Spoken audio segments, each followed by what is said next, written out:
In a night of absurdity, Xu Shu found himself entangled in a bizarre dream. Upon awakening, he discovered a man lying beside him, a realization dawning that he was in a predicament he could not confront, prompting him to hastily prepare to flee. Shen Changting, having enjoyed a rare good night's sleep, was unfazed by the disturbance. He called out to the fleeing Xu Shu, offering him a blank check. Chapter 1. Xu Shu, a proud heterosexual man, inexplicably found himself in bed with another man. Never had Xu Shu regretted his meddling as profoundly as in this moment. Focus. In the dimly lit presidential suite, the man leaned in to kiss away the physiological tears that had spilled from the corners of his eyes. The gesture seemed soothing, yet the strong hand gripping his waist showed no signs of release. Trembling, he brought a hand to cover his mouth, attempting to stifle the sounds that should not have escaped him.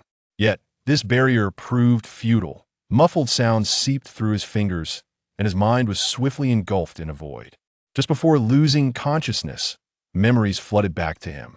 The warm summer sun bathed him, sunlight filtering through his eyelids as a book was lifted from his face. Struggling to open his eyes, he beheld a youthful boy standing before him, no more than a teenager, whose features hinted at a breathtaking beauty that would soon manifest. The boy extended a hand towards him, saying, "Why are you sleeping here? I searched for you everywhere." Xu Shu smiled and took the boy's hand, who then wore a cryptic expression. "Sister, since my mother isn't home, how about I take you to a place she forbids us from entering?" "Sister." A gust of wind swept by, leaving Xu Shu's calves chilled. Glancing down, he was startled to find himself clad in a pink puff skirt. He recalled being sold by his gambling father, living in the estate as both a companion and a caretaker. Seeing Xu Shu frozen in place, the boy waved his hand in front of him. "Sister, what's wrong? You don't look well. Are you sick?" Xu Shu opened his mouth, but found he could not produce a sound. He simply shook his head, indicating he was fine. The boy's expression of concern quickly transformed into a radiant smile as he grasped Xu Shu's wrist. "We must hurry before my mother returns, or we'll be discovered." This time, the boy did not allow Xu Shu a moment to react, pulling him swiftly towards another side of the estate. The bushes concealed their crouched figures just as the gardener finished watering the flowers in the rose garden and departed. Once the gardener was out of sight, the boy tugged at Xu Shu's hand, crouching as he attempted to stealthily enter the rose garden. Xu Shu immediately understood the boy's intentions and shook his head in refusal, trying to distance himself. "Oh, come on. With my mother gone, this secret will only be known to us. As long as you don't tell anyone, no one else will find out," the boy urged, trying to persuade Xu Shu to relent. Hearing this, Xu Shu found some merit in his argument and ceased his struggle. The boy seized the moment to continue. "Besides, you are my best friend. You should accompany me in whatever I do, without hesitation, right?" Indeed, under the guise of friendship, he was merely a caretaker. The young master of the estate could do as he pleased, and all Xu Shu needed to ensure was the boy's safety. Unbeknownst to him, his puff skirt had transformed into a maid's outfit. While he was astonished by this sudden change, the boy, oblivious to it all, continued to lead him into the rose garden. Xu Shu's gaze fell upon the clusters of roses, their vibrant hues almost glistening with dew. From a higher vantage point, one could discern that the flower beds formed the family crest of the estate's owner. At that moment, Xu Shu entirely dismissed the steward's previous warnings as he gleefully extended his hands to cradle a blooming rose, carefully bringing it closer to his nose to inhale its fragrance. The boy, witnessing his sister's fascination with the forbidden rose garden, beamed with delight. "Sister, I brought you here today because I want to tell you something." Upon hearing this, Xu Shu slowly released the exquisite rose, turning his gaze curiously toward the boy. The boy's youthful, handsome face displayed a hint of shyness, and he hesitated as he grasped Xu Shu's hand, nervously retrieving a ring from his pocket. Tentatively, he spoke, "Sister, when I grow up, will you marry me and be my wife? Just like in the dramas, we'll live together happily ever after." For reasons unknown, Xu Shu found it impossible to decline the earnest expression before him. After much hesitation, he smiled and nodded in agreement. It was merely a child's playful jest. Surely, such sentiments would not be taken seriously in adulthood. However, at the moment Xu Shu nodded in acquiescence, the scene shifted. He looked around in terror, noticing the opulent attire, the vibrant roses, and the guests milling about. His gaze fell upon himself. He had inexplicably transformed into a 26-year-old version of himself, adorned in a lavish wedding gown that he nervously touched his hair, discovering it was not a wig but his own. Panic set in as the officiant began reciting the wedding vows, and the guests, with vacant expressions, stared at the couple about to unite in matrimony. The man standing before him grasped his hand, causing Xu Shu to shudder, glancing at the man whose features were obscured but clearly towered over him. His other hand trembled uncontrollably, clutching a bouquet. The man held the very ring the boy had intended to give him, a sinister smile curling at his lips as he awaited the officiant's conclusion. Slowly he began, "I do." Xu Shu attempted to withdraw his hand and flee, but the wedding gown ensnared him like creeping vines.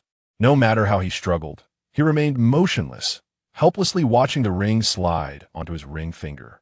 Now, the groom may kiss his bride. Xu Shu's face contorted with utter resistance, yet the man before him seemed oblivious to his discomfort. He gradually leaned down, his long fingers weaving through Xu Shu's hair, a smirk playing on his lips. "I finally married you, my dear. You will never escape me." As the obscured, handsome face drew closer, poised to touch Xu Shu's lips, he jolted awake. Realizing it was merely a dream, Xu Shu gradually calmed his breathing, covering his face with his hands. How could he dream of something so surreal from over a decade ago? The notion of marrying another man, especially as a man himself, was utterly preposterous. Regaining his composure, Xu Shu surveyed his surroundings. He was in the presidential suite of a club. Suddenly, the events of the previous night flashed vividly in his mind, and he felt a wave of dread wash over him. He slowly lowered his gaze to the blanket draped over him. At that moment, he sat bare on the bed, a robust arm draped across his waist, sensations stirring in unexpected places. Xu Shu's mouth twitched as he stiffly turned to face the man lying beside him, still soundly asleep. He, Xu Shu, a proud heterosexual man, had inexplicably slept with another man. Chapter 2. A man must not sell himself, regardless of his wealth. Alas, what a stroke of misfortune it is to awaken on the second day of work in the bed of a stranger. The experience is akin to a scene from a horror film, a thought that raced through Xu Shu's mind with palpable terror. He was acutely aware that those who ventured to this establishment for business or pleasure were invariably affluent and esteemed. Given his own humble status, encountering such an incident in this upscale venue compelled him to swallow his pride, resigning himself to ill fate to preserve his hard-won, lucrative position. Before the man beside him stirred from slumber, it would be prudent to make a hasty departure, even if it was under duress. The thought of being discovered sent shivers down his spine. Not only might he lose his dignity, but his employment could also be jeopardized. With this in mind, Xu Shu cautiously, yet with a hint of disdain, pinched the man's wrist between two fingers and displaced the arm resting across him. He then gingerly lifted the covers, intent on hastening to the bathroom before the man awoke, quickening his movements slightly. As his feet touched the floor, a wave of pain surged through his legs, rendering him weak. With a loud crash, Xu Shu found himself kneeling awkwardly on the ground, inadvertently toppling the bedside lamp in the process. Shen Changting, roused by the cacophony, propped himself up to observe Xu Shu, who was struggling to rise from the floor, one hand bracing against the ground while the other clutched the edge of the nightstand. The sight was hardly elegant, and even bore an unintended suggestiveness. Shen Changting raised an eyebrow, his eyes narrowing, silently observing without offering assistance. He watched as Xu Shu trembled and managed to return to the edge of the bed. No sooner had he settled than Shen Changting encircled his waist, leaning close to Xu Shu's back, planting a soft kiss upon his side. The suddenness of the action caused Xu Shu to shudder, and a low, sultry voice whispered, "Why didn't you wake me?" The scene resembled that of newlyweds, a stark contrast to Xu Shu's inner turmoil. "Get your filthy hands off me," he exclaimed, astonished that the man who had seemed as lifeless as a log moments ago was now wide awake. His words escaped his lips before his mind could catch up, laced with indignation. Shen Changting merely smirked at the outburst, unfazed, as he retracted his hand and produced a blank check from seemingly nowhere, along with a pen. Offering it to Xu Shu, Fill in whatever amount you desire, as a form of compensation for the future, he implied, hinting at a potential long-term engagement. Realization dawned upon Xu Shu, and his face flushed a deep crimson. He could bear the burdens of meddling in affairs not his own, but a man, regardless of his plight, must not sell himself. In a fit of rage, he seized the check from Shen Changting's hand and tore it to shreds. His teeth clenched as he spat, "Get lost. I'm a straight man. I will not sell my body." Shen Changting's eyes narrowed slightly. Since entering the family business, he had been surrounded by sycophants of all ages, none worthy of his attention. Now, encountering a fierce and untamed spirit in the confines of his bed piqued his interest. A subtle smile played at the corners of his lips. "Oh, yet, it seemed you rather enjoyed yourself last night." A single phrase once again conjured the unsightly images from the previous night in Xu Shu's mind. He twitched the corner of his mouth, quietly observing the expression on Shen Changting's face. Noting that Shen Changting showed no intent to press him, and even sought to resolve last night's affair with a check. Xu Shu surmised that Shen was a man of pride, easily intimidated. Clenching his fists, he was ready to utter a threat. "Damn it, close your filthy mouth. If you dare to speak of this, I will smash your face in." Shen Changting found the feisty demeanor of the small wildcat before him amusing and was inclined to make a teasing remark, but a sudden, urgent ringing of a phone interrupted the tense atmosphere. Xu Shu disregarded Shen Changting entirely, grabbing the phone that had mysteriously fallen to the ground. Upon seeing it was his childhood friend, He Miao, calling, he hastily answered, "Hello, Xiaohe, what is up?" On the other end, He Miao was about to discuss serious matters when he heard Xu Shu's hoarse voice and couldn't help but express concern. "Bro, what happened to your voice?" It's nothing. Probably caught a chill last night," Xu Shu evasively replied, while a soft chuckle echoed from behind him. Xu Shu shot Shen Changting a glare, signaling him to be silent, then redirected his focus back to the call. "I see." He Miao's voice paused momentarily. "By the way, hurry over. The manager is furious. We received a complaint from a client this morning, claiming they paid, but no one delivered the wine to their box. I'll calm the manager down for you, but you need to come quickly." "All right, I understand," Xu Shu said, swiftly hanging up. Realizing the gravity of the situation, he disregarded his discomfort and hurriedly donned the trousers that lay on the floor. "What's the rush? Aren't you going to consider my proposal?" Shen Changting, observing Xu Shu's frantic demeanor, ceased his teasing, attempting to resume their earlier conversation. "Are you deaf or simply incapable of understanding human speech? I said I'm a straight man and not for sale." As he spoke, Xu Shu bent to pick up his clothes, preparing to leave. Trembling, he approached the door. As his hand grasped the doorknob, a large hand suddenly pressed against it. Xu Shu froze, a wave of apprehension washing over him. Could it be that because he refused, this man intended to resort to violence? Turning around, he found himself in close proximity to Shen, who bore a strikingly handsome figure towering at nearly 6 feet 3 inches, and wore a wounded expression. "What do you want?" Xu Shu stammered, awkwardly using his arm to distance himself from Shen. "Last night we were so intimate, and now you turn your back on me. It's truly heartbreaking." Xu Shu's lips twitched. Seeing that the man had no murderous intent, he quickly regained a semblance of composure. "What exactly do you want? I truly have pressing matters to attend to." "Really? Are you not even considering it?" Shen Changting pressed, hoping to negotiate further. Xu Shu, isapta, closed his eyes, realizing he had foolishly asked. He should have simply kicked the man below the belt and made a hasty exit. Yet, he restrained himself. He could not afford to continue this quarrel at such a critical juncture. He did not wish to find himself kicked out of the club by the manager the next day. He needed this lucrative job to cover his grandmother's hospital bills and to settle the gambling debts incurred by his wayward father. He rarely exercised patience, imploring Shen Changting, "I beg you, there is a pressing matter at hand. If you desire to recruit someone, I can certainly introduce you to potential candidates later, if that would be agreeable." Upon hearing this, Shen Changting furrowed his brow.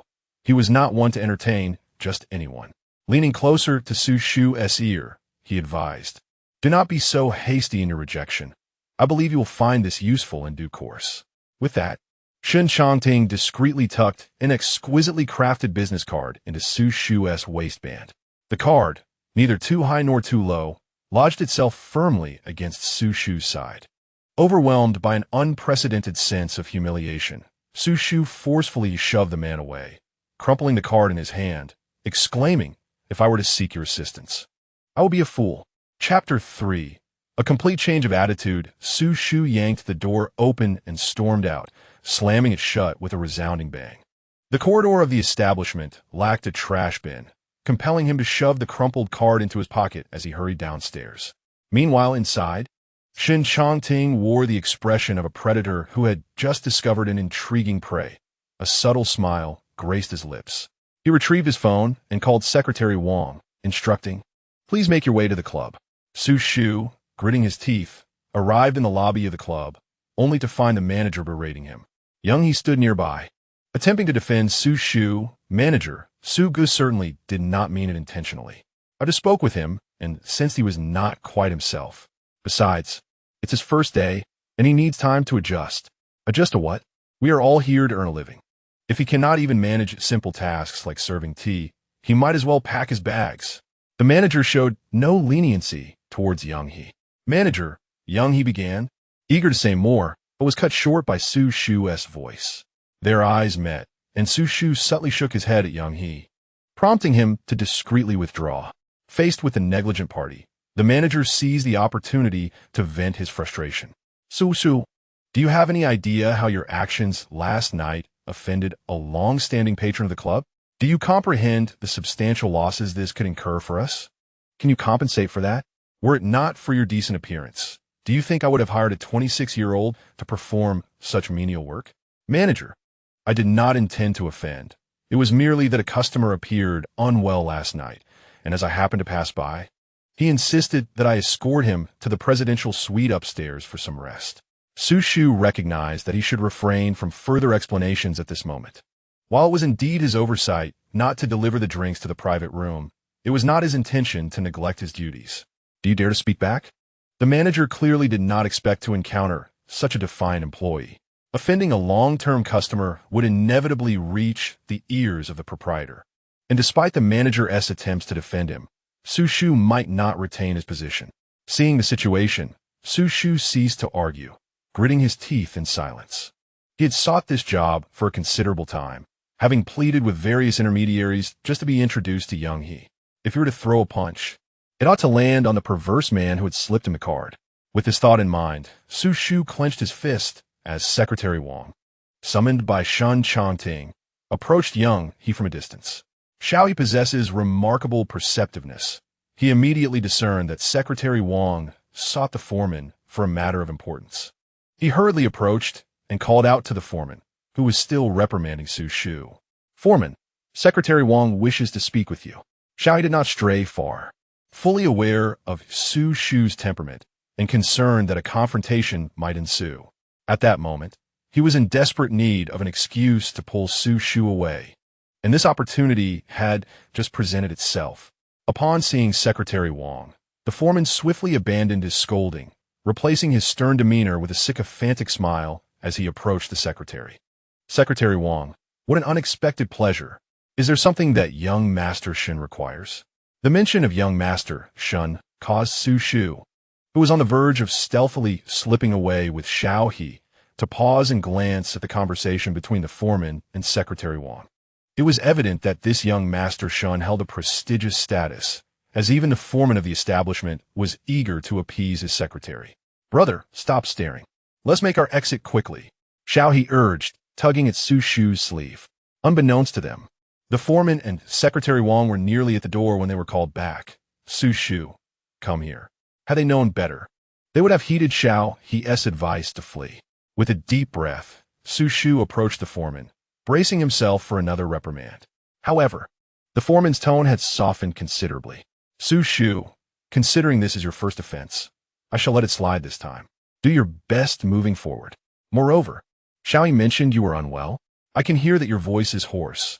Tonight, take the time to rest, and you need not come in." Xu Shu was taken aback. Was he truly being let off so easily? Fortunately, Xiao He was quick to react, pulling the bewildered Xu Shu forward to express their gratitude. "Thank you, foreman, for your understanding. We shall take our leave now. After Xiao He's words, he hurriedly led Xu Shu outside the establishment. Once they were beyond the entrance, Xiao He visibly exhaled in relief. Thank goodness, I was bracing myself for a disaster. But tell me, how did the foreman's demeanor shift so dramatically after just a few words with Secretary Wang? Brother, aside from not delivering the drinks to the private room last night, what else did you engage in? What else could I have possibly done? I was feeling miserable from the cold, took some medicine, and succumbed to fatigue. Xu Shu replied, pulling his hand away with an exaggerated reaction and a slightly unfocused gaze. Noticing Xu Shu's reluctance to divulge more, Xiao He chose not to press the issue further. At least your job is secure for now. Brother, you must temper your temperament. You know how volatile our foreman can be. A few reprimands are trivial. Securing your paycheck is paramount. All right, I understand. Let's hasten home to rest. Serving tea and water can indeed be quite taxing, Xu Shu replied. But really, after an entire night of toil, I didn't even get a sip of water before being summoned for scolding. Indeed, burning the midnight oil is exhausting, they remarked as they strolled shoulder to shoulder towards their assigned double room in the dormitory. Meanwhile, Secretary Wang stood before the presidential suite, holding Xu Shu's file, and knocked on the door. Young master, a sultry and resonant voice called from within, enter. As Secretary Wang opened the door, he was met with a scene of utter disarray in the room. At this moment, Shen Changting was impeccably dressed, with striking eyebrows and bright eyes, exhibiting a refined and handsome demeanor. His long, powerful fingers adjusted the tie at his chest, while the expensive suit perfectly accentuated his broad shoulders and narrow waist. The slender legs concealed beneath the tailored trousers were straight and elongated. Though still a young master, the suit bestowed upon him an undeniable air of authority and dominance. Shen Changting extended his hand to receive the documents respectfully offered by Secretary Wang, before settling onto the sofa. Have you accomplished the tasks I assigned you? Yes, young master. The supervisor has been informed, and as per your instructions, Xu Shu was not troubled and allowed to return home to rest, Secretary Wang reported candidly. Understood. You may go downstairs to wait for me. I shall join you shortly, Shen Changting replied, his interest in the documents before him outweighing his desire to leave immediately. Once Secretary Wang departed, Shen Changting took a keen interest in the single armchair near the bed, perusing the documents in his hands. Xu Shu, age 26, stood at a height of 178 centimeters. His life was succinctly summarized. A gambling father, a divorced mother, a gravely ill grandmother, and a resilient yet broken self.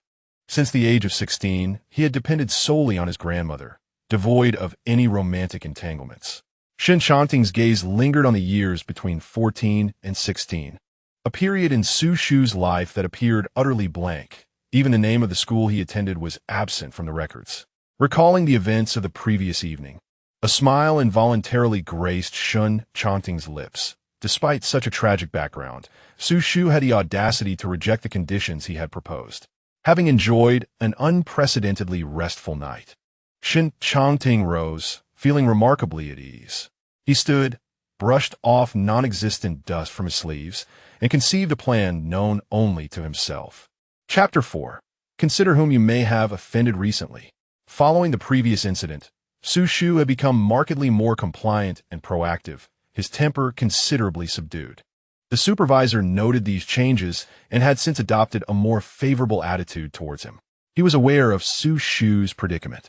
Having offended a long-standing patron of the establishment and caused such a significant debacle, Xu Shu should have been dismissed immediately. While he had indeed felt anger at the time, had it not been for Secretary Wang intervening on Xu Shu's behalf, no amount of reprimanding would have secured Xu Shu's position from the onerous wrath. Yet, the supervisor was puzzled. Having offended someone, Xu Shu had been retained by Secretary Wang, indicating that the influential figure behind this was evidently interested in him. Why not simply take him away? Xu Shu approached the supervisor, carrying a large box of wine, beads of sweat glistening on his forehead, strands of hair clinging to his exquisitely delicate face. Supervisor, where should this batch of wine be relocated? His inquiry snapped the supervisor back to reality. Oh, just place it in the back warehouse, neatly arranged, and be careful not to break anything. This batch is quite expensive, the supervisor cautioned. You can trust me with this labor, Xu Shu replied, as he hefted the large basket of wine back up and made his way towards the designated warehouse. By the time Xu Shu completed the task, it was around 5 or 6 in the evening. After a busy afternoon, various types of wine filled half of the warehouse. This marks the first week of Xu Shu's employment at the club, and he has adapted remarkably swiftly. Beyond his working hours, he dedicates the remainder of his time to the hospital, keeping his grandmother company. The sudden collapse of his grandmother has nearly depleted the meager savings the pair had painstakingly accumulated, leaving them in considerable debt to Xiao He. This evening, Xu Shu is not scheduled to work. He hums a little tune as he wipes the sweat from his forehead, making his way to the dormitory provided by the club. He intends to tidy up, have a meal, and then return to the hospital to be with his grandmother.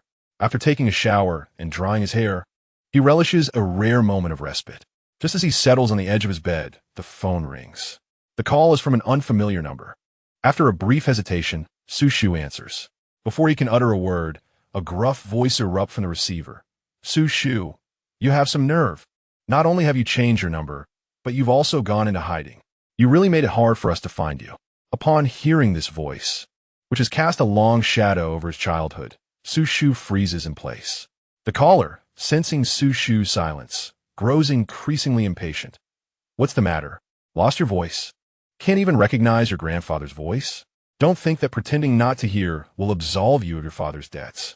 Now tell me, when will you repay the principal and interest to your grandfather? After a long pause, Xu Shu finally regains his composure. Brother, could you grant me a few more days? I will gather the money immediately. Trust me, I will repay this month as due soon. That sounds promising. I'm in a good mood today, so I'll give you a bit more time. 3 days. You'd best be able to pay up. And don't think you can just change your number and hide. I know which hospital your grandmother is in. If you pull any more tricks, how long do you think she can hold on? The mention of his grandmother fills Xu Shu with anxiety and dread. The caller, clearly sensing Xu Shu's distress, sneers, then you'd better work hard and gather the money quickly. With that, he abruptly ends the call, leaving Xu Shu despondently slumped back onto his bed. Trembling, he reaches for the pack of cigarettes on his bedside table. These cigarettes, the cheapest he could find at around 20 yuan a box, are consumed sparingly, only brought out in times of great stress or anxiety. After several attempts, he finally manages to light one, and his muddled thoughts begin to clear slightly. He hurriedly scans his mind for anyone who might lend him money. However, Xu Shu has never had many friends, aside from Xiao He. It seems he has no one to turn to for financial assistance. Xiao He, coming from a modest background, should rightfully receive support from him as the older brother. Yet here he is, contemplating troubling him for a loan. He feels indebted to Xiao He for all the help he has received, compounded by the fact that he already owes him money. How could he possibly approach him again for more? As the cigarette burns down to its end, Xu Shu still cannot think of anyone else who might lend him money. He rises, dons his work attire once more, and, with a grave expression, heads in the direction of the club. The foreman was busy organizing preparations when he noticed Xu Shu's arrival. Glancing at the schedule, he remarked, Xu Shu, you're not on duty tonight. Is there something amiss? Foreman, I have something to discuss, Xu Shu replied, gripping the foreman's arm with a sense of urgency. This gesture, while somewhat disrespectful, was overshadowed by Xu Shu's evident distress. The foreman, recognizing the gravity of the situation, led him to a nearby alley outside the club. What is it? Has something happened? He inquired. Xu Shu swallowed hard. Foreman, may I stay and work tonight? I can forego my pay for today, but I wish to request an advance on my salary. The foreman, observing Xu Shu's anxious demeanor, recalled the call from a significant client that had come after Xu Shu's earlier indiscretion. Though the client was typically reasonable, they had seen the footage of Xu Shu receiving a reprimand and had decided to make matters more difficult for him. I have to make some arrangements. But why the sudden request for an advance? The foreman feigned ignorance, although he was aware that debt collectors were pursuing Xu Shu, demanding payment within 3 days, or else. Xu Shu's voice faltered as he continued, I need 30,000. The foreman's expression shifted to one of seriousness. This advance would deplete not only this month's wages, but also part of the next, especially after only 7 days of work. Moreover, it was clear that the client had deliberately sought to complicate matters for Xu Shu. Xu Shu, it's not that I am unwilling to assist you. The club has never granted such a substantial advance. It is essential you assess your situation carefully. Consider whom you may have offended recently, the foreman said, casting a sympathetic glance at the immobilized Xu Shu before entering the club. Xu Shu found himself bewildered as he returned to his dormitory. Sitting on the edge of his bed, chain-smoking, little he, taking a break to grab a bite to eat, opened the dorm door only to be met with a cloud of smoke that sent him into a coughing fit. Suga, if you're going to smoke, at least open a window. It's suffocating, he exclaimed, holding his breath as he rushed into the room to crack open a window. After some time, the smoke began to dissipate, allowing him to notice Xu Shu's disconcerting state. The floor was littered with cigarette butts, and Xu Shu stared blankly at the ground, a stark contrast to his usual fastidiousness, where he would scarcely indulge in smoking. Now, he appeared utterly defeated. Suga, what troubles you? Has something happened? Is there any way I can assist you? Little he asked, firmly grasping Xu Shu's shoulder and shaking him gently, attempting to bring him back to reality. Xu Shu lifted his head slightly, meeting Little He's gaze before forcing a smile that was more sorrowful than joyful. Nothing's wrong, just feeling a bit down. It is inconceivable that you appear untroubled. Is it not the case that the hospital requires payment? If you are unable to gather the necessary funds, I have an excess of 5,000 yuan that I could lend you, Xiao He suggested, pulling out his phone to initiate a transfer. I expressed that I was merely feeling down. Do you not comprehend human speech? With that, Xu Shu rose to his feet, noticing the astonished expression on Xiao He's face. He paused momentarily, feeling a surge of irritation as he raked his fingers through his hair, then opened the bedside cabinet, hastily grabbing a handful of change and stuffing it into his pocket. I want to be returning tonight. You should rest early and do not wait up for me. Xiao He called after Xu Shu, but Xu Shu quickened his pace. He realized he ought not to have been so harsh with Xiao He, who was merely acting out of kindness. Yet he had let his personal troubles spill over into his response. Seated on a park bench, Xu Shu felt a lingering chill in the evening air. Still clad in his work uniform and preoccupied with thoughts of advancing his salary, he had rushed to the club without even taking the time to eat. A gust of wind swept past, causing him to shiver. At that moment, his phone rang. Seeing the hospital's number, he immediately answered. Is this a family member of Ms. Li? The patient's condition is not stable. We urge you to come to the hospital as soon as possible. Xu Shu did not dare to delay, promptly hailing a cab. Driver, hurry to the hospital. The driver, seeing his urgency, sped off as soon as the door was shut.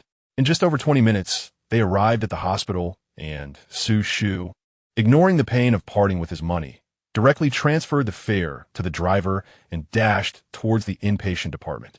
Arriving at the nurse's station, he gasped for breath as he inquired of the attending nurse, "How is my grandmother? You are Ms. Li's family member, correct?" The nurse confirmed Xu Shu's identity. "I am her grandson," Xu Shu replied, a look of desperation etched on his face. Fortunately, the condition was identified in a timely manner, and she had already been administered in 4.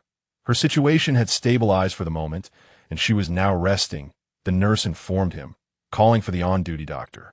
"You are Ms. Li's family member, right? Come here. I need to speak with you." The doctor's words caused Xu Shu's heart to leap into his throat. The office door opened and closed, and the doctor gestured for Xu Shu to take a seat. The examination reports were mostly in, and the situation remained within a manageable range. Although most meningiomas are benign, if they exert pressure on nerves and blood vessels, they can lead to numerous complications. Additionally, considering the patient's advanced age, we may opt for conservative treatment for now, but should any adverse developments arise, surgery may be required. This information is intended to prepare the family for potential emergencies while ensuring active cooperation in treatment. Understood, Xu Shu responded wearily, leaving the doctor's office. Upon reaching the payment desk and settling the amount he had borrowed from Xiao He, Xu Shu found himself devoid of any funds, save for the small change he had on him when he left.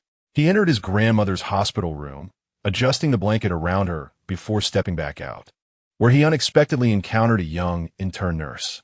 As the nurse observed Xu Shu emerging from a ward, She couldn't help but furrow her brow and kindly advised him, "Ah, you must be Mrs. Lee's relative. Although I understand you are busy, the hospital will assist in taking care of her to some extent. However, if you cannot come in the evening, it would be prudent to hire a nurse to accompany her, just in case an emergency arises." Xu Shu accepted the nurse's well-meaning suggestion with a somewhat forced smile as he made his way towards the hospital stairwell. It was not that he did not wish to hire a caretaker for his ailing grandmother. He was simply unaware of where the next medical expenses would come from. Despondently, he sat on the steps and pulled out a pack of cigarettes from his pocket. From the afternoon until now, he had smoked nearly an entire pack. As he retrieved the last cigarette and placed it between his lips, he fumbled for his lighter, but instead produced a handful of coins mixed with a crumpled business card. Xu Shu paused momentarily, recalling events that transpired nearly a week ago. Presently, he found it perplexing what he had been so proud of back then. Yet, perhaps the Xu Shu of that time could not comprehend the Xu Shu of today. Just 2 weeks prior, his grandmother had cheerfully reassured him not to rush regarding work matters, urging him to take things slowly.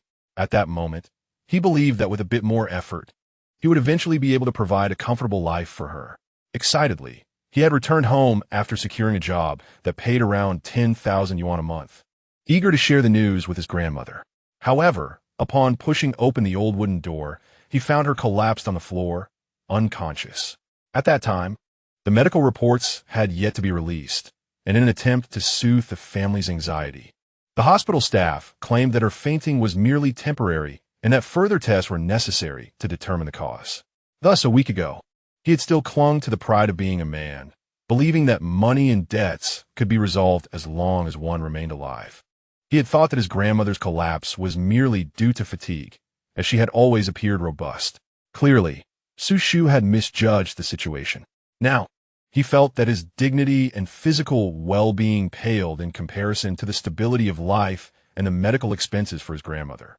A blank check could easily resolve the debts left by his estranged father, allowing him to repay what he had not incurred while escaping the anxieties of living in hiding, and relieving him of the current burden of his grandmother's medical fees.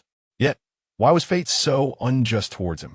Having endured suffering throughout his life, why should he be the one to repay debts that were not his? Without these debts, he could offer his grandmother a better life, and she would not be confined to the hospital, spending more time in slumber than awake. He picked up the lighter and ignited the last cigarette, aware that he had no other options left, but he needed to give himself time for mental fortitude.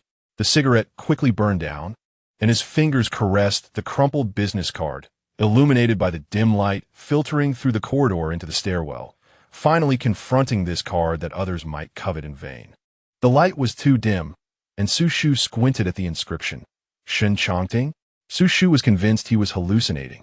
Retracing his steps down the corridor, the fluorescent light illuminated a crumpled business card, clearly displaying the name Shen Changting, accompanied by a string of phone numbers. Could it truly be the Shen Changting from his childhood? Yet what were the odds? After all, he was not the only person in the world with that name. Perhaps there were other affluent individuals bearing the same name. Moreover, the little boy from back then had been a head shorter than Xu Shu. How would he have grown to tower over him now? Xu Shu, in a futile attempt to console himself, felt cornered. With trembling hands, he entered the number into his phone and dialed. After several rings, he became aware of the late hour. It was already past 11, nearing midnight. Should he hang up? Just as he hesitated, the call connected, and a slightly gravelly voice, tinged with fatigue, answered, displaying the unmistakable signs of insufficient rest and a hint of impatience. Who is this? Chapter 6. Xiangshan Villa. With the phone clutched tightly, Xu Shu swallowed hard, struggling to utter a word. On the other end, sensing the prolonged silence, the voice inquired, "If there's nothing urgent, I'll hang up." "Wait, please don't hang up," Xu Shu interjected hastily, sensing the impending disconnection. The voice, having recognized him, softened slightly, asking, "Who is this?" "It's me, Xu Shu, from that night," he stammered, his face flushing crimson. Whether from embarrassment over the events of that evening or from his own betrayal of the bold proclamations he had made a week prior, he felt like a fool. After all, Xu Shu placed great value on his dignity as a man. The other party, noticing Xu Shu's hesitation, chuckled lightly. Didn't you say that anyone seeking me is a fool? Hearing this, Xu Shu's face drained of color. This was his last glimmer of hope to resolve his current predicament. Mr. Shen, I implore you to forgive my earlier rudeness. I genuinely have a request of you. To his surprise, Shen Changting seemed to soften at the sound of Xu Shu's voice, the tension in his furrowed brow easing just a bit. Mr. Shen, when might you be available? Xu Shu, though silent, was inwardly berating Shen Changting for his dismissive attitude. He did not voice it. He merely sought to reclaim the check that he had recklessly discarded to alleviate his pressing troubles. Is that blank check you mentioned still valid? I'm free tonight. Have Secretary Wang pick you up. Just send me your current location, he replied before abruptly hanging up, leaving Xu Shu no room for negotiation. Beep, beep, beep. What the hell? What does it mean to cut someone off mid-sentence? Just hang up like that? I'm merely trying to reclaim what is rightfully mine. What an attitude. Xu Shu vented his frustrations at the phone, but once the outburst subsided, calmness returned. This was Shen Changting's opportunity for him. If he let it slip away, there might not be another chance. He needed to temper his temper and maintain his patience. He sent his location to the number he had just dialed, made his way to the bus stop, and squatted down, nervously rubbing his hands together. The chill of the early morning was palpable, and Xu Shu could not afford to fall ill at this hour. Who would care for his grandmother if he were to succumb to sickness? He had anticipated a lengthy wait, but to his astonishment, a Rolls-Royce glided to a halt before him, and the driver, none other than Secretary Wang, emerged. Are you the secretary from the club that day? Xu Shu inquired, taken aback. Could it be that he had not been dismissed after all, and that it was Shen Changting's doing? Indeed, it is a pleasure to see you again, Mr. Xu. Please step inside, Secretary Wang said with a gentle smile, opening the rear door for him. Xu Shu had never imagined that he would once again find himself within a luxury vehicle that most ordinary people could only dream of, and certainly not in such a manner. While he mentally cursed the affluent, he simultaneously felt the profound helplessness of life's inherent unfairness. Secretary Wang drove with remarkable steadiness, allowing Xu Shu to gradually relax the tension that had gripped him throughout the night. This relaxation soon led him into slumber, and upon awakening, he found the car halted on a mountainside, with a villa nestled not far away. Wait a moment, such a secluded place as standalone villa. Surely, entering meant he would not leave? Had Shen Changting gone astray, transforming into a deranged killer, luring people to this desolate mountainside villa, only to silence them? Perhaps the wealthy harbored peculiar inclinations? Observing Xu Shu's unease through the rearview mirror, Secretary Wang spoke to comfort him. Mr. Xu, this is the Xiangshan Villa where young Master Shen resides alone. He prefers tranquility, which is why he has chosen to live here. Rest assured, our young master is quite amicable towards his subordinates. Xu Shu chuckled awkwardly, for he was not Shen Changting's employee. Moreover, he had once spoken boldly in front of Shen, and now he found himself seeking him out for extortion. His gaze fell upon the villa ahead, surrounded by serene and pleasant surroundings, a place for nurturing the spirit, a dwelling he had never dared to dream of in his earlier years, fit for deities. Seeing Xu Shu hesitate, Secretary Wang gently reminded him, Mr. Xu, young Master Shen is waiting for you inside the villa. Oh, right, Xu Shu replied, snapping back to reality as he took his first steps towards the villa's grand entrance. Secretary Wang had provided the key to open the door, and as it swung open, the butler approached. I have brought him. Please assist Mr. Xu to the young master. Secretary Wang maintained his professional smile.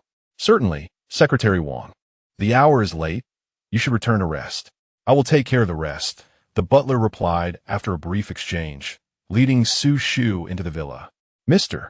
Xu, you're the first person the young master has ever invited to Xiangshan Villa, the butler said with a kind expression, a sense of pride in his tone. Xu Shu felt somewhat uneasy under the butler's gaze, scratching the back of his head. Is that so? Then I am indeed honored. Ha, Mr. Xu, please follow me, the butler said as he guided Xu Shu through the winding corridors, eventually arriving at the door to Shen Changting's chamber.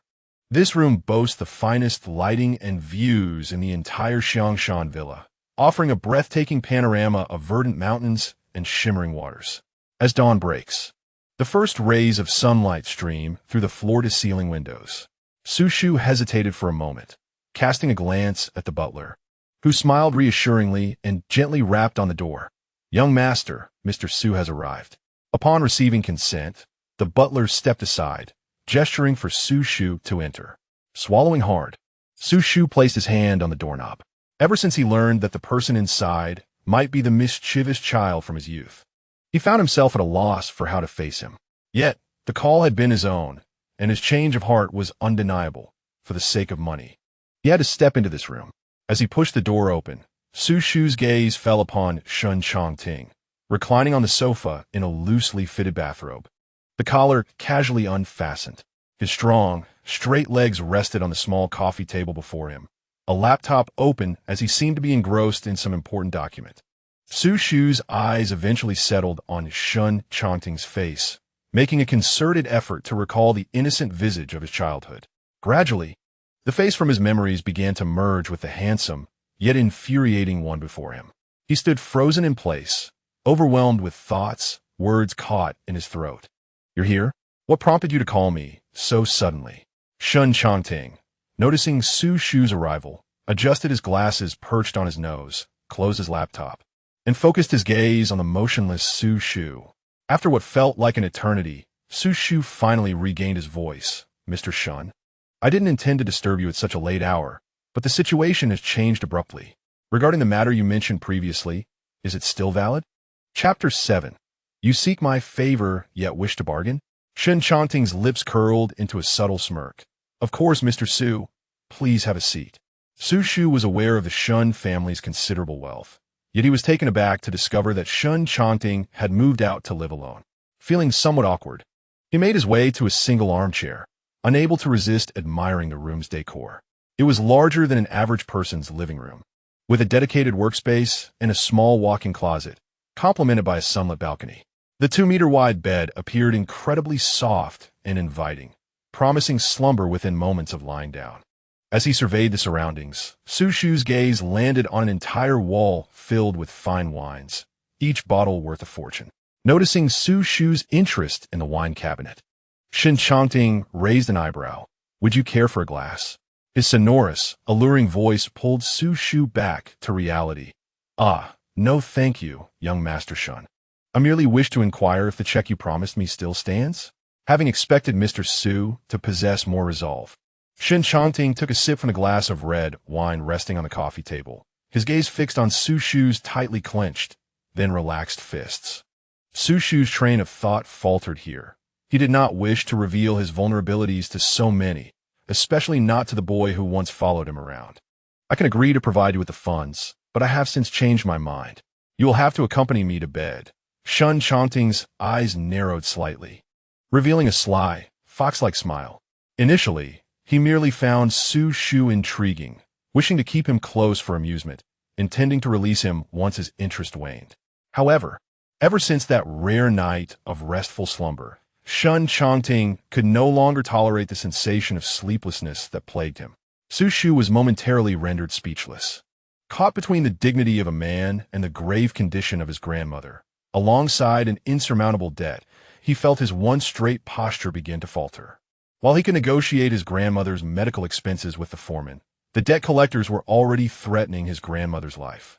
Shen Changting perceived Xu Shu's hesitation and wore a triumphant smile. "Xu Shu, at 26, your grandmother is hospitalized, and your gambling father has left you with an unpayable debt. So, Mr. Su, what is there left to ponder?" Xu Shu's eyes widened in shock and anger at the revelation of his private affairs, his tone turning irate. "Did you investigate me?" "Regrettably, Mr. Su, after that encounter, I had a rare good night's sleep, and I prefer to have someone clean by my side. Coincidentally, you need money, and I require your company at night. It is a mutually beneficial arrangement." Noticing Xu Shu's ire, Shen Changting lazily attempted to explain, not wishing to scare off the living pillow before him, as that would be counterproductive. His mind replayed the vivid scenes witnessed under the influence of medication that night, an alluring image of Xu Shu, unbeknownst to him, with a small dark mole in an unseen place. "Since you propose a mutually beneficial arrangement, I too have my terms," Xu Shu calmly replied, refusing to be merely a pawn. Shen Changting regarded Xu Shu with growing interest, finding the little wildcat increasingly amusing. And he drained his glass of red wine. You seek my assistance, yet you dare to set conditions? But do you not also require me, given your inability to rest properly? Although it was undoubtedly Xu Shu who was in need, he could not afford to lose face. The wine glass was refilled with a deep crimson liquid and offered to Xu Shu. Drink, and I shall acquiesce to your terms. Xu Shu accepted the glass and drank it all without hesitation, emboldened by the alcohol. He then stated directly, I will accompany you at night. But the events of that evening are not to be repeated. Shen Changting frowned at this, but understood that a gentleman's word is his bond. Primarily, he feared Xu Shu would flee, which would deprive him of much amusement, for it was the first time since someone's abrupt departure that he found himself intrigued by another. As if struck by an amusing thought, he nodded in agreement without further hesitation. Since you have articulated your demands, I too have conditions for fairness. Shen Changting approached Xu Shu, looking down at him. I will assist you in repaying your debt monthly, and I can cover your grandmother's medical expenses, provided you resign from the club. He leaned slightly forward, his breath mingling with the alcohol on Xu Shu's face. Upon hearing this, Xu Shu exploded in anger. If I don't work, how will I manage my grandmother's medical fees? He must secure his own employment. He desires to pay for his grandmother's medical expenses with clean money. No, assist me with my debts, for I will cover my grandmother's medical fees myself. There is no need for your help. Slightly intoxicated, Xu Shu maintained a semblance of rationality, yet he remained resolute. However, I harbor a disdain for those close to me working in establishments such as clubs. Do you recall what I previously stated? I prefer cleanliness, Shen Changting remarked, pinching Xu Shu's chin. Indeed, the little wildcat requires proper training. Otherwise, there may come a day when it scratches its owner. Xu Shu, unwilling to yield, seized Shen Changting's arm, resisting while glaring at him. Does young Master Shen intend to personally find me a job? Huh. This did remind Shen Changting that he could arrange for Xu Shu to join the Shen group, keeping him close and alleviating any worries of Xu Shu wandering off. How about I arrange for you to join my company? Shen Changting released his grip on Xu Shu's chin and reclined back onto the sofa. I am unaccustomed to prolonged office work, nor do I appreciate the atmosphere of such environments. Any job at a gas station for cleaning or car repairs would suffice. Xu Shu added as he noted Shen Changting's concession. You can repair cars? Shen Changting expressed mild surprise. While Xu Shu's temperament may be somewhat volatile, his appearance hardly suggested he was suited for such arduous and dirty work. Indeed, I was too young previously to secure a job, and while studying, I apprenticed under a skilled master for some time. So repairing cars is not an issue, Xu Shu stated, adjusting his jaw as he sat back in the armchair. Very well, I shall assist you in finding a position, and thus we have reached an agreement. Tomorrow, you shall resign from the club. The words fading into a somewhat indistinct echo in Xu Shu's ears. In response to the muffled voice, Xu Shu vaguely replied with an affirmative sound. The lingering effects of the aged wine surged quickly, compounded by the late hour, enveloping Xu Shu in drowsiness. Just as he was on the verge of slumber, Xu Shu suddenly sat upright, forcefully slapping his face. Then I shall take my leave now, young Master Shen. It's getting late. You should rest early as well. Chapter 8. The human-shaped sleep pillow stumbling slightly, Xu Shu drunkenly made his way towards the door, finally grasping the doorknob, only to be pulled back by Shen Changting. Since both parties have consented to this arrangement, from this day forth, whenever I require it, Mr. Xu, you must accompany me to sleep. Being trapped in Shen Changting's embrace, Xu Shu was momentarily stunned before he began to resist. Let go of me. I want to return to my dormitory. Shen Changting did not anticipate Xu Shu's low tolerance for alcohol. Seeing him inebriated, he frowned and leaned closer to Xu Shu's ear, exhaling softly. Xu Shu, fella, covering his ears with his hands. What are you doing? You perverted fiend. Let me go. Shen Changting was taken aback by Xu Shu's sensitivity. With his other hand, he grasped Xu Shu's chin and leaned in again, whispering, Do not forget about the debts and your new job. The moment Xu Shu heard the word debts, his muddled mind cleared, and he fell silent. Evidently pleased with Xu Shu's awareness, Shen Changting hoisted him up with one arm and laid him on the bed. Due to the effects of alcohol, Xu Shu's face was flushed, and his gaze appeared somewhat dazed as he stared at the blurred, handsome face before him. At that moment, any remnants of rationality fled from Xu Shu's mind, and his hand slipped beneath his shirt, lifting it upwards. Observing such a visually striking scene, Shen Changting felt his throat tighten involuntarily, and the remnants of his sanity whispered that this was not the appropriate time. He swiftly pulled the blanket over Xu Shu, adjusting the room's temperature slightly lower. The figure beneath the covers stirred a few times, settling into a comfortable position, and ceased any further movements. Shen Changting nestled into the bed, softly calling out Xu Shu's name. When he received no response, he couldn't help but chuckle. Although he had employed a few tricks to lure Xu Shu into bed, establishing a mutually beneficial relationship, Xu Shu, as a human-shaped sleeping pillow, was somewhat inadequate. After all, what kind of pillow falls asleep first? He wrapped his arms around Xu Shu's waist, his back pressed against the warmth of his chest, enveloping him in an embrace. The familiar scent lingering in Shen Changting's nostrils. It was this aroma that eased his tense nerves, allowing him to drift into a peaceful slumber. Perhaps it was acceptable for the pillow to fall asleep first, considering it was only their second encounter, and he was still somewhat inexperienced.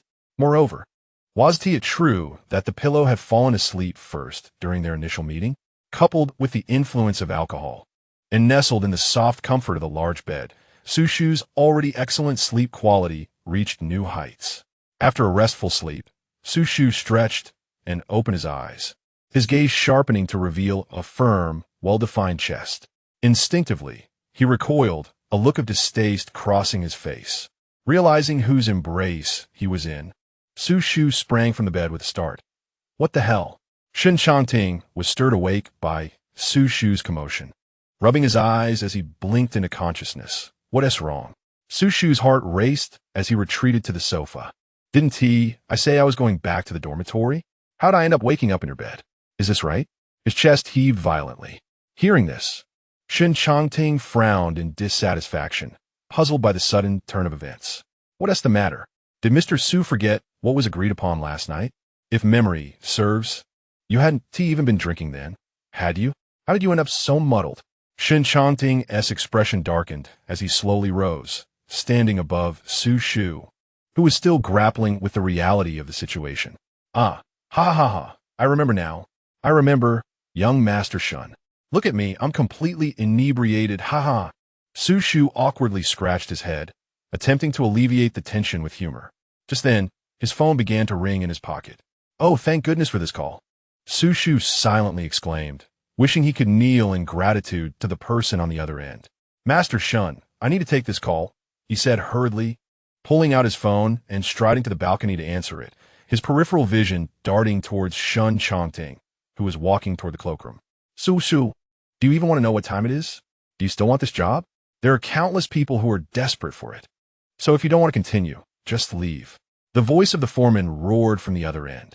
What a ridiculous savior. Akin to the reincarnation of the king of hell, nearly deafening Xu Shu with his thunderous voice. Instinctively, he distanced the phone from his ear and glanced at the time. It's already 11 in the morning. How on earth did it become so late? Xu Shu et galim un gon si li. You know it's 11. Hurry over here. If you arrive now, I'll deduct your morning's wages. If you don't come, you'll lose the entire day. Pack your bags and leave tomorrow. All right, I understand. Thank you, supervisor. I'll be there shortly. Xu Shu replied, abruptly flinging open the balcony door, muttering to himself. I'm late. In a rush, Shen Changting emerged from the cloakroom, adjusting his tie, just as he spotted Xu Shu hastily exiting his room. Why didn't you wake me? I'm going to be late for work. Xu Shu stood before the mirror, tidying up the work attire he had worn all night, and was about to leave Shen Changting's room. Did we not agree last night that you wouldn't have to work at the club anymore? I would help you find a new job, Shen Changting interjected, halting Xu Shu by gripping the back of his collar. Huh? Did we discuss that last night? Xu Shu appeared bewildered. Shen Changting sighed in resignation. Your drinking habits are truly atrocious. So, you genuinely agreed to help me find a new job? Xu Shu's eyes brightened. Shen Changting, noticing the rare submissive side of the feisty little cat, opted for a more patient explanation. I originally promised to assist you with your debts, cover your grandmother's medical expenses, provided you serve as my human pillow, and quit the club. Before he could finish, Xu Shu interrupted. No way. I must have my own job. I can manage my grandmother's medical fees myself. Just help me find a new job to settle my debts.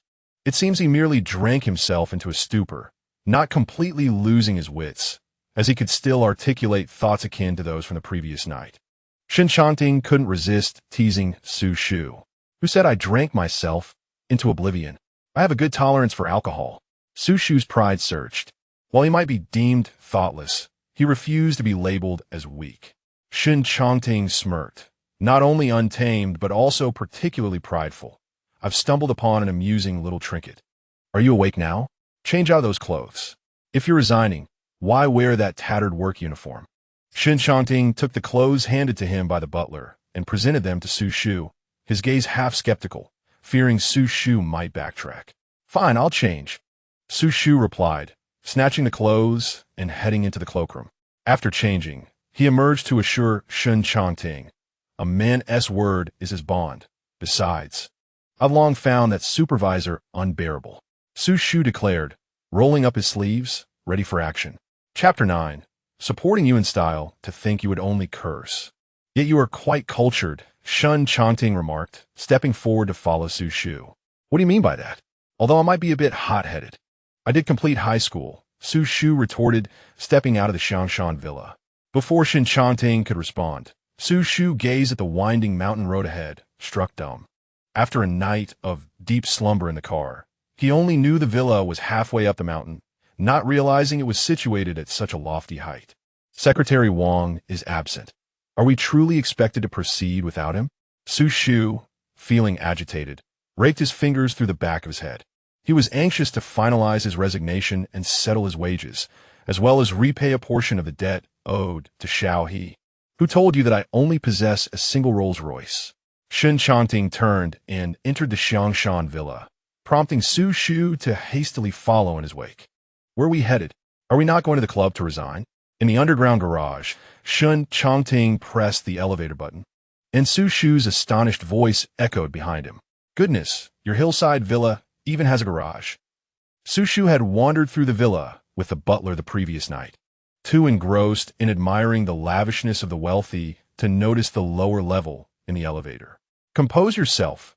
Your naivety is showing, Shen Changting remarked as they exited the elevator. The formerly dim garage was suddenly illuminated, revealing a floor adorned with tiles and a row of luxury cars lined up before Xu Shu.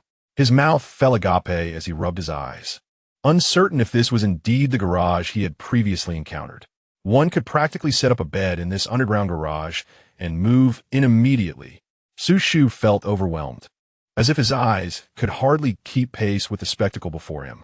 When he had been at the Shun estate, he hardly ventured out. The only luxury vehicles he had seen were those that occasionally came to pick up Shen's father. What do you think?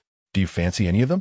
Choose one to drive to the club and make a statement, Shen Changting said, gently nudging Xu Shu's chin to close his gaping mouth. Me? Xu Shu pointed to himself, and without waiting for Shen Changting's approval, he eagerly dashed to the luxury cars, inspecting each one with delight. Then I shall not hold back, ha ha ha. Xu Shu's reaction was akin to an excited little wildcat discovering a trove of coveted toys, momentarily unsure of which to engage with first. The color, the body, it was simply stunning. He halted before a red Ferrari LaFerrari, wishing he could drape a wedding gown over the sports car and marry his dream vehicle on the spot. Do you fancy this one? The LaFerrari is indeed striking, though Shen Changting seldom drives it, finding it too ostentatious. Yes. I absolutely adore it. Previously, I could only admire it through my phone. This is the first time I can touch a luxury car of such caliber in reality. Were it not for the owner being present, Xu Shu would have relished the opportunity to embrace the LaFerrari. So you like it that much? Then this time, you shall take the wheel, Shen Changting said, extending the keys towards Xu Shu. Surprisingly, Xu Shu did not reach out for the keys but instead pushed them back. Perhaps not, for if I were to damage it, I will be unable to compensate even tenfold. Though Xu Shu's mouth watered at the sight of the LaFerrari, his reason prevailed, reminding him that temptation must be resisted. Shen Changting, holding the keys, raised an eyebrow at Xu Shu's response, a hint of amusement playing at his lips. "Get in," Shen Changting instructed, and upon hearing this, Xu Shu opened the car door and plopped himself into the seat. He gazed at the luxurious interior and the steering wheel, his hands itching to explore. Yet he restrained himself. With the key inserted and turned, the electrical systems buzzed to life. He pressed the brake and started the engine, the roar of the motor eliciting an astonished gasp from Xu Shu. As the sports car exited the underground garage, Shen Changting glanced at the still exuberant Xu Shu in the passenger seat. "Brace yourself." "What?" Without waiting for Xu Shu to react, Shen Changting pressed the accelerator, and the car surged forward like an arrow released from its bow. The mountains echoed with Xu Shu's anguished cries. The vehicle soon came to a halt not far from the club, where Xu Shu emerged, leaning against the car for a considerable time to regain his composure. Indeed, there's a certain comfort in simply pausing to observe. He leaned back into the car, gazing at Shen Changting, who was resting his chin on his hand with keen interest. "Wait for me here. I shall return shortly."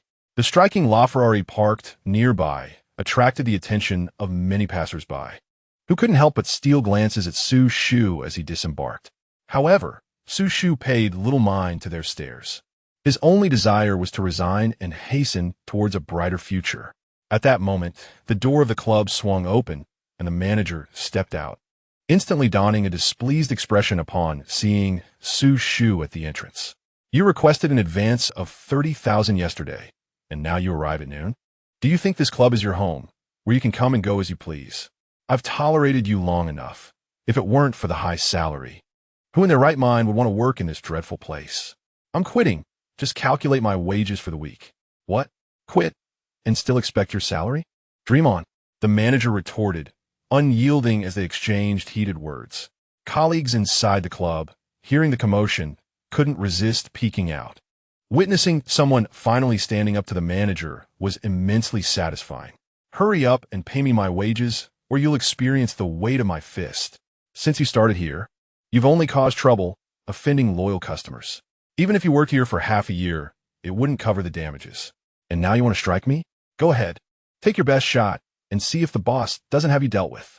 Sensing Xu Shu's intent to throw a punch, the manager provocatively escalated the confrontation.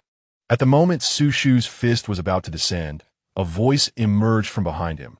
"Pay him his wages. You needn't return afterward. I will speak to your boss." "Young Master Shen." The manager looked at Shen Changting with a hint of surprise, then turned with a triumphant expression towards Xu Shu, whose fist hung suspended in the air. "Did you hear that? Young Master Shen says to take your money and leave." "I was speaking to you," Shen Changting replied, his hands in his pockets, his gaze fixed on the manager, whose expression froze upon hearing his words. "Young Master Shen, you jest. I've worked here for 5 years. You can't just dismiss me like this. I have a family depending on me," the manager exclaimed, shoving Xu Shu's hand away from his collar, nearly kneeling before Shen Changting. Shen Changting placed an arm around Xu Shu's shoulders, looking at the manager with a silent smile. At that moment, the manager finally comprehended that the person behind Secretary Wang was none other than Shen Changting, and Xu Shu was now aligned with him. Xu Shu, taken aback by the unintended consequences of his actions, hesitantly spoke. "Isn't this a bit excessive? It's not your fault. Without you, he would have left eventually. You merely provided the opportunity," Shen Changting replied, ushering him into the passenger seat. "Since you've resigned, it's time to move out of the club's dormitory." Chapter 10. Do you really consider me a porter? Are you that urgent? I heard that upon resignation, one is given 3 days to find accommodation. And Xu Shu was still somewhat bewildered. Unexpectedly, Shen Changting stepped in and resolved the matter without the need for Xu Shu's intervention. "Since we are here, let us settle everything at once. Is there really that much to move? I instructed Secretary Wang to bring the Rolls-Royce over." Shen Changting's driving this time was considerably slower than before, clearly taking Xu Shu's feelings into account. Why switch cars? I thought the LaFerrari was quite splendid." "The LaFerrari lacks a trunk." "Oh," Xu Shu scratched his head awkwardly. Only moments ago, he had pretended to be well-versed in luxury vehicles.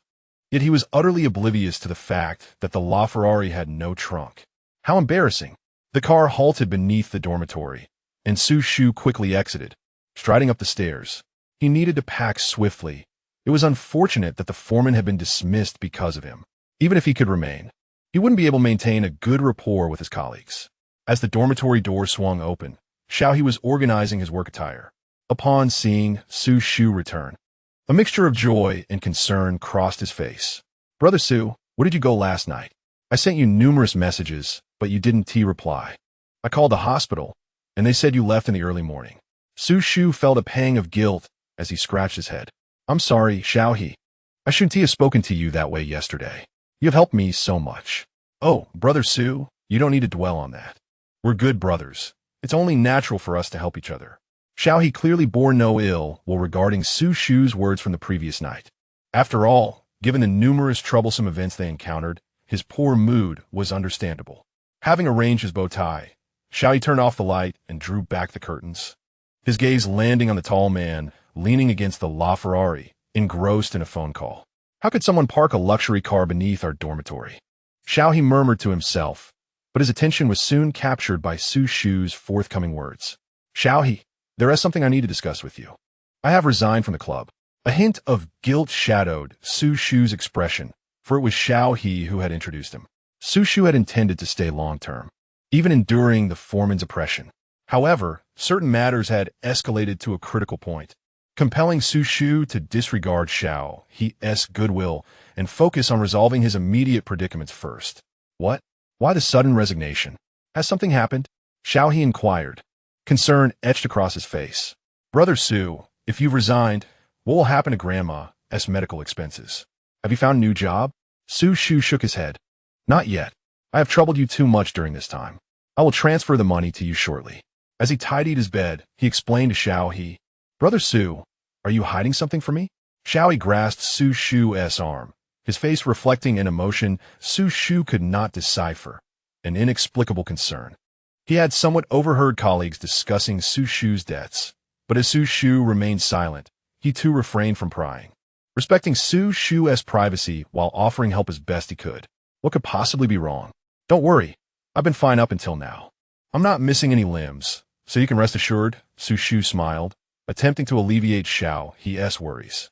As Xu Shu remained reticent, Xiaohe pressed his lips into a straight line. After a considerable pause, he finally spoke. "Brother Xu, allow me to assist you with the packing." The two spent approximately half an hour organizing Xu Shu's belongings, ultimately packing only a single suitcase and a complete set of bedding. At that moment, Xu Shu's phone vibrated. Upon checking, he discovered that the club's efficiency was commendable, as a sum of 3,000 yuan had already been credited to his account. Xu Shu's face lit up with joy. "Xiaohe, my salary for this week has been dispersed. I will transfer it to you now. Although I cannot repay the entirety of what I owe you, I assure you that I will settle it in due course. No need to rush, Brother Xu. You should keep it for now. In case of an emergency, it is prudent to have some funds at your disposal." Xiaohe quickly declined, fully aware of Xu Shu's struggles. "That won't do. Here is the plan. I will give you 2,000, and I shall keep 1,000 for myself. Surely, you can accept that." Once Xu Shu made a decision, no one could sway him. "Very well, but should you find yourself in need again, feel free to borrow from me." Xiaohe reluctantly acquiesced to Xu Shu's insistence. Outside, a Ferrari had been replaced by a Rolls-Royce. Xu Shu carried the suitcase while Xiaohe helped with the neatly packed bedding. In the corridor, Xiaohe inquired, "Brother Xu, have you found a new place to stay after moving out of the dormitory?" At this, Xu Shu hesitated. He had yet to secure accommodations, as Shen Changting had demanded that he vacate the dormitory immediately. "Ah, I've found a place. There is no need for concern." "That is wonderful." Xiaohe's eyes sparkled as they descended the final staircase of the dormitory together. "Please hand me the bedding. I can manage it myself," Xu Shu said, reaching to take the bedding from Xiaohe's grasp, wishing to avoid an encounter between Xiaohe and Shen Changting. Although their relationship was mutually beneficial, it remained somewhat delicate in the eyes of outsiders. "Not at all, Brother Xu. I shall carry it for you." "Where's your new place?" "Allow me to call a taxi for you," Xiaohe insisted, showing no intention of relinquishing his hold. The sound from a staircase caught Shen Changting's attention as he waited for Xu Shu while scrolling through his phone. He stepped forward, taking Xu Shu's suitcase. Are we all packed up? Xu Shu froze, slowly turning around. Didn't I ask you to wait for me in the car? I came to check on you when you took so long to emerge, Shen Changting replied, his gaze fixed on Xu Shu's hand gripping the bedding bag. Showing no interest in Xiaohe whatsoever. Brother Xu, who is he? Xiaohe scrutinized the tall, handsome Shen Changting standing behind Xu Shu, a hint of animosity glimmering in his eyes. Upon hearing Xiaohe's address to Xu Shu, Shen Changting's brows slightly furrowed. This is Shen Changting. He is here to help me move. Isn't that right, Changting? Xu Shu said, casting frantic glances at Shen Changting. When did I become your mover? Shen Changting raised an eyebrow, intrigued, as he awaited Xu Shu's explanation. Haha, could you lend a hand for a moment? Haha, Xiaohe. Changting is my friend who specifically came to assist me with my move. As for the relocation, Xu Shu felt a cold sweat trickle down his back, terrified that Shen Changting might, at any moment, reveal their relationship. Although Shen Changting felt slightly dissatisfied with Xu Shu's perception of him, he decided to oblige. Given the familiarity in Xu Shu's address, indeed, I am here to help him move. Why have I never heard you mention this before? Clearly, you consider me an outsider. Xiaohe gazed at Xu Shu with a hint of grievance. Oh, we just met recently, and I haven't had the chance to mention it. You're about to start working at the club, so I wouldn't want to disturb you. Off you go. Xu Shu swiftly took the large bag from Xiaohe's hands and thrust it into Shen Changting's embrace, urging Xiaohe to hurry along to the club. Once Xiaohe was gone, Xu Shu visibly sighed in relief, only to hear Shen Changting's soft voice from behind. So, you truly see me as a mere mover? Chapter 11. Why does he call you Su Ge? Upon observing Shen Changting's expression, Xu Shu instinctively snatched the large bag containing bedding and the suitcase from Shen Changting's hands. This is just to expedite his departure. Let me first place these in the trunk, Xu Shu puffed as he began to move the items. Shen Changting was the first to occupy the driver's seat, fastening his seatbelt and starting the car. With just a push of the handbrake and a press of the accelerator, they could leave this incongruous place behind. After placing all their belongings in the trunk, Xu Shu wiped the sweat from his forehead, settled into the passenger seat, and fastened his seatbelt. His gaze fell upon Shen Changting, who sat with his hands crossed over his chest, showing no intention of driving. The mood of the driver was evidently not pleasant. Yet Xu Shu remained oblivious, exclaiming, "Let us go. Why aren't you driving? Who was that helping you with your luggage just now? Why does he call you Su Ge?"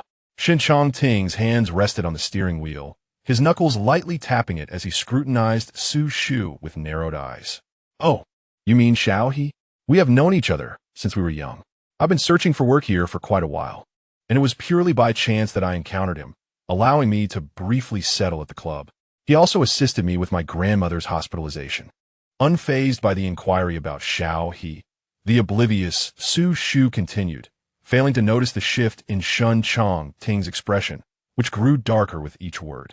It became increasingly evident to Shen Changting that the seemingly innocent Xiaohe, who appeared to have just begun university, harbored a sense of hostility and possessiveness that was anything but feigned. This was not the reaction one would expect from a childhood friend. Stay away from him. Shen Changting's hand hovered over the handbrake, poised to press it, when suddenly Xu Shu's voice rose in protest. "What nonsense are you spouting? Xiaohe is a genuinely good person who has helped me a lot. Why should I distance myself from him?" Xu Shu's constant defense of Xiao, he ignited Shen Changting's irritation, prompting him to pull Xu Shu closer, tugging at the collar of his sweatshirt, and biting down on his shoulder with considerable force. "Hey, Shen Changting, what on earth are you doing?" Xu Shu was taken aback as he forcefully pushed Shen Changting away, clutching his bitten shoulder. "Damn it, that hurts like hell. Are you a dog or something?" Xu Shu gritted his teeth and touched the wound, his fingertips stained with faint traces of blood. Internally, he cursed that mad dog. This was a punishment for your disobedience. Shen Changting's gaze fell upon Xu Shu's hand, acknowledging that he had indeed failed to restrain his emotions, applying more force than intended. He reached out again, wrapping his arms around Xu Shu's neck and placing a kiss on the nape of his neck, just above the injury. This time, Xu Shu reacted swiftly, shoving Shen Changting away and delivering a slap. Damn it, Shen Changting. Didn't you say you wouldn't engage in such bizarre antics?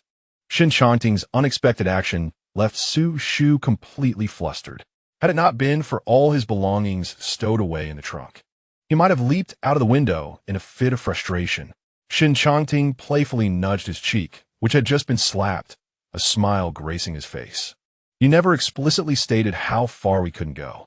The dark little thoughts in his heart were finally laid bare before him. And Shen Changting's mood visibly brightened as he engaged the handbrake, shifted into gear, and pressed the accelerator. Xu Shu was left utterly stunned by Shen Changting's astonishing remark. Since leaving the Shen family, he had navigated life with his sharp intellect, never encountering significant setbacks. He never anticipated that he would be caught off guard by Shen Changting, a madman who played by no rules. You perverted fool. If you kiss me again, I'll smash your dog head with my fist. Xu Shu's teeth ground together in anger. Shen Changting feigned indifference, yet he felt a flicker of excitement. He provocatively called out to Xu Shu using a nickname. Well then, Suga, go ahead and smash my dog head. Let's see who will still be so kind as to pay off your debts and find you a new job. Damn, don't call me that. Xu Shu, whose pulse felt tightly constricted, seethed with rage, his gaze drifting out the window. He had moved out of the club, but still had no idea where to find a suitable place to stay. Where are you taking me? The one gripping the steering wheel was not Xu Shu, so he had to break the eerie silence in the car once more. We're going out to eat. Then back to the Shangshan Villa. The car stopped in front of a Michelin-starred restaurant, the lavish decor clearly indicating it was a place that someone like Xu Shu, a beautiful yet financially struggling individual, could hardly afford. The two exited the car and entered the establishment. Huh, am I going to stay at the Shangshan Villa? Xu Shu initially thought Shen Changting would merely find a casual place for him to settle down, never expecting to be invited directly to his private villa. What else would it be? As my human-shaped pillow, you should always be at my beck and call. Shen Changting raised an eyebrow, puzzled by Xu Shu's remarks, looking down at him with a sense of superiority as they entered the restaurant, where Xu Shu suddenly felt somewhat awkward. Xu Shu pursed his lips, clearly not entirely in agreement with Shen Changting's words, even though he had indeed consented to be Shen Changting's human-shaped pillow. However, given the upscale setting, he swallowed back the vulgarities that threatened to spill from his lips to avoid losing face. Never mind, he thought, in a rush to move out of the dormitory. He had no immediate place to stay and not much money on him.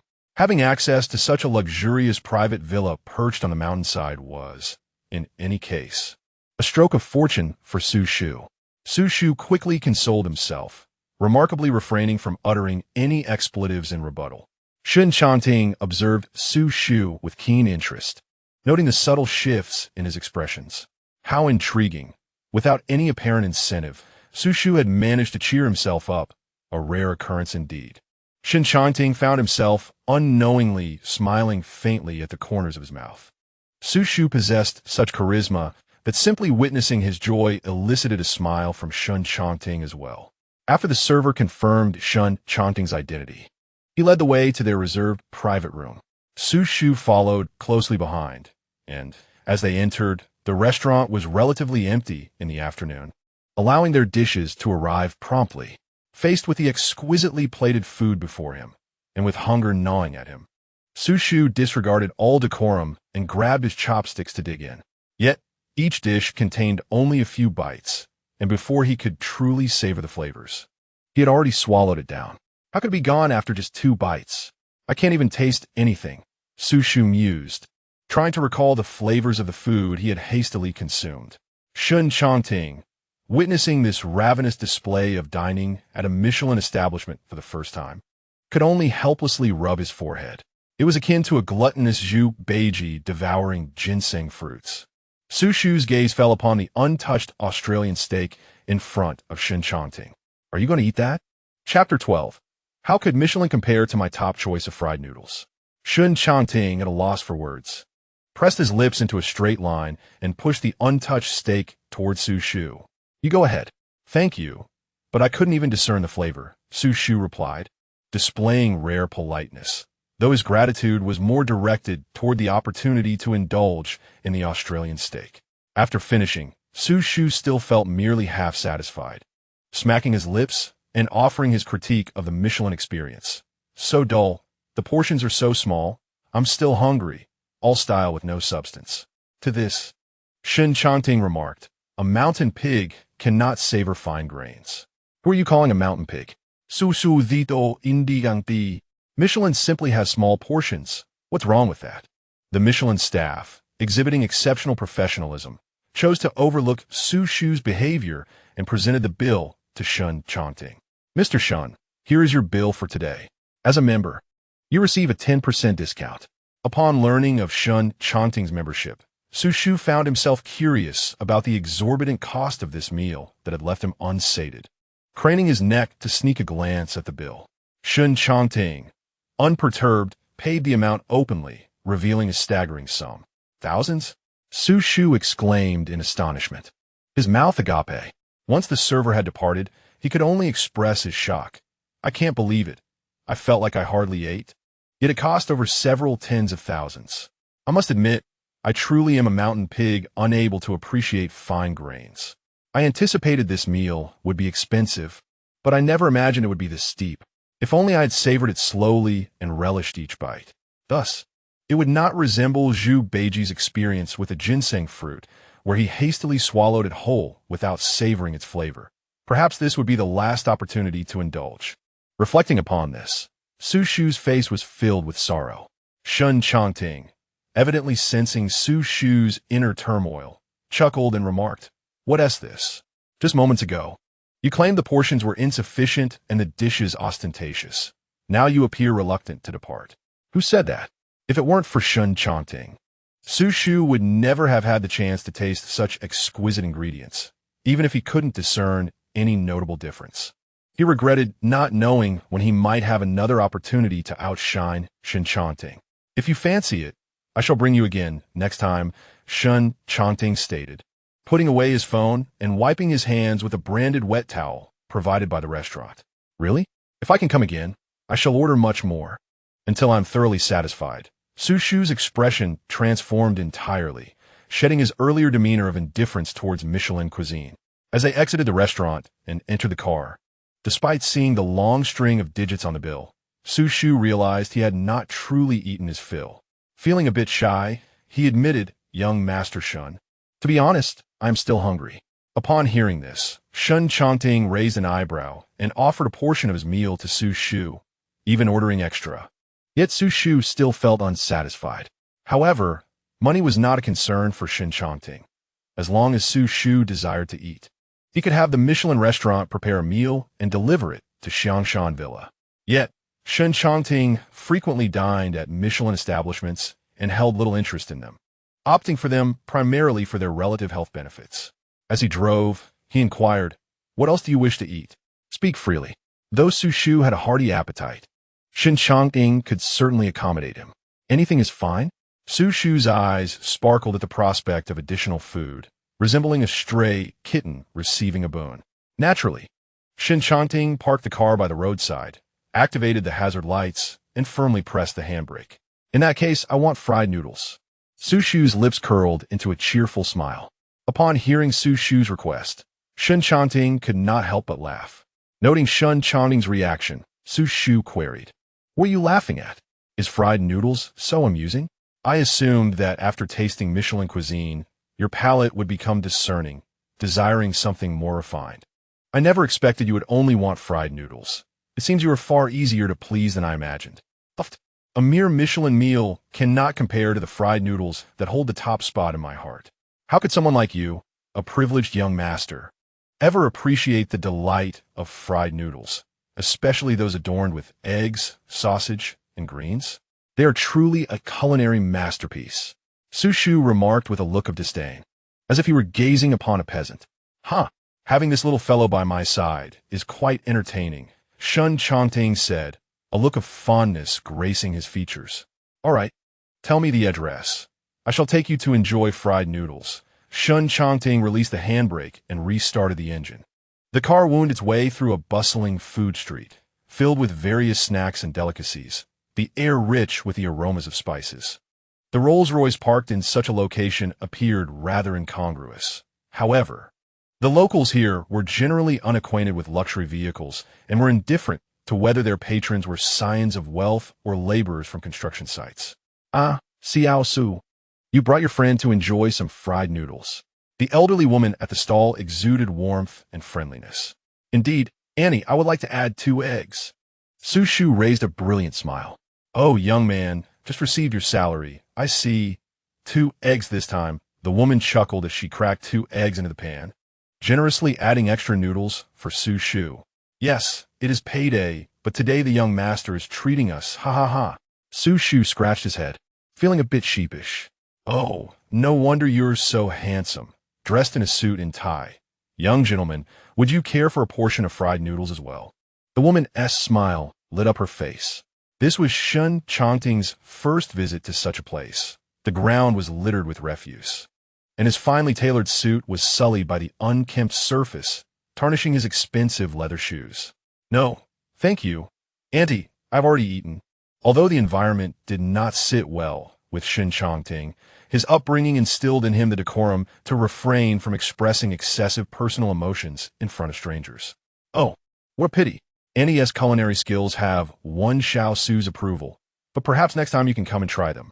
I'll throw in an extra egg for you, Annie said with a light-hearted tone as she finished preparing the order for Xu Shu and placed it into a container. Ah, Auntie, I am quite fond of those Michelin delights. My stomach is rather delicate, and it wouldn't bode well if I were to eat something unsuitable. However, I have a cast-iron stomach. I relish whatever you prepare, Xu Shu said, reaching out to accept the fried noodles handed to him by Annie. You little rascal. Sweet-talking while throwing in barbs. Annie's offerings are certainly clean. The woman shot Xu Shu a playful glare.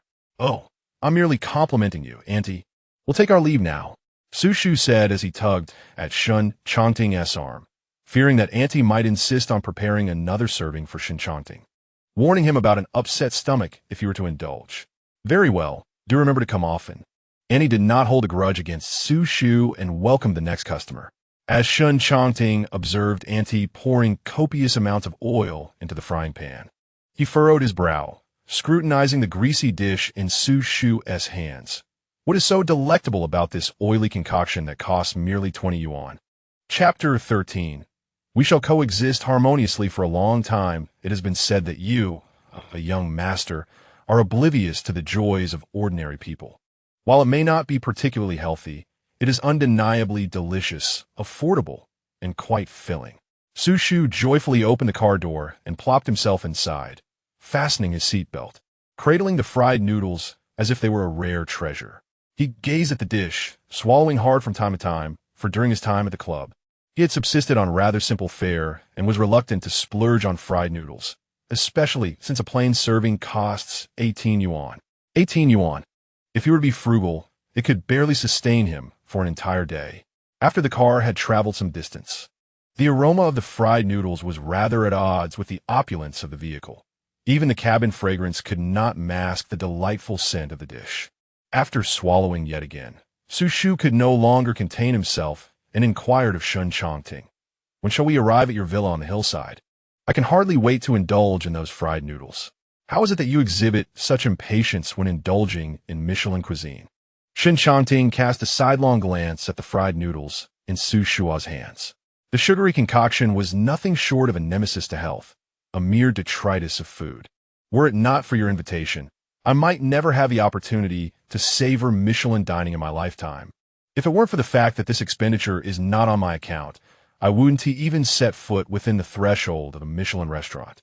As the conversation unfolded, Xu Shu swallowed hard once more. Can't we eat now? The noodles will lose their appeal when cold. Shen Changting was silent for a considerable time, ultimately conceding. The aroma of fried noodles had permeated the car, and he could always request Secretary Wang to clean it later. Go ahead and eat, Shen Changting relented, not wishing for Xu Shu to be tormented by the sight of a 20 yuan portion of fried noodles throughout their journey, lest it be perceived that he was depriving him of sustenance. Upon receiving the command, Xu Shu, akin to a well-trained pup granted permission by its master, eagerly lifted the lid and began to devour the noodles with disposable chopsticks. Wow. Yes, this is the flavor I've been craving for days. Mind your manners and refrain from speaking while eating. You might choke, Shen Changting remarked, casting a fleeting glance at Xu Shu, whose cheeks were stuffed to the brim, resembling a little hamster storing food in its cheek pouches. Shen Changting subtly shook his head, bemused by the sight of someone who had just dined at a Michelin establishment yet was ravenously showcasing a mere 20 yuan portion of fried noodles in a luxury vehicle. The image was akin to the nonsensical output of artificial intelligence. As the traffic light turned red, Shen Changting finally had the mental space to observe Xu Shu. In just a few minutes, the large bowl of fried noodles had diminished by half, prompting him to frown. Eat so hastily and you might suffer from indigestion. Oh, I've gotten used to eating quickly from rushing to work. I've always maintained this pace, and it hasn't led to any discomfort.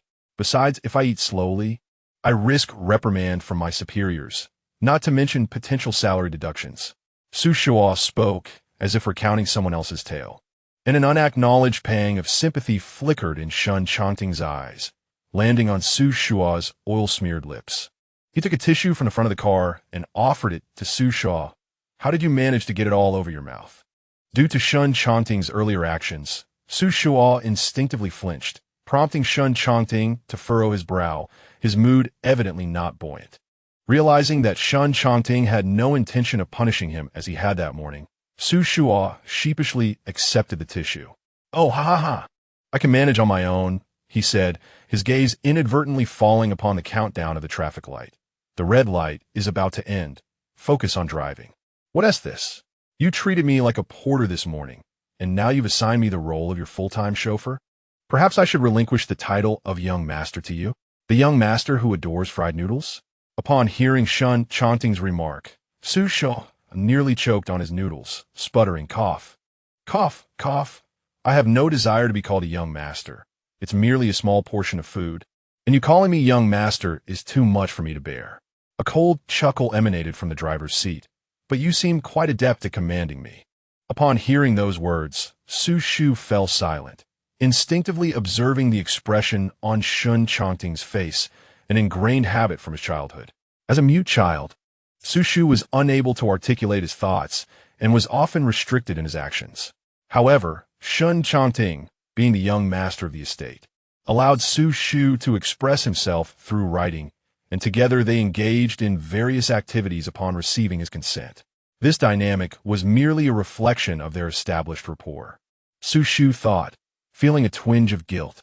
Oh, is it due to our shared bedtime that our relationship has progressed at a pace much quicker than that of ordinary acquaintances? Shen Changting remarked, a slight smirk playing at the corners of his mouth as he spoke with a gentlemanly demeanor, yet his words carried an undertone of mischief. Goodness, Shen Changting. What nonsense are you spouting? Our relationship is purely transactional. Do you understand? Of course, I must maintain a favorable relationship with you, young master. Xu Shu Vito. The words slipping out in a fit of anger, momentarily forgetting his concern for revealing his identity, only to realize his indiscretion as the latter part of his statement registered. Just a transactional relationship, is it? Very well. Whatever Su Gu says must be right, Shen Changting replied with a sardonic smile, knowing that Xu Shu was bound to him. And ultimately, he had the final say in the matter. Oh, come on, don't call me that, young Master Shen. Can't we get past such formalities? After finishing his fried noodles, Xu Shu leaned back his chair and belched, still not accustomed to Shen Changting addressing him in such a manner. Please refrain from calling me young Master Shen. We are to spend a considerable amount of time together. Besides, you used to call me by my name so effortlessly, didn't you? As they engaged in this playful banter, the car had already entered the underground parking lot of Xiangshan Villa. Is it really the same? You're the one who keeps provoking me, Xu Shu said, rubbing the back of his neck while holding the empty container of fried noodles in the other hand. I wouldn't mind if you call me Changting. I quite like being referred to as Su Gu. What do you say? It's merely a change of title to foster a more harmonious relationship between us. Once the car was parked and the engine turned off, Shen Changting unbuckled his seatbelt and suddenly leaned towards Xu Shu, his tone soft and lingering. How about it, Su Gu? Xu Shu leaned back, feeling trapped by the seatbelt, unable to move as Shen Changting's breath and lips hovered close. Reluctantly, he acquiesced. Fine, it's just a title. Call me whatever you wish. Just don't stay this close. Satisfied with his response, Shen Changting reached over to unbuckle Xu Shu's seatbelt. Then it settled Sugo. A radiant smile lit up Shen Changting's face as he shifted back into the driver's seat, opened the car door, and hummed a classical piano piece as he exited. In the passenger seat, Xu Shu felt a shiver run down his spine, watching Shen Changting's retreating figure as he muttered under his breath, "Perverted Shen Changting. Truly disgusting." Chapter 14. One's own space breeds novelty, does it not? Though he muttered curses, Xu Shu still jogged after Shen Changting as they exited the vehicle.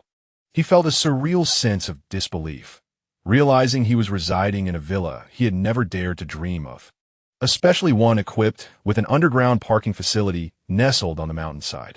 Shen Changting's gaze fell upon Xu Shu's hand. "How long do you intend to carry that bag of trash?" As Xu Shu followed Shen Changting into the elevator, he overheard the latter's remarks and retorted with irritation. "Seriously?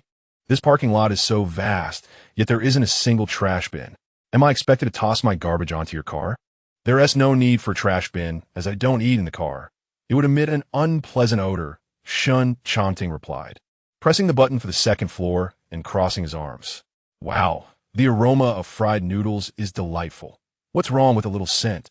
Xu Shu clearly disagreed with Shen Changting's blasphemy against his favorite dish, silently wishing that the grass-loving Shen Changting could be sent to the vast grasslands of Xinjiang to munch on turf. If today it's fried noodles, tomorrow fried rice, and the day after snacks, what sort of odor would linger in the car? As he uttered these words, Shen Changting raised an eyebrow at Xu Shu. Xu Shu refrained from hastily retorting, instead pondering the mingling of various scents. Individually, each item might be fragrant, but together over time, they could indeed transform into an indescribable odor. "Fine, I'll be more mindful next time," Xu Shu conceded, though he still felt a bit defiant against Shen Changting's opinion. When hunger strikes, one can eat in any circumstance.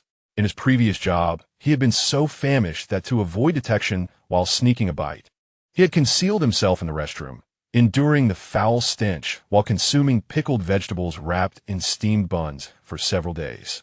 Wealthy individuals often possess such trivial, bothersome habits, such as being excessively particular about cleanliness. Yet, now that he found himself on the territory of the affluent, Xu Shu had no choice but to heed the words of the villa's owner. "That's good to know," Shen Changting remarked just as the elevator doors slid open. He stepped out with long strides, while Xu Shu, standing behind, raised his middle finger in a fit of frustration. Upon hearing the absence of footsteps trailing behind him, Shen Changting turned suddenly, startling Xu Shu, who quickly concealed his outstretched finger behind his back. "Why aren't you coming out? Or do you intend to spend the night in the elevator?" Shen Changting's gaze fell upon the mirror at the back of the elevator, revealing Xu Shu's middle finger, which had been hastily hidden but not retracted in time. "Damn it, I certainly don't want to sleep in the elevator. If anyone is to sleep, it should be you." Xu Shu's eyes darted, attempting to mask his unease with a burst of temper. He hurriedly exited the elevator, trailing after Shen Changting, all the while sensing that Shen Changting's gaze had not rested upon him. Instinctively, he glanced back at the elevator, and just as the doors were closing, he caught sight of his reflection in the mirror. Xu Shu felt mortified, realizing he had forgotten about the mirror's presence. He quickened his pace to stand beside Shen Changting, subtly observing his facial expression, and found no trace of displeasure, which relieved him. He concluded that his earlier perception of Shen Changting's gaze not being on him was merely a figment of his imagination. With so many rooms in the villa, which one am I to stay in? To ease the slightly awkward atmosphere, Xu Shu took the initiative to speak. "Directly in my room?"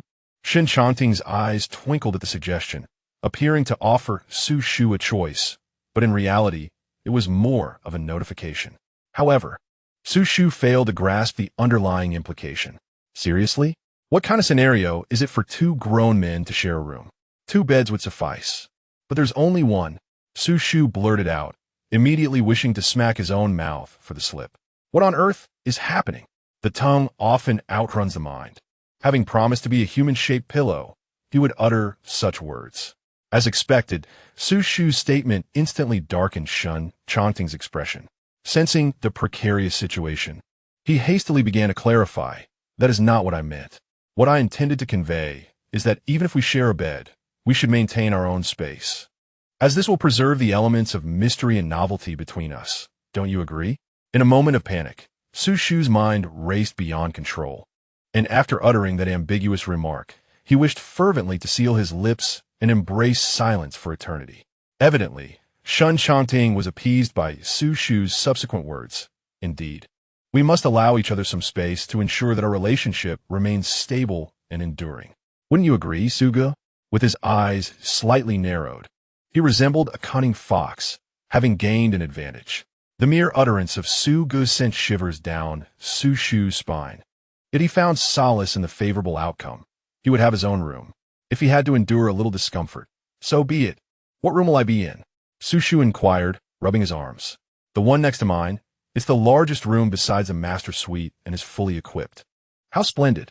I shall move in at once," Xu Shu proclaimed, only to suddenly remember that his belongings lay quietly in the trunk of his Rolls-Royce. "Oh no, my luggage. I'll have the butler bring it up for you." "Don't worry. The villa is equipped with top-notch security measures, so all your possessions will be safe," Shen Changting reassured him, amused by Xu Shu's sudden anxiety. How much could that little bit of stuff be worth anyway? Not long after Xu Shu settled into the room next to Shen Changting, the butler delivered his luggage. After awkwardly expressing his gratitude, Xu Shu flung himself onto the bed. Just days prior, he had been contemplating how to stretch a single dollar into 3 portions, calculating how long he could survive on steamed buns and pickles to repay that month's debts. Yet today, he found himself residing in a mountainside villa, feasting on Michelin-starred meals that cost tens of thousands, yet left him unsated. This was a scene he had never dared to dream of. Sitting up, he slapped his face. He must not succumb to this life of luxury that did not belong to him. After all, it is easy to shift from frugality to extravagance, but difficult to return to simplicity from opulence.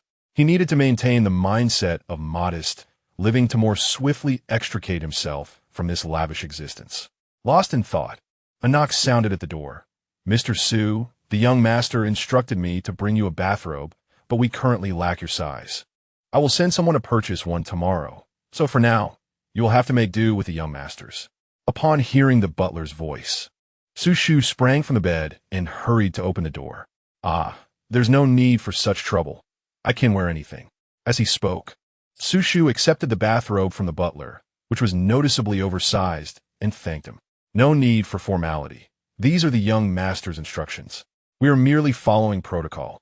So you need not feel awkward." The butler discerned Xu Shu's discomfort and offered a few comforting words before leaving, gently closing the door behind him. After a long afternoon of running around, Xu Shu felt an unprecedented fatigue as he finally secured a bathrobe. He entered the bathroom, preparing to wash up and unwind. As he removed his shirt, his gaunt figure was reflected in the mirror, and his gaze fell upon the bite mark on his shoulder. Leaning closer to the glass, he observed that the wound had scabbed over, with slight redness surrounding it. Unable to resist, he touched it, inhaling sharply as pain shot through him, muttering under his breath, "Damn it, that hurts." Shen Changting is like a mad dog. Chapter 15. Throw these away. I'll buy you new ones after a shower. Xu Shu donned a bathrobe that was ill-fitting, the collar nearly reaching his navel. He searched his room, but could not find the first aid kit. Descending to the first floor, he wandered aimlessly, rummaging through drawers for the kit when a voice suddenly emerged from behind him. "Mr. Su, is there anything I can assist you with?" Startled, Xu Shu turned to find the butler, visibly relieved. Butler, I'm looking for the first aid kit." "Of course. Mr. Su, please return to your room. I will bring it to you shortly." "Thank you. That would be much appreciated," Xu Shu replied, scratching his head in gratitude. The butler was remarkably efficient, delivering the first aid kit to Xu Shu in less than 5 minutes. "Mr. Su, may I ask what injury you have sustained?" Just a bite from a mad dog. It's nothing serious. A little ointment will suffice." "No need for concern," Xu Shu replied, uncertain of how to explain to the butler that he had been bitten by the very master he was expected to respect. "The second shelf contains the ointment you require." Please place it back in your room after use. I shall collect it tomorrow. The butler's gaze lingered on Xu Shu's neck, but upon hearing his impractical explanation, he refrained from further questioning and departed after offering his reminders. Once the door was closed, Xu Shu visibly exhaled in relief that the butler did not pry further. Following the butler's instructions, he opened the first aid kit, retrieved the ointment and cotton swab, and approached the mirror in the bathroom. The glass was fogged with steam. He wiped a small patch clear, pulled down the bathrobe, and applied the ointment to the wound with the cotton swab. Unbeknownst to him, the door had been opened from the outside. Focused on applying the ointment, Xu Shu caught sight of a tall figure leaning against the bathroom door through the steamy mirror, causing him to shudder in fright, dropping the cotton swab to the floor. Damn it, Shen Changting, are you a ghost? How do you move so silently? Are you trying to scare me to death? Shen Changting's gaze fell upon Xu Shu, whose bathrobe hung loosely, clearly pleased with the scene before him. How can it be so quiet, and yet reveal such an enticing sight? You pervert! Xu Shu quickly pulled the bathrobe up, glaring fiercely at Shen Changting. In a few strides, Shen Changting approached and wrapped his arms around Xu Shu's waist. His large hands nearly encompassed a third of Xu Shu's slender frame. Why are you so thin? He remarked, his hands roaming over Xu Shu's waist. Compared to their first meeting, Xu Shu had indeed lost considerable weight. And as they shared a bed for the second time, his weariness made Xu Shu seem diminutive, overshadowing any thoughts of his leanness. Xu Shu vigorously swatted Shen Changting's hand away from his waist, exclaiming, "Remove your filthy hand. What does my weight have to do with you?" "Oh, it relates quite a bit." Shen Changting leaned in closer, his breath warm against Xu Shu's ear. "You're far too thin. Holding you is rather uncomfortable." Unable to endure any longer, Xu Shu forcefully pushed Shen Changting's face away from his ear and frantically rubbed his own ears, retorting, "Can you not speak properly?" "I've been speaking quite well," Shen Changting replied, grasping Xu Shu's forearm, gazing through the gaps between his fingers, his lips slightly parted. Feeling the soft, warm, and moist sensation from Shen Changting's palm, Xu Shu abruptly withdrew his hand, springing back as if stepping on a spring, his face contorted in unmistakable disdain. "Shen Changting, are you not the least bit disgusting?" If he could not feel pain, he would gladly sever that saliva-coated hand. Shen Changting seemed not yet finished, licking his lips, which sent goosebumps all over Xu Shu's body. He dashed into the bathroom, vigorously applying hand soap, washing his hands with fervor. Once he finished washing, he emerged to find Shen Changting staring intently at his suitcase, which lay open on the floor. In a few swift strides, he approached and forcefully closed it. Who knew what strange things Shen Changting might do to his clothes? He certainly lacked the funds to purchase new ones. "Throw those away. I shall buy you new ones," Shen Changting stated matter-of-factly, ignoring Xu Shu's actions. "Huh, why throw them away?" Xu Shu protested, rummaging through the suitcase to retrieve his garments. "They're perfectly fine, with no holes. They are wearable. Such low-quality clothing makes my skin break out." Xu Shu was perplexed. Was there truly a condition where one could be allergic to clothing? He had no issues wearing them himself. "But I want to wear this Pikachu pajama set I bought. I've never worn it," Xu Shu exclaimed, discarding the clothes in his hands to extract a neatly folded set adorned with Pikachu. "Look how adorable this is." He held the pajamas before him, gesturing animatedly. "If you insist on keeping it, I will dispose of it entirely, should my beloved body pillow suffer an allergic reaction due to wearing such attire. Do you believe your funds would suffice for my medical expenses?" Shen Changting crossed his arms, lounging confidently in his robe, his legs sprawled comfortably. Xu Shu pouted, muttering an expletive under his breath, and carefully folded the Pikachu pajamas back into the suitcase. "Fine, I shall heed your wishes, esteemed young Master Shen. However, do not dispose of them. If you deny me the right to wear them, that is one thing, but if you throw them away, I shall certainly be furious with you." Shen Changting raised an eyebrow, bemused, unable to comprehend why Xu Shu treasured his suitcase of inexpensive items, worth far less than the last set of sweatshirts he had instructed the butler to purchase. "Are you finished with your antics?" Shen Changting rose from the single sofa, his robe cascading naturally as he approached Xu Shu. "Yes, I have finished packing, Xu Shu replied, pushing the suitcase into the corner, his pale thighs concealed by the robe. Shen Changting's Adam's apple bobbed as he spoke. Since everything is in order, let us proceed to my room. As the words fell, Shen Changting swiftly lifted the recently risen Xu Shu and hoisted him onto his shoulder. What the hell? Xu Shu et Galim. Nearly losing the fried noodles he had just eaten in the car due to this sudden upheaval. Shen Changting, what on earth are you doing? I can walk by myself. Put me down right now. Xu Shu struggled violently, kicking and thrashing, the intensity of his movements almost causing Shen Changting to lose his grip on him. Comparable to slippery noodles in a hot pot. Behave yourself. If you keep squirming, I'll toss you to the ground. A resounding slap landed on Xu Shu's backside, instantly freezing all his actions, a wave of unprecedented embarrassment flooding from his rear to his entire being. Once the person on his shoulder finally settled down, Shen Changting, satisfied, opened the door and strode toward the master bedroom, just a few steps away. Chapter 16. Xu Ge, why have you become a national treasure? After digesting the fact that he had been slapped, Xu Shu was placed on the bed by Shen Changting. Upon seeing the faint redness in Shen Changting's eyes, he paused, recalling that the slap hadn't been particularly forceful. Shen Changting, even my father has never slapped me. Who do you think you are? Xu Shu's hands gripped the sheets tightly, and he lifted his foot to kick Shen Changting, only to have his ankle seized.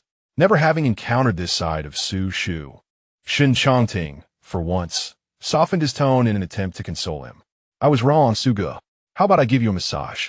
Get lost. I don't want your massage, Xu Shu retorted, yanking his foot away from Shen Changting's grip. Shen Changting ran his fingers over his own hand.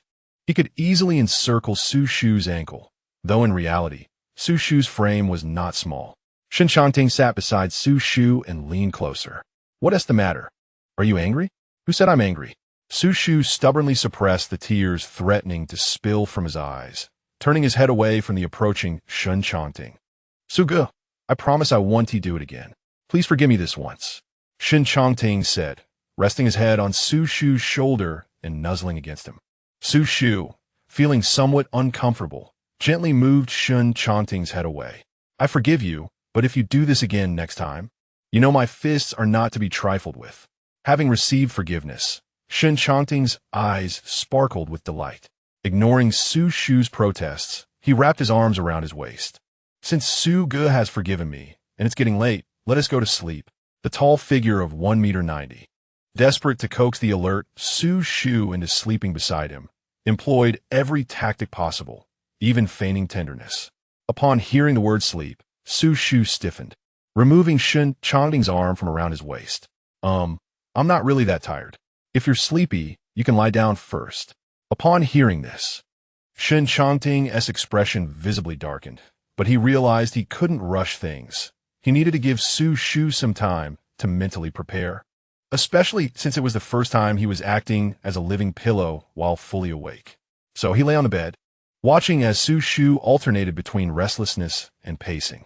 He was curious to see how long Xu Shu could endure it. Xu Shu's gaze landed on the alarm clock on the bedside. It was already 11 o'clock, and he found himself yawning incessantly. Perhaps I shall indulge in a glass of wine, Xu Shu remarked, his gaze fixated on the elegantly adorned wine cabinet within the room. The key lies with the butler, who is undoubtedly asleep at this hour. Xu Ge, how long do you intend to linger about? If you continue this way, dawn will break before you know it. Shen Changting interjected, his tone devoid of irritation, merely offering a gentle reminder. Very well then. Xu Shu indeed felt a twinge of embarrassment at the thought of troubling the butler for the key in the dead of night, and he raked a hand through his hair in agitation. We have already shared 2 intimate experiences. What, pray tell, is Xu Ge so apprehensive about? The moment those words escaped Shen Changting's lips, Xu Shu could not help but swallow nervously. The first encounter had been forced upon him, and the second, clouded by intoxication. How could it possibly compare to the clarity of the present moment?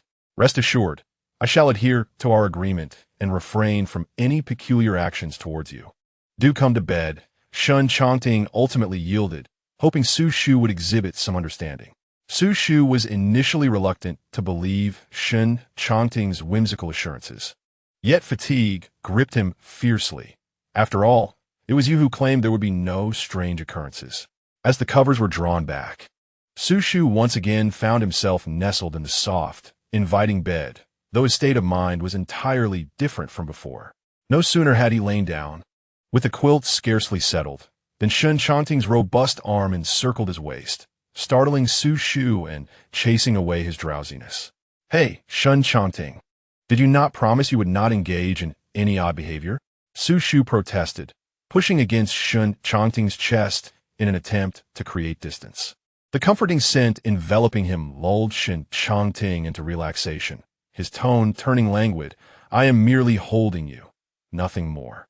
The arm around his waist tightened, and true to Shen Changting's word, he did not pursue any further peculiarities, with only the sound of steady breathing filling the space. Yet, despite the luxurious comfort of the bed, Xu Shu, usually a sound sleeper, found himself awake until 3 in the morning. When dawn broke, Xu Shu awoke with dark circles under his eyes, casting a glance at the peacefully slumbering Shen Changting, the very culprit of his sleepless night. Wishing he could deliver a punch. Sensing the movement beside him, Shen Changting, well-rested, stretched languorously and slowly opened his eyes. "Sugo, why are you awake so early?" he inquired. "What do you think?" Xu Shu retorted, glaring at Shen Changting with his panda-like eyes. "Sugo, has the national treasure transformed?" Shen Changting's gravelly voice, still tinged with sleep, emitted a rich, rumbling laughter. Still able to laugh, Xu Shu thought, seething with frustration. Who was to blame for this invasion of his dreams? "You mischievous little rascal." In a fit of irritation, he tousled Shen Changting's already disheveled hair further, making it resemble a bird's nest.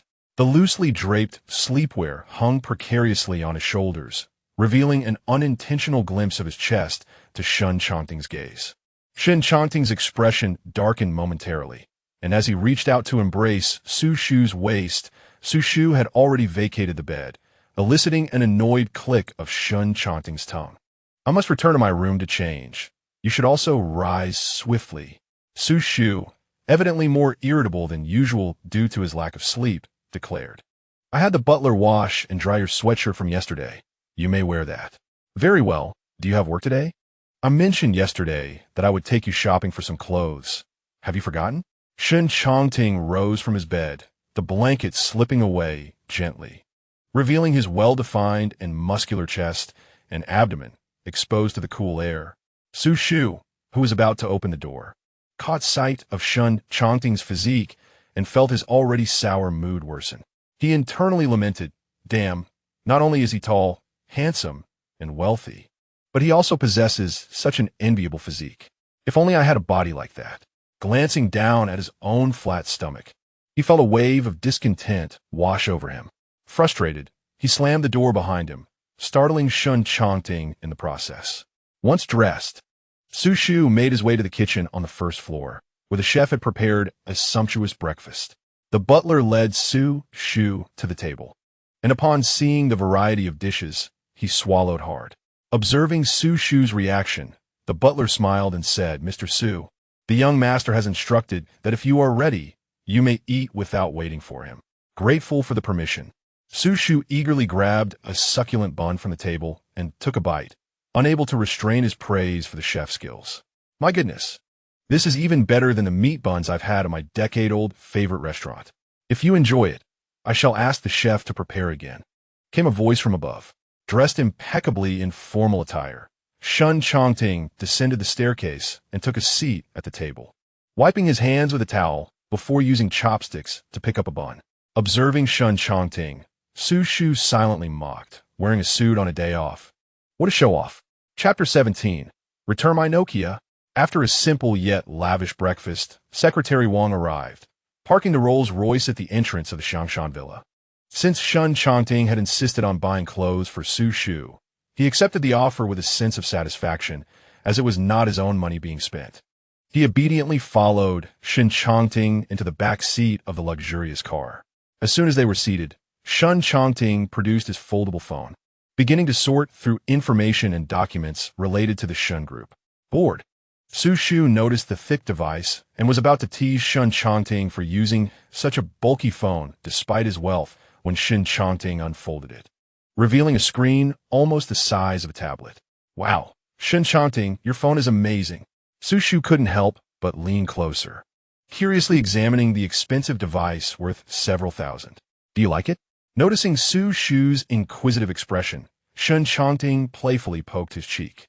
Give me your phone number, and I'll agree to buy you one. As if I care. Xu Shu scoffed. It's just a phone. Honestly, I prefer my Nokia over these smart devices. He averted his envious gaze. Not that he didn't desire a new phone, but he felt too proud to accept such a gift. Unbeknownst to them, the partition between the front and back seats slowly rose. Surprised by Xu Shu's frugality, Shen Changting seized the opportunity and reached into Xu Shu's pocket. What the hell? Shen Changting, where do you think your hand is going? Xu Shu's face flushed crimson, and feeling overpowered, he clutched Shen Changting's hand tightly, terrified of where it might wander. With a seemingly harmless demeanor, Shen Changting gazed at Xu Shu. It appears you're reluctant to share your contact information, so let me add you instead. Xu Shu zesi vigo dusin. And amidst the chaos, Shen Changting intentionally brushed against a certain area, prompting Xu Shu to glare furiously at him, mindful of Secretary Wang's presence, unable to explode in anger. Having achieved his objective, Shen Changting smirked slightly and extracted a Nokia from Xu Shu's pocket. Gazing at the diminutive device in his hand, he found his mind momentarily blank. Had I known you were after my Nokia, I would have willingly given it. Xu Shu finally regained his composure, shooting Shen Changting an exasperated look. I was merely concerned you wouldn't give it to me. Shen Changting feigned a charming demeanor, leaning closer to Xu Shu. Wasn't your previous phone a smartphone? Why have you switched to this, looking like a mere toy? How does one even use it? For someone like Shen Changting, accustomed to the latest smartphones, encountering such an antiquated device was indeed a novelty. Upon learning that Shen Changting was unfamiliar with the Nokia, Xu Shu inexplicably felt a sense of pride and snatched the phone from his grasp. Ahem, I sold my previous phone while you were asleep. Coincidentally, they had second-hand Nokias for sale. I thought it could still function, and the seller was kind enough not to charge me. But enough about that. You've probably never seen such an antique. Brother, teach me, he urged, their heads close together as Xu Shu patiently instructed Shen Changting on how to operate the Nokia. First, press the red button to end the call, then press the green button to answer. There's a lock on the answering function, and that's all there is to it. Following Xu Shu's guidance, Shen Changting attempted the process, and suddenly a loud voice emanated from the phone. Power on. The backseat of the car fell into an awkward silence, and Shen Changting couldn't help but burst into laughter. Ha! What are you laughing at? This is perfectly normal. Although Shen Changting's smile was far more appealing than his usual stoic expression, Xu Shu had no time to admire it, as the laughter brought him an unprecedented sense of embarrassment. Here he was, fiddling with his old Nokia in front of a wealthy heir, only to be ridiculed. Shen Changting laughed so hard that tears nearly streamed down his face, while Xu Shu, panting heavily, reached out to reclaim the Nokia, which felt like a toy in Shen Changting's substantial hand. Damn it, give it back. I don't want to add your contact anymore. Xu Shu lunged towards Shen Changting. Had the Rolls-Royce not had a roof, he would have stood up to snatch it back. Brother, I was wrong. I didn't mean to mock you. Shen Changting struggled to suppress his laughter. I'll buy you a new phone to make amends. Please, just add my contact, all right? Really? I don't have to pay for it myself. Xu Shu, attempting to trap Shen Changting between the front seats, gazed down at his handsome face, eyes narrowing slightly. Shen Changting's hand quietly slipped behind Xu Shu, pulling him closer, his chin resting on Xu Shu's abdomen. Of course, as long as Brother Xu is by my side. All expenses are on me. Damn, let go of me. Xu Shu forcefully pushed Shen Changting's face away, struggling for a while, and accidentally landed a punch on Shen Changting's chin before finally escaping from his embrace. With emptiness in his arms, a flicker of dissatisfaction crossed Shen Changting's eyes as he tucked his Nokia into the pocket of his trousers. Hey, return my phone at once. Xu Shu reached out towards Shen Changting, showing no remorse for the unintentional injury he had just inflicted. But brother, my chin hurts so much, Shen Changting complained, grasping Xu Shu's hand and touching his reddened chin from the punch. Well, that was your own doing. How can you blame me? Xu Shu withdrew his hand, feeling guilty for less than 3 seconds before once again extending his palm towards Shen Changting. Give me back my phone. If Brother Xu wants it, he should come and take it himself. Shen Changting shrugged, revealing his cunning nature as he displayed no concern for Xu Shu's predicament. Damn, you really are something. I don't want it anymore. Xu Shu exclaimed angrily, moving to the opposite side of the car, creating a significant distance between them. Unlike Shen Changting, he would not stoop to such rogue behavior. As Xu Shu sat in the corner of the car, struggling to calm his emotions, he began to regret his actions. After all, although the Nokia could only make calls, purchasing a new one along with a new SIM card would cost him several hundred. The mere thought of spending such unnecessary money made him wince. Stealing a glance at Shen Changting, who was leaning against the window, examining his flip phone, he noticed the Nokia lying in the pocket of his trousers. Should he be a rogue for once and reclaim it? However, the thought of touching something he shouldn't made him shudder. Ultimately, Xu Shu decided that Shen Changting would not wear those trousers 24 hours a day, and he could retrieve it later. A wealthy second-generation heir living in a villa in Xiangshan surely wouldn't miss his old Nokia. Just as he concluded this plan, the car door beside him swung open. The vehicle had long since come to a stop. Shen Changting raised an eyebrow at Xu Shu, who was lost in thought. What? Still not getting out? Do you want me to carry you down? Chapter 18. Xu Shu's illustrious reputation ultimately fell at the hands of Shen Changting. Damn, who needs you to carry me? I have legs. Xu Shu shot back, his face still sour from the confiscation of his Nokia. Secretary Wang also got out of the car, his gaze falling upon the now bruised chin of his young master. Expressing concern, "Young master, is your chin all right?" "Nothing serious. Let's go." Into the mall, Shen Changting replied nonchalantly, while Xu Shu felt a twinge of guilt and rubbed the back of his head. Secretary Wang observed the somewhat uncomfortable Xu Shu, recognizing that since Shen Changting had not commented further, he would remain silent as well. However, he had not anticipated that Xu Shu could be so audacious in Shen Changting's presence. Shen Changting draped his arm around Xu Shu's shoulders as they entered the upscale mall. Lavishly decorated, a place Xu Shu would never consider stepping into for the sake of cost-effectiveness. He marveled at the surroundings, taking in the fashionable attire of everyone entering and exiting the mall, even the infants and strollers, whose mothers had accessorized them with luxury bags of their own.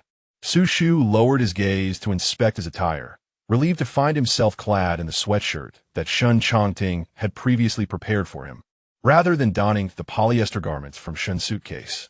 He recognized the exquisite texture and comfort of his clothing, yet remained oblivious to its cost. Upon entering the elevator, he ascended to the top floor, where the opulence of the decor nearly blinded him as he stepped out, far more lavish than the lower levels. With a red carpet stretching towards each luxury boutique, a glance revealed an array of high-end and mid-range brands, all unfamiliar to Xu Shu, making him feel akin to Lu Lao Lao entering the Grandview Garden. "Do you have any preferred brands?" Shen Changting inquired, observing Xu Shu's curious gaze. "Intali, Xu Shu's go." Thinking what? I don't recognize any of them. Why ask me about favorite brands? It's like asking a blind person if they want a blindfold. His eyes rolled in exasperation, but mindful of the impending expenses that would be shouldered by Shen, he merely scratched his head, forcing a sheepish smile. "Anything will do. After all, it's your money. Let us just pick up a suit to make a good impression." Without hesitation, Shen Changting led him into a bespoke suit shop. The samples on display were of exceptional quality, featuring both classic and innovative designs, from vibrant pinks to understated gray stripes. "Shen Xiao, it has been a while since your last visit." The design consultant began to approach, but the proprietress, adorned in a cheapao, sashayed from the front desk, signaling for the consultant to withdraw. "Oh, a new face. Quite the handsome young man," she remarked, lifting Xu Shu's chin with her fan, causing him to blush profusely. Shen Changting's icy gaze fell upon the proprietress, and sensing his intensity, she quickly amended her tone. "All right, just teasing. Is it Shen Xiao or this gentleman who wishes to have a suit tailored?" Feeling slightly bashful in the presence of the alluring woman, Xu Shu introduced himself. Xu Shu. Is it you or Shen Changting who is ordering the customization? The proprietress inquired, her fan fluttering between them. Observing the unfamiliar expression on Xu Shu's face, Shen Changting, slightly displeased, wrapped an arm around Xu Shu's waist, smiling as he addressed the proprietress. It is my Xu Ge who desires the customization. Xu Shu desperately gripped Shen Changting's hand resting on his waist, teeth clenched, fearful of any misunderstandings. Get your hand off me, you madman. The proprietress, taken aback by their blatant display, covered her mouth with her fan, her eyes now tinged with an ambiguous glint. After a struggle, Xu Shu finally pried Shen's arm away. But the proprietress's gaze made him feel as though the world was collapsing around him. His reputation before the beautiful owner had been irreparably tarnished by Shen Changting. Mr.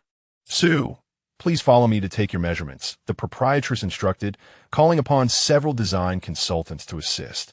Shen Changting's attention landed on a gray-striped suit. This one looks promising. Indeed, it is quite fitting for Mr. Xu. Mr. Shen possesses an exceptional eye for talent. Suddenly, the boss appeared next to Shen Changting, praising his discerning judgment. Mr. Xu, what do you think of this piece? Xu, stripped of his garments for measurement, found himself at a loss as to where to shield himself. He could only be grateful that he hadn't donned any garish attire. Having hosted numerous clients for bespoke suits, the boss, along with the store's design consultants, were all consummate professionals. Secretary Wang was waiting outside. Only Shen Changting's gaze was laden with intrigue, unabashedly roving over Xu, as if a serpent had found its delectable prey, intent on devouring him whole. Meeting Shen Changting's penetrating stare, Xu shot him an irritable glare. What are you staring at? Do you want me to poke your eyes out? The boss's mouth formed an astonished O as he inquired of Shen Changting. Mr. Shen, have you undergone a transformation?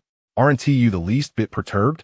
Don't you find it amusing to have such a fiery little wildcat by your side? Shen Changting curved his lips, casting a fleeting glance at the boss. Obediently refraining from looking at Xu again. Shaking his head, the boss mused, I fail to comprehend the peculiar preferences of you affluent young gentlemen. He approached, clicking in high heels, and removed the suit from the model, offering it to Xu. Mr. Xu, do try this on. Mr. Shen believes it would suit you splendidly. Does it really suit me? Xu had never worn a suit, let alone one of such luxury. Hesitant, he nonetheless reached out to accept it. Whereas the fitting room. The boss directed her gaze toward Shen Changting, who gave a slight nod. Right behind that curtain, she said, fanning herself while guiding Xu.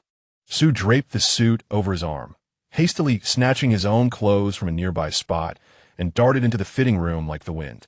Observing Xu's flustered demeanor, the boss raised an eyebrow. Your little boyfriend seems rather bashful. The term little boyfriend clearly pleased Shen Changting, although he quickly denied it, as Xu was not yet his partner. Not yet. You've kept him by your side, yet you haven't won his heart? Mr. Shen, are you up to the task? If not, I could step in. This style is to my liking as well, and I am quite adept at making him blush.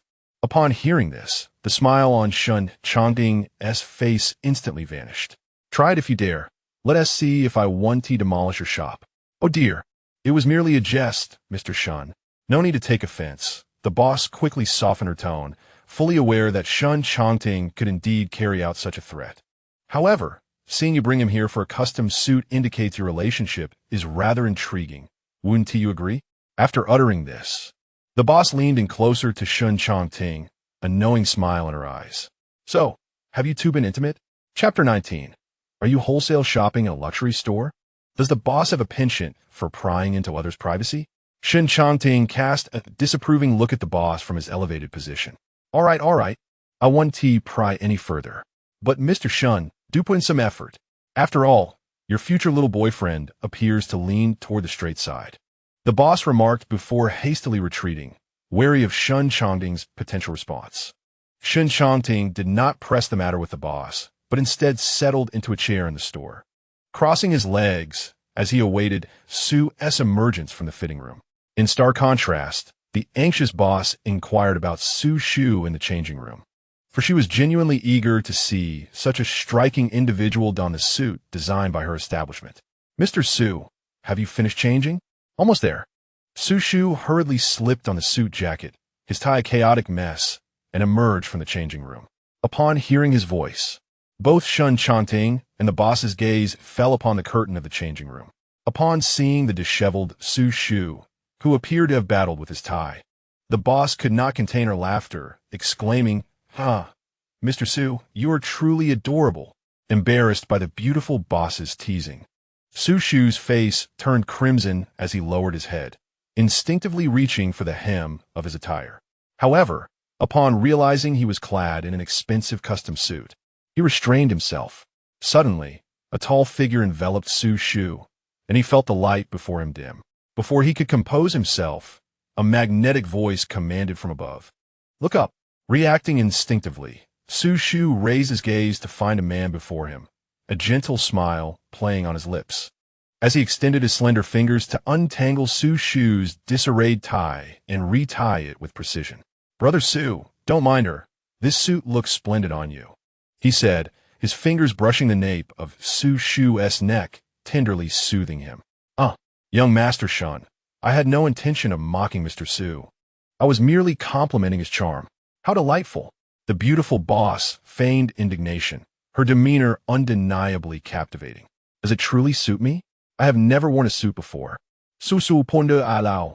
Despite Shen Changting's comforting words instilling a modicum of confidence within him, he was accustomed to the simplicity of vests and jackets. Such formal attire left him uncertain of his ability to carry it off. "Of course it suits you, even if Mr. Xu doubts young Master Shen's discerning eye. One cannot disregard my decade of expertise in crafting suits," the boss remarked, "although this suit size is slightly ill-fitting. Adjusting it to your measurements will undoubtedly yield a satisfactory result." "Really?" Xu Shu's uncertainty diminished slightly. The boss gently urged him toward the mirror. "You haven't even looked in the mirror. Why rush to declare it unsuitable?" Gazing into the reflection that revealed a transformed demeanor wearing the suit, Xu Shu was compelled to concede that a well-tailored suit indeed elevated one's presence remarkably. Noticing the joyful satisfaction finally gracing Xu Shu's face, Shen Changting produced a card and presented it to the boss. "Charge it, and craft a suit that fits my brother. Money is no object." The boss accepted the card eagerly. "Absolutely, young Master Shen. I will ensure the finest fabric is used to create the best suit for your brother Xu." "Is this the only one? Aren't we considering others?" With the transaction completed, Xu Shu instinctively grasped Shen Changting's arm. If there are others you fancy, we can have the boss create more. Or do you not like this one?" Shen Changting's gaze remained fixed on Xu Shu. Indeed, the suit was somewhat oversized, making Xu Shu appear as though a child had borrowed an adult's attire. No, I truly like it. One piece is sufficient," he anxiously interjected, fearing that Shen Changting's next utterance might suggest that one piece would not suffice, prompting the need for yet another classic style. "Since the suit has been resolved, brother, let us change out of this suit and explore other stores." Shen Changting returned to the sofa, propping his head on his hand as he regarded the perplexed Xu Shu. "Do we need to purchase anything else? I feel this suit is ample," Xu Shu remarked, though he was unaware of the suit's price. Merely hearing the term custom-made indicated that the garment he wore would undoubtedly not be inexpensive. "Of course, brother, did you not say you seldom wear suits?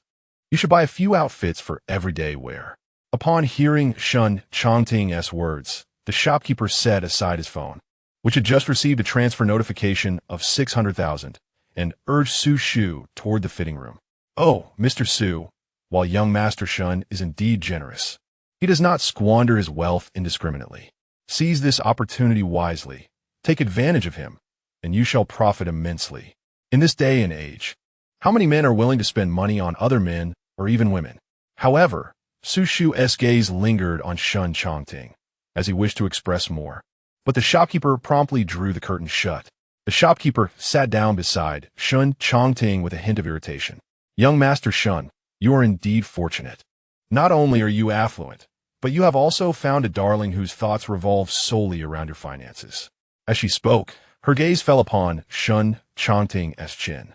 "Wow, who possesses the ability to mar our young master's handsome visage? Why, "It is the fiery darling you speak of," Shen Changting replied, withdrawing his gaze from the fitting room curtain and gently brushing his fingers against the chin that Xu Shu had struck. Such force was used, yet not a single word of apology was uttered. "Well, there is no helping that, young Master Shen. If you wish to keep someone by your side, you must demonstrate some sincerity and tolerate their little temperaments." As Xu Shu emerged from the fitting room, the shopkeeper stepped forward to take the suit from his hands. Shen Changting rose. "Then we shall take our leave for now. Once the suit is ready, have it delivered to Xiangshan Villa." "Certainly, young Master Shen. Safe travels." The shopkeeper cheerfully bid farewell to the benefactor. Although the suit was not the most expensive in the store, it was far pricier than an average entry-level suit, especially considering the juicy tidbit they had just encountered, an immense profit indeed. Xu Shu followed Shen Changting out of the suit shop and into another high-end brand store.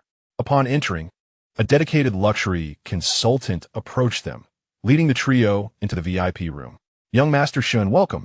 The new arrivals have just come in. Shall I bring them for you to try? Based on his height and build, find 10 models and select a few casual outfits suitable for my brother. If they fit well, pack them all up and send them to Xiangshan Villa," Shen Changting commanded. Xu Shu felt as though his ears were malfunctioning. Was he about to witness a fashion show in a luxury store? "Goodness, Shen Changting, are you wholesale shopping in a luxury boutique?" Xu Shu tugged at Shen Changting's sleeve, signaling that he might be overdoing it. He would never dare to shop like this, even in a wholesale store. Chapter 20. It seems you have been enjoying a rather lavish life lately, sir. There is no need for concern. Mr. Shen is our esteemed guest, and this represents our fundamental level of service. As it is your first visit, you may still be adjusting, the consultant remarked, gesturing ahead. "Please follow me." Since becoming an aide to Shen Changting, Xu Shu has continually marveled at how the lifestyle of the affluent has repeatedly challenged his perceptions and understanding of reality. "Brother, as long as you are by my side, such occurrences will be frequent. One must learn to adapt," Shen Changting said, taking Xu Shu's hand and giving a gentle squeeze to the soft flesh of his palm. "Ah, then perhaps I shall never truly acclimatize to this. It is simply an extravagant display of wealth devoid of humanity," Xu Shu exclaimed, discreetly withdrawing his hand from Shen Changting's grasp, feigning indifference. The two were guided to their seats before the runway, with Secretary Wang standing behind them, as the models took their positions backstage. The consultant produced a towel-wrapped ice pack from an unknown source and presented it to Shen Changting. "Mr. Shen, I see your face is injured. Applying ice will alleviate some discomfort." Upon hearing this, Xu Shu's eyes darted elsewhere, feeling a pang of guilt. Shen Changting himself had no desire for the ice pack. But noticing Xu Shu's reaction, a faint smile crept onto his lips. Seizing the moment when Xu Shu was unprepared, he snatched the ice pack and handed it to him. As the ice pack landed in Xu Shu's palm, he shivered involuntarily. "Shen Changting, what on earth are you doing?"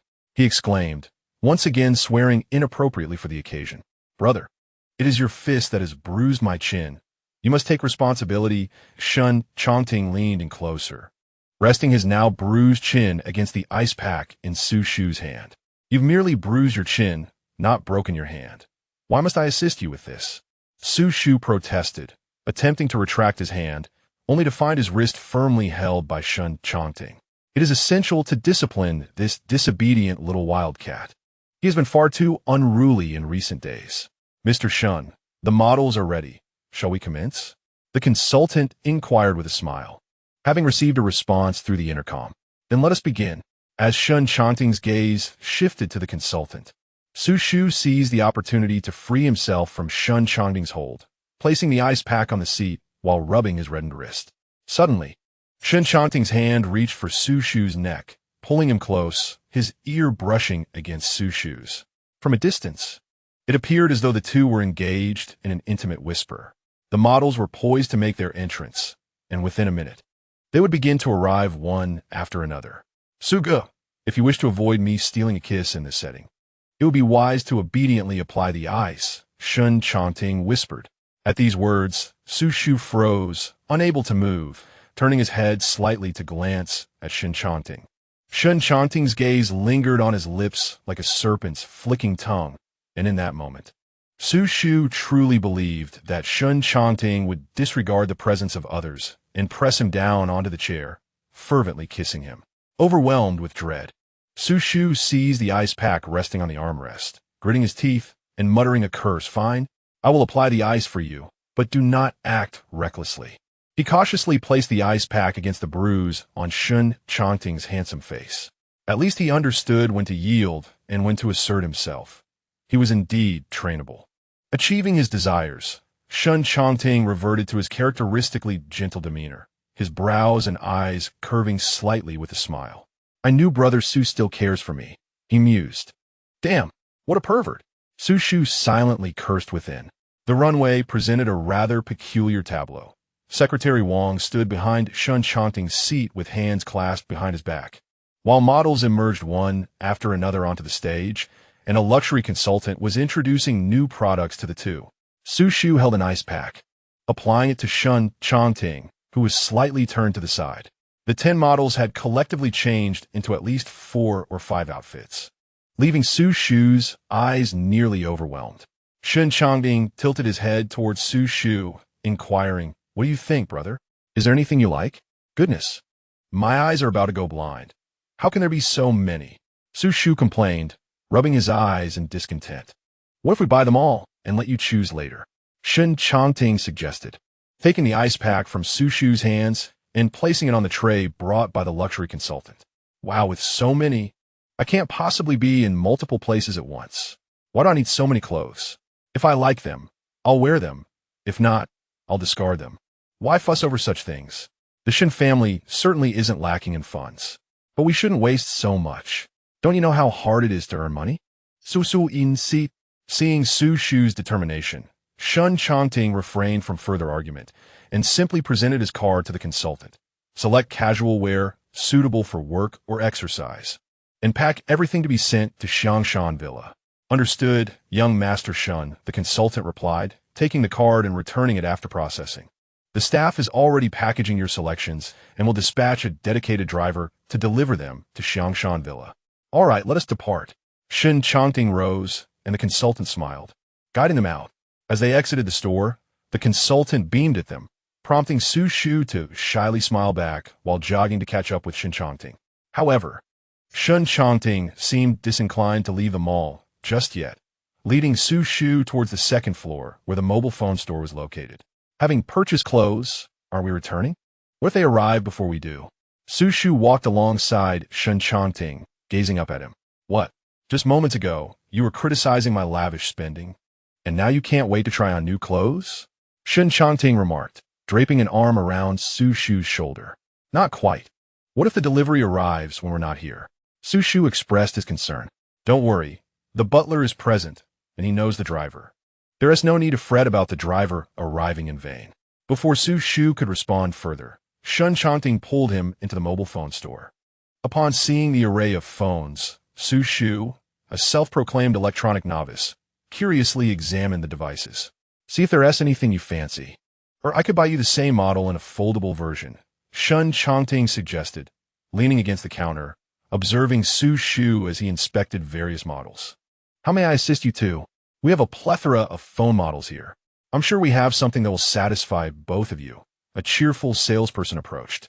"Are you truly buying me a foldable phone? But I don't think I need a large screen like that." Xu Shu scratched his head, pondering. The salesperson immediately understood, producing a foldable model and showcasing it before Xu Shu. "Sir, this newly launched model is designed for multitasking across multiple screens, and it complements your style splendidly." "And how much does this cost?" Xu Shu inquired, intrigued by the salesperson's enthusiastic pitch. "The price ranges between 30,000 to 40,000, varying according to the size of the memory." "Goodness, that's exorbitant. Perhaps I should explore other options." Upon hearing the figures, Xu Shu nearly stumbled over his words. "Money is not an issue. Do not concern yourself with frugality on my behalf," Shen Changting interjected, unable to hold back as he noticed Xu Shu's hesitance regarding the cost. "I shall forego this one as well. It is as heavy as a brick." Ultimately, Xu Shu opted for a mobile phone that suited him well, albeit at a slightly high price. However, under Shen Changting's insistence, he acquiesced to the purchase. Shen Changting returned the Nokia to Xu Shu, who was about to remove the phone cover to retrieve his SIM card when the phone suddenly rang. Acting on instinct, he answered, and a coarse voice, laden with mockery, resonated from the other end. Xu Shu, it seems your recent days have been quite comfortable. Upon hearing that nightmarish voice, Xu Shu trembled slightly, nearly losing grip on the Nokia in his hand. I'm giving you 3 days. You complained of being broke and in debt, yet here you are, spending lavishly at a high-end mall? Is your life too comfortable, or do you think your grandmother's life holds no significance? It appears to be the case. Huh. Just you wait. If you do not repay this month's dues by tonight, you'll regret it, you little rascal. Do not touch my grandmother. Xu Shu shouted into the phone, but the other party had already hung up. His sudden outburst startled the store staff. Shen Changting swiftly seized the card from the staff's hand and approached Xu Shu, gripping his shoulder. Xu, what has happened? Why are you trembling so? He handed the Nokia to Secretary Wang, who promptly understood the situation, took it, and negotiated with the still-dazed staff to insert the SIM card into the new phone. After regaining his composure, Xu Shu grasped Shen Changting's collar, tears welling in his eyes. Shen Changting. They saw me enter this mall and threatened that if I do not repay the money tonight, they would harm my grandmother. What should I do? Shen Changting, noticing Xu Shu's distressed state, enveloped him in a comforting embrace, furrowing his brow as he spoke softly. Remain calm. I have arranged for bodyguards and caregivers for your grandmother. Leave the rest to me, all right? Let us return to the car. Secretary Wang took the bag from the staff and said to Shen Changting, Young master, I will go get the car. Be swift. Shen Changting pressed Xu Shu's face into his embrace, producing a bank card to present to the staff. There are 100,000 within. What transpired here today must remain confidential. Forget it entirely. Certainly, sir. Not a word will escape my lips. The staff, taken aback by such fortune, eagerly accepted the card. He then called the mall manager to clear the premises within 5 minutes. Xu Shu trembled all over, muttering to himself, I must hurry to the hospital to ensure my grandmother's safety.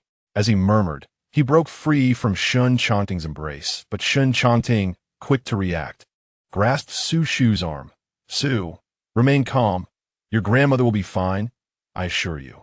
Shen Changting's expensive bespoke suit was stained with Xu Shu's tears and snot when his phone rang. Young master, to avoid detection, I have parked the car in the underground garage. All right, I'll be there shortly. Shen Changting wrapped his arm around Xu Shu's waist, bending down to wipe away the tears and snot from Xu Shu's face. There, brother, stop crying. Let's go repay the debt right away, shall we? Upon hearing the mention of repaying the debt, Xu Shu calmed down slightly. Really? Will Grandma be all right? Don't worry, everything will be fine. Let's head to the car first. Shall we? In this precarious situation, Xu Shu felt utterly helpless, making Shen Changting his pillar of support. Su instinquito, not that, allowing Shen Changting to guide him into the elevator, leading to the underground parking lot, where he was assisted into the back seat of a Rolls-Royce. Once seated, the secretary handed over a handkerchief and then started the vehicle. After taking the handkerchief, Shen Changting wiped Xu Shu's face before tending to his own hands. Are you feeling calmer now? He inquired, having cleaned his hands and pulled out his phone. Xu Shu's gaze fell upon the inner lining of Shen Changting's jacket, where 2 lines of tear stains were visible. He awkwardly turned his head away. Yes, I'm calm now. Tell me how much you need to repay this month. Shen Changting said, his long fingers gliding over the phone as he awaited Xu Shu's response. At this critical moment, Xu Shu dared not hesitate. The principal is 30,000. Plus last month's interest, it totals 50,000. After speaking, Xu Shu cautiously stole a glance at Shen Changting. Shen Changting said little, instead directly dialing a number. Hello, yes. It's me. Bring 100,000 and a few bodyguards. I'll send you the address shortly. As soon as he hung up, Xu Shu called the hospital attendant, who answered. Young Master Shen, how may I assist you? Upgrade Grandma's ward to a private VIP room. I will transfer the payment immediately. After hanging up, Xu Shu grasped Shen Changting's robust arm. Changting, you needn't do this. I can't afford the subsequent hospitalization fees. Xu Shu's face was a tapestry of complex emotions. Feeling guilty for always being unkind to Shen Changting, who continued to assist him. It's nothing.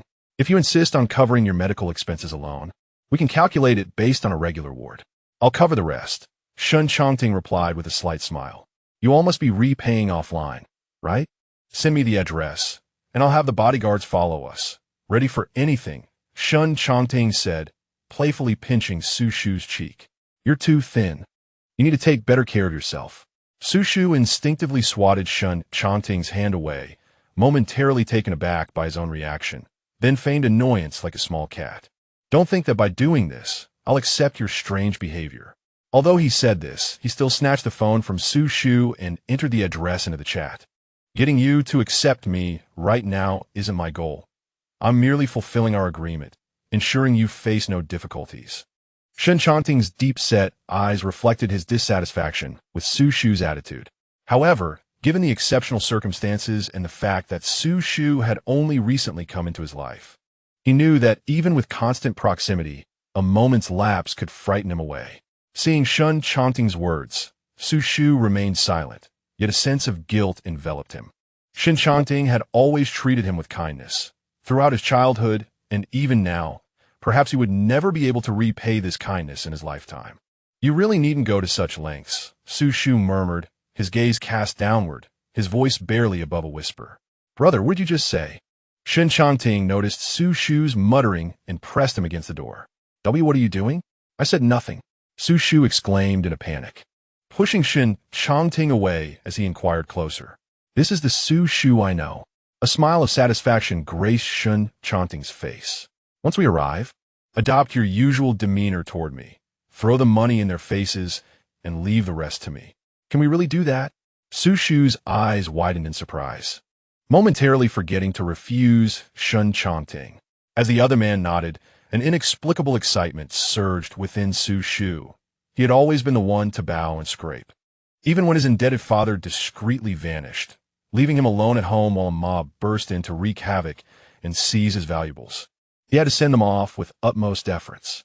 Xu Shu had long awaited this day. Chapter 22. Brother, tell me, I will seek justice for you. When the time comes, I shall unleash left hooks, right hooks, and uppercuts, sending that debt collector sprawling. The mere thought of having someone to back him filled him with exhilaration, a feeling he had never experienced before. Observing the feisty little wildcat before him, Shen Changting wore a look of satisfaction. This little wildcat ought to reveal its soft underbelly and extend its claws toward those who would do it harm. Young master, we're almost there. The road ahead is impassable. We must walk from here, Secretary Wang's voice rang out from the driver's seat. Upon hearing that they were nearing their destination, Xu Shu instinctively swallowed hard, memories of past repayment experiences flooding his mind. Clutching the hard-earned 30,000 yuan, he cautiously ventured into the almost deserted alley where he had arranged to meet the debt collectors. Lacking confidence due to the absence of interest, Xu Shu felt even more apprehensive upon seeing a group waiting for him as he entered. The moment the money was snatched from his hands, he was overwhelmed with the urge to flee. As expected, the debt collectors glanced through the cash, seasoned as they were in dealing with money and debtors, and immediately recognized the missing interest for the month. Why is there only the principal? Where's the interest? A burly man with a scruffy beard, towering over Xu Shu, waved the money in his face. Susu instinquito, gunpit. Brother, could you perhaps make an exception? I promise to bring it next month. Next month? You little rascal. Why not wait for your next life? They closed in on him, launching a barrage of fists and kicks. Most importantly, Xu Shu could not retaliate. He could only desperately shield his head, for any act of defiance would result in an even harsher beating, and he lacked the extra funds to seek medical attention for his injuries.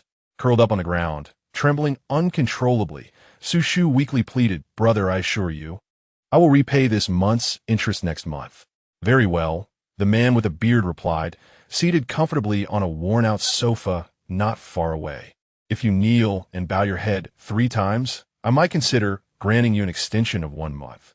Xu Shu's fists clenched tightly, his chest filled with suppressed rage. What? You dare defy me? Blame your cowardly father for your predicament. You will remain as worthless as a rotten fish for the rest of your life. Upon finishing his taunt, the bearded man's lackeys exchanged glances and erupted into laughter. One of them, feeling particularly mischievous, sauntered over to Xu Shu and kicked him lightly with his leg. "What's wrong? Have you gone deaf? Can't you hear what the brother is saying?" Gradually loosening his clenched fists, Xu Shu struggled to support himself, slowly kneeling before the bearded man, a brutal assault on his pride. "Oh my, brother, look, he actually knelt," one lackey exclaimed, grinning as if he had discovered a new continent. Time seemed to stretch painfully, each impact of Xu Shu's forehead against the ground mercilessly trampling the little dignity he had left before his creditors. "Ha ha!" The bearded man rose and approached the kneeling Xu Shu, playfully patting the bloodied corner of his mouth. "You really know how to amuse me. Today I'm in good mood, so I'll let you go. However, your face is quite decent. If you fail to repay next time, you might have to resort to earning money with your backside at the Southern Wind Pavilion." The bearded man, clutching a bag containing 30,000 yuan, walked past Xu Shu and instructed his followers, "Let us go. We made some money today. Although the interest is less, I'm in a good mood. So let us treat ourselves to drinks and fun." "Really? Thank you, brother." They chimed in, laughter mingling with their departing footsteps. Xu Shu's hands hung limply by his sides. He pushed himself up from the ground and wiped the blood from the corner of his mouth. Tears swirled in his eyes, but he refused to let them fall. He could not show a trace of cowardice, for his grandmother was waiting for his safe return at home. Seeing Xu Shu suddenly fall silent, Shen Changting could not help but furrow his brow. "What is wrong? You wanted to seek justice. Why have you stopped speaking?" Memories collided chaotically in Xu Shu's mind, and his body began to tremble uncontrollably once more. "Did the debt collectors hurt you?" Shen Changting's gaze sharpened, his voice growing somber. "Speak." Grasping Xu Shu's shoulders, he turned him to face himself. Xu Shu's eyes wandered, and his trembling lips parted. "Don't ask. I don't want to talk about it."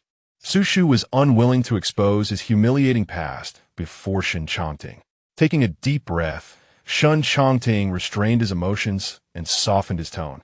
"Xu, please tell me. If you don't speak, I cannot help you seek justice effectively." Xu Shu swallowed hard, suppressing the terror that gripped his heart, his lips trembling as he spoke. "I can't repay the money, and I often get beaten. There's also the humiliation of bowing and kneeling." A flicker of compassion crossed Shen Changting's eyes as he enveloped Xu Shu in his embrace. "I understand, brother. I will help you reclaim all that is owed. I only wish for your heart to feel at ease." As the car came to a halt, several figures descended, followed closely by a convoy of bodyguards in tailored suits, their sunglasses shielding their eyes from the world. The male bodyguards were all robust, while the female guards appeared both agile and lithe. The leader of the bodyguard squad was a striking woman, exuding a commanding presence, who presented a bundle of cash to Shen Changting. "Young Master Shen, here is the money you requested, every penny intact." "Good. You all stand by at the alley entrance and await my signal," Shen Changting instructed, still holding onto the visibly anxious Xu Shu. He leaned down to reassure him. "Fear not, brother. I am by your side. They cannot harm you." As they approached the alley, bursts of laughter echoed within. "Brother, do you think that little scoundrel Xu Shu will repay last month's interest? If he doesn't, our boss might just lose his temper. Didn't we say? If that stubborn brat fails to pay up, he'll be dragged off to South Wind Pavilion to work off his debts." A bearded man seemed to be smoking, his demeanor casual. The laughter resumed from within the alley, with one of the younger members chiming in. "But that kid's face is quite appealing. If he had gone to South Wind Pavilion earlier, he might have cleared his debts by now. Indeed, he possesses a charming visage. He appears innocent, but who knows if his benefactor has tasted his sweetness. I prefer cleanliness. Yet that face is undeniably enticing. Even if he isn't a virgin, I could manage." A group of burly men huddled together, their imaginations running wild over another man, rendering the scene bizarrely surreal. Xu Shu felt as though his feet were glued to the ground, paralyzed by fear and drenched in cold sweat. Suddenly, the laughter ceased as a bundle of cash struck the bearded man's face. Chapter 23. Go back and tell your boss my people do not dare to touch. How dare you throw something at me? Are you seeking death? The bearded man clutched his face, a few scattered bills hitting him like an insult, while the full bundle was a tangible blow. He felt the warmth trickling beneath his nose, blood staining his palm. One of the younger members rushed forward. panic evident as he offered a handkerchief. "Brother, you're bleeding, wipe it off." The bearded man snatched the handkerchief, hastily dabbing at his face, his gaze landing on the sharply dressed man standing at the corner, someone who seemed out of place in such a setting. "Who the hell are you?" The bearded man clenched his fists, his jaw tense, having never felt such humiliation before his subordinates. The younger members sensed the formidable presence before them and hesitated to act. "Of course, I am here to settle debts," Shen Changting replied, a cunning smile gracing his lips. With one hand cradling a bag of money and the other brandishing another bundle, he hurled it once more toward the bearded man's face. The scruffy bearded man narrowly evaded a blow, only to discover that what had almost shattered his nose was not merely a trivial object, but an entire bundle of cash. "Changting, calm yourself." A voice emerged from behind Shen Changting, instantly recognized by one of the sharp-eyed lackeys as belonging to Xu Shu. "Boss, it seems these are Xu Shu's men.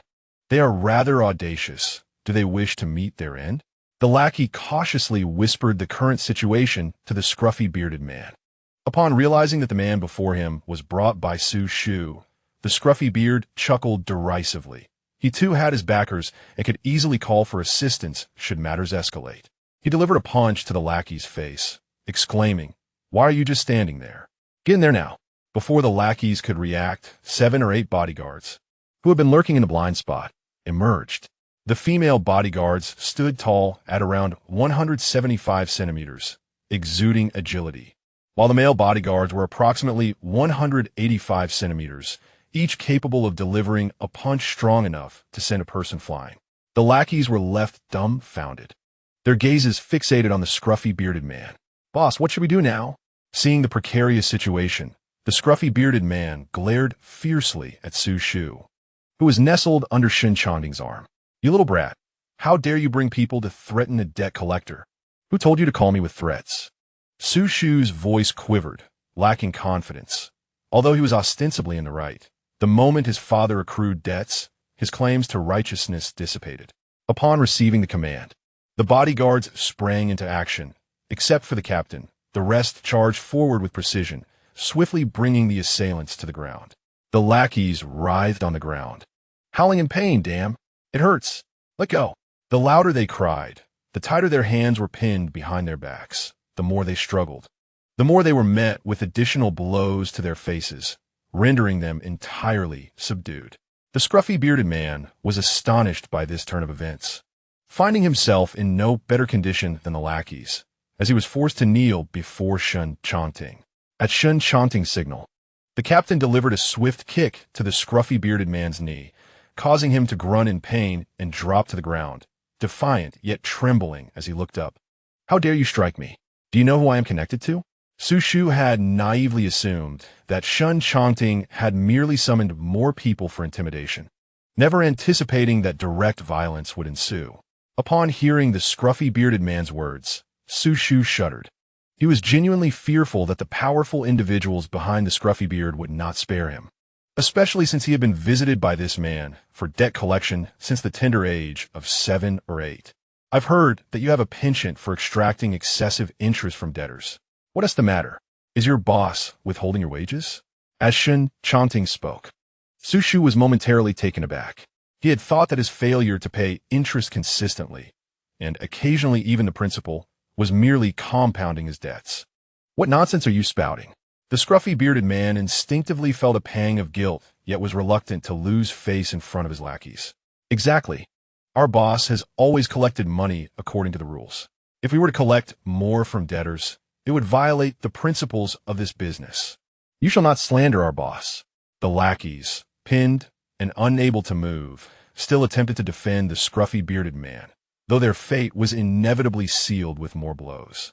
"Brother, are you satisfied with this?" Shen Changting slightly leaned down, whispering softly into Xu Shu's ear. Xu Shu fell into a momentary silence, which Shen Changting interpreted as dissatisfaction with the outcome. He immediately straightened up, his gaze coldly fixed upon the man with the scruffy beard. Were it not for Xu Shu, he would never have sullied his eyes with such an eyesore. "What now? It seems my brother Xu is not particularly pleased," Shen Changting remarked. extending his hand to accept the leather and rubber gloves handed to him by his bodyguard. After donning them, he lightly tapped the scruffy beard's face. "What are you trying to do?" The scruffy bearded man instinctively swallowed hard, sensing that Shen Changting's murderous gaze was anything but a jest. "Brother, just give him a punch. If it gets damaged, it's on me," Shen Changting urged as he pushed Xu Shu down before the kneeling man. Xu Shu, Gemling, extended his hand and gently tapped the scruffy beard's face, nervously swallowing again and gripping Shen Changting's sleeve. Maybe we should just let it go. Under the assumption that he was about to receive a heavy blow, the scruffy bearded man couldn't help but mock. "Xu Shu, are you fanning me? Or are you too scared? Cowardly waste, just like your worthless father who never repaid his debts. You should remain in the mire for eternity, never to rise." Shen Changting observed every nuance of Xu Shu's expression, his teeth grinding together, yet a smile graced his face. "Brother, this is not how one should strike." A powerful punch landed squarely on the scruffy beard's face, blood and teeth flying from his mouth, which could no longer close. The once arrogant man staggered sideways, crashing to the ground, convulsing a few times before losing all strength to move. "Big brother." The loyal little brother attempted to rise, but was pressed back down. "This is how it should be," the bodyguard captain said as he removed the bloody gloves from Shen Changting's hands and presented a clean handkerchief.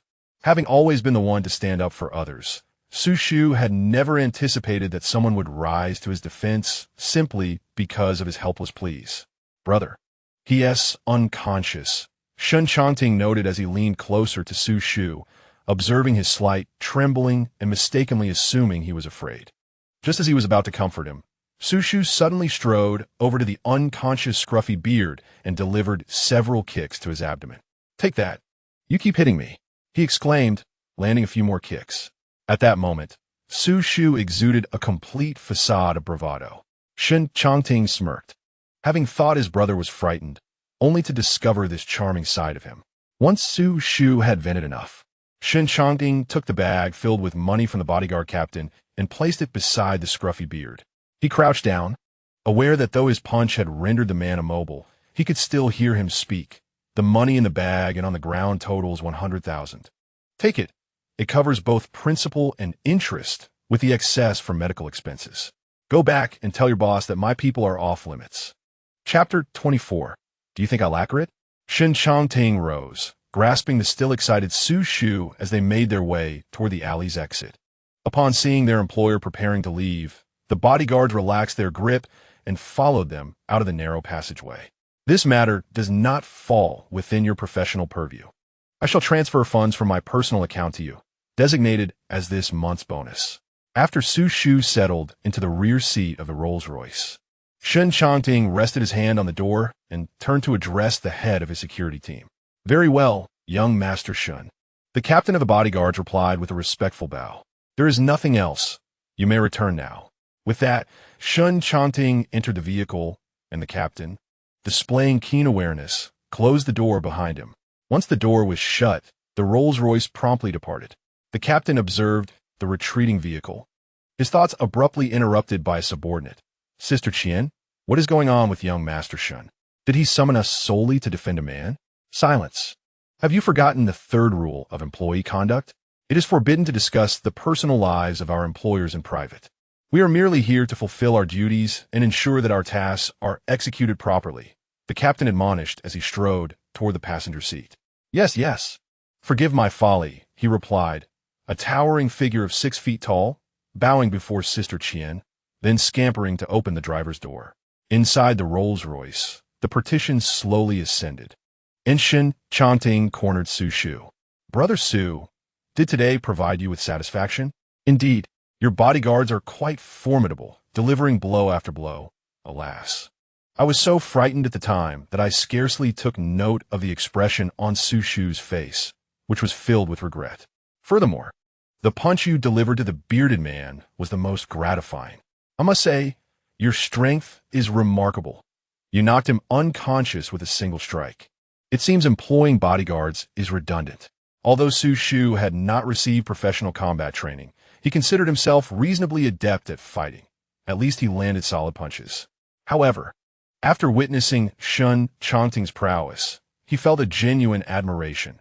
No wonder he possessed such strength. But brother, my hand hurts, Shen Changting remarked, extending his right hand towards Xu Shu. Under normal circumstances, Xu Shu would have retorted with coarse language, dismissing the pain as trivial for a man. Yet, knowing Shen Changting's discomfort was a result of defending him, he immediately grew concerned. Let me see, Xu Shu exclaimed, seizing Shen Changting's right hand and inspecting it closely, discovering a small cut. That punch had considerable force. What if you injure the bone? Xu Shu thought to himself, growing increasingly anxious. Can you still move your joints? If not, we should rush to the hospital. Seeing Xu Shu's genuine worry warmed Shen Changting's heart, yet to prevent further unnecessary concern, he playfully pinched Xu Shu's nose with his index and middle fingers, slightly bending them. I was just teasing you, brother. How easily you fall for it. How could you jest when I am worried about you? Xu Shu exclaimed, swatting Shen Changting's right hand away. A soft hiss reached Xu Shu's ears, and he immediately grew tense again. Did I hurt you? If it truly pains you, just say so. Why pretend it doesn't? Xu Shu grasped Shen Changting's right hand in his own, while Shen Changting supported himself with his left hand, quietly observing Xu Shu's anxious demeanor. After a lengthy silence, Xu Shu finally spoke. Shen Changting, it seems there truly is someone behind that bearded man. What if they seek retribution against us? Do not worry, my dear brother. With me by your side, he cannot harm you.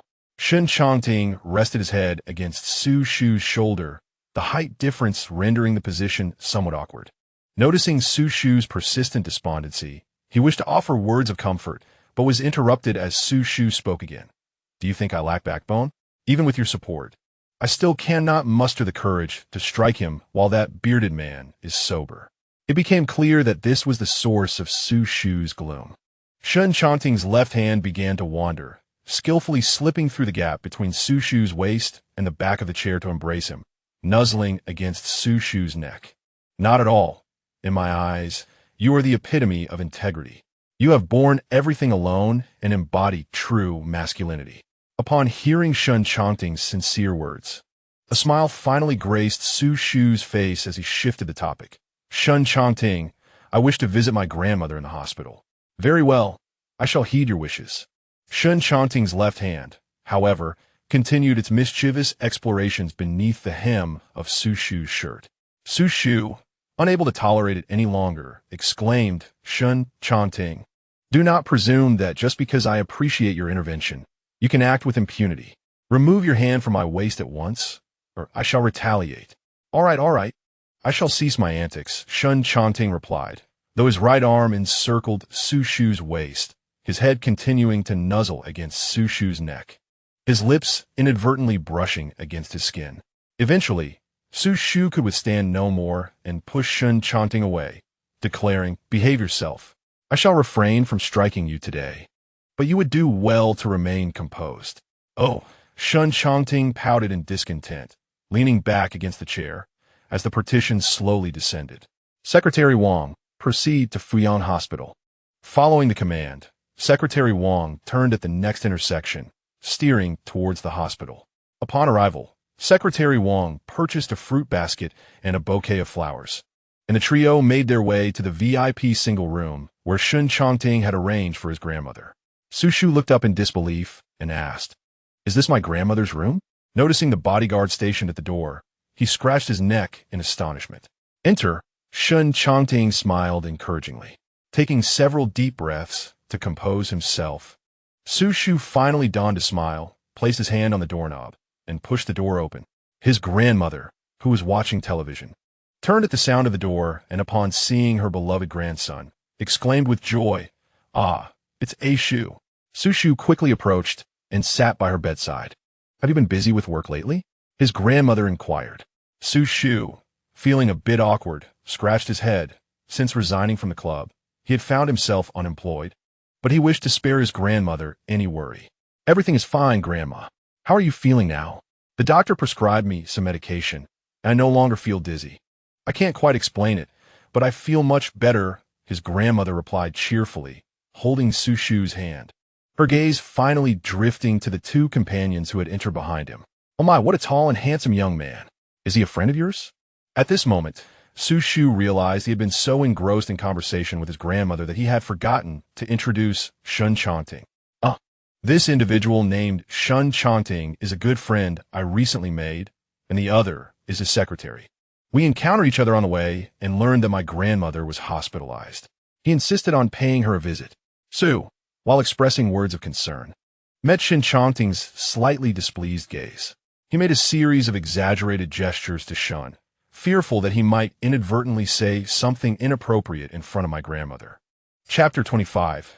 Conversing with grandmother Shen Changting, catching Su's glance, subtly raised an eyebrow, but ultimately continued the conversation.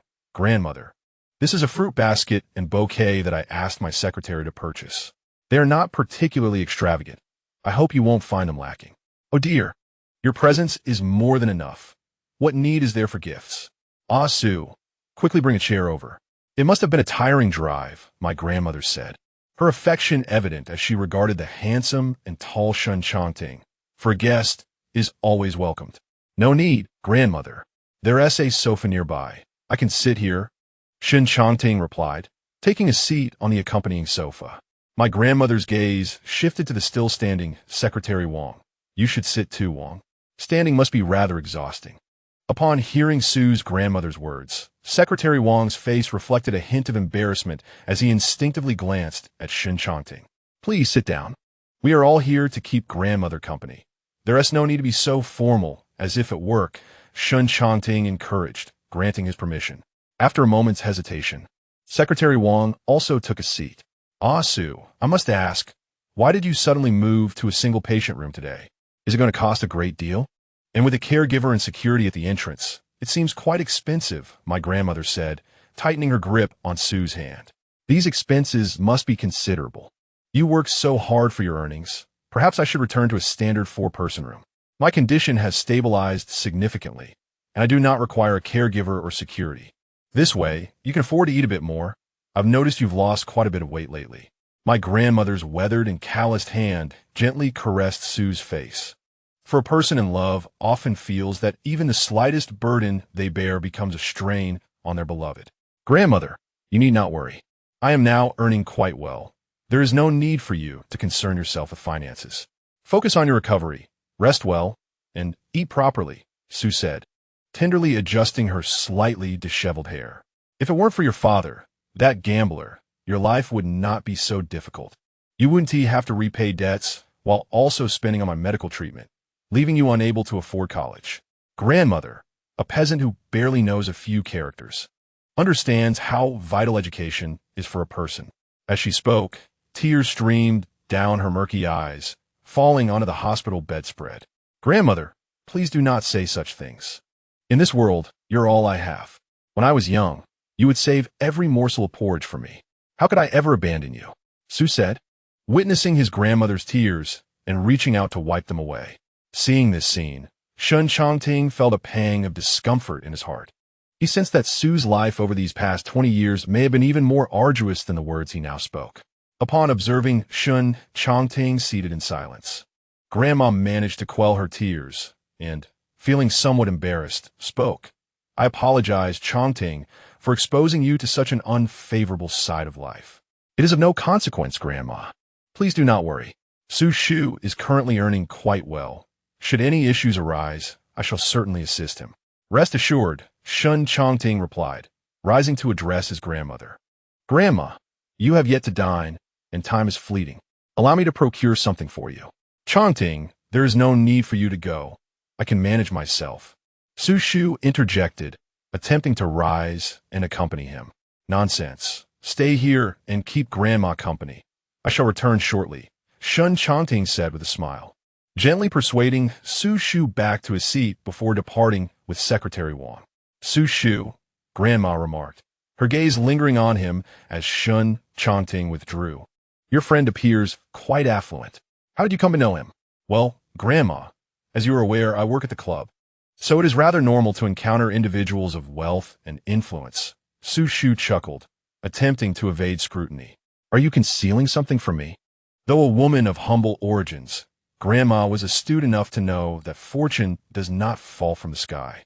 With Xu Shu's recent employment as both caregiver and bodyguard, it was implausible that he could afford such luxuries, let alone upgrade his hospital room. Truly, I am not, Grandma. I merely fortuitously met someone willing to assist me. Please do not overthink it. The funds are borrowed from Changting, and I will repay him in due course. Your immediate priority is to rest well. In light of the current circumstances, revealing his personal matters to Grandma was ill-advised. Should she struggle to accept them, it could adversely affect her mood and treatment, leading to greater losses. Xu Shu, please tell me the truth. Is that child? Before she could finish her inquiry, a knock echoed at the door. Grandma, we are entering. Xu Shu simply shook his head. I will explain later. For now, let us eat, Grandma. The arrival of Shen Changting evidently rendered the continuation of their conversation inappropriate, prompting Grandma to reluctantly stifle her words, murmuring softly, "Ah, such is fate." Changting, do come in, Xu Shu said, placing a tray across the bed. Shen Changting set the dishes he had purchased on the table, revealing an array of light stir-fried dishes and a bowl of congee. Grandma, I consulted with the doctor, who advised a light diet, hence my selection. I hope it suits your palate, Shen Changting remarked, appearing like the dutiful grandchild in the eyes of every elder, as he presented chopsticks to Grandma. Oh, thank you, Changting. It looks delightful. If only our Xu Shu could be as considerate as you, Grandma said, her eyes brightening, entirely shedding the traces of her previous sorrow. Grandma, how could you be so disloyal, favoring Shen Changting merely for this one act of thoughtfulness? Xu Shu feigen indigatino. Turning his back to her. With a smile, Shen Changting reached out to tousle Xu Shu's hair. You are Grandma's beloved grandson. How could I possibly compare? See, Changting is far more magnanimous. You should learn from him, temper your temperament, and refrain from being so irascible, Grandma advised, her vigor renewed as she sipped her congee. Grandmother, please stop. I understand. Xu Shu sighed, caught between two adversaries. He could only raise his hands and surrender, casting a resentful glance at Shen Changting. Had he known better than to bring him along, he would have reconsidered, despite the fact that the bodyguards and nurses in the hospital were funded by Shen Changting. With the company present, Grandmother ate a bit more than usual. After their meal, they gathered to watch television and engage in light conversation. As it came time to depart, a hint of reluctance lingered on Grandmother's face. Shu, work hard. Everything is well here. If you must come again, do bring Changting along. It will be livelier, she urged, clasping Xu Shu's hand, unable to resist giving him another reminder. Understood, Grandmother. I will work diligently and visit you whenever I can, Xu Shu replied. Returning her grip, Grandmother's gaze shifted to Shen Changting, her expression softening into a gentle smile. Changting, Xu has a fiery temperament and often finds himself in trouble. I hope you can look after him. But Grandmother, Changting is even younger than I am. How can I ask him to care for me? Xu Shu murmured in discontent. Chapter 26. I merely feel indebted for your kindness. Please do not overthink it. You know well enough. Grandmother shot Xu Shu a disapproving look.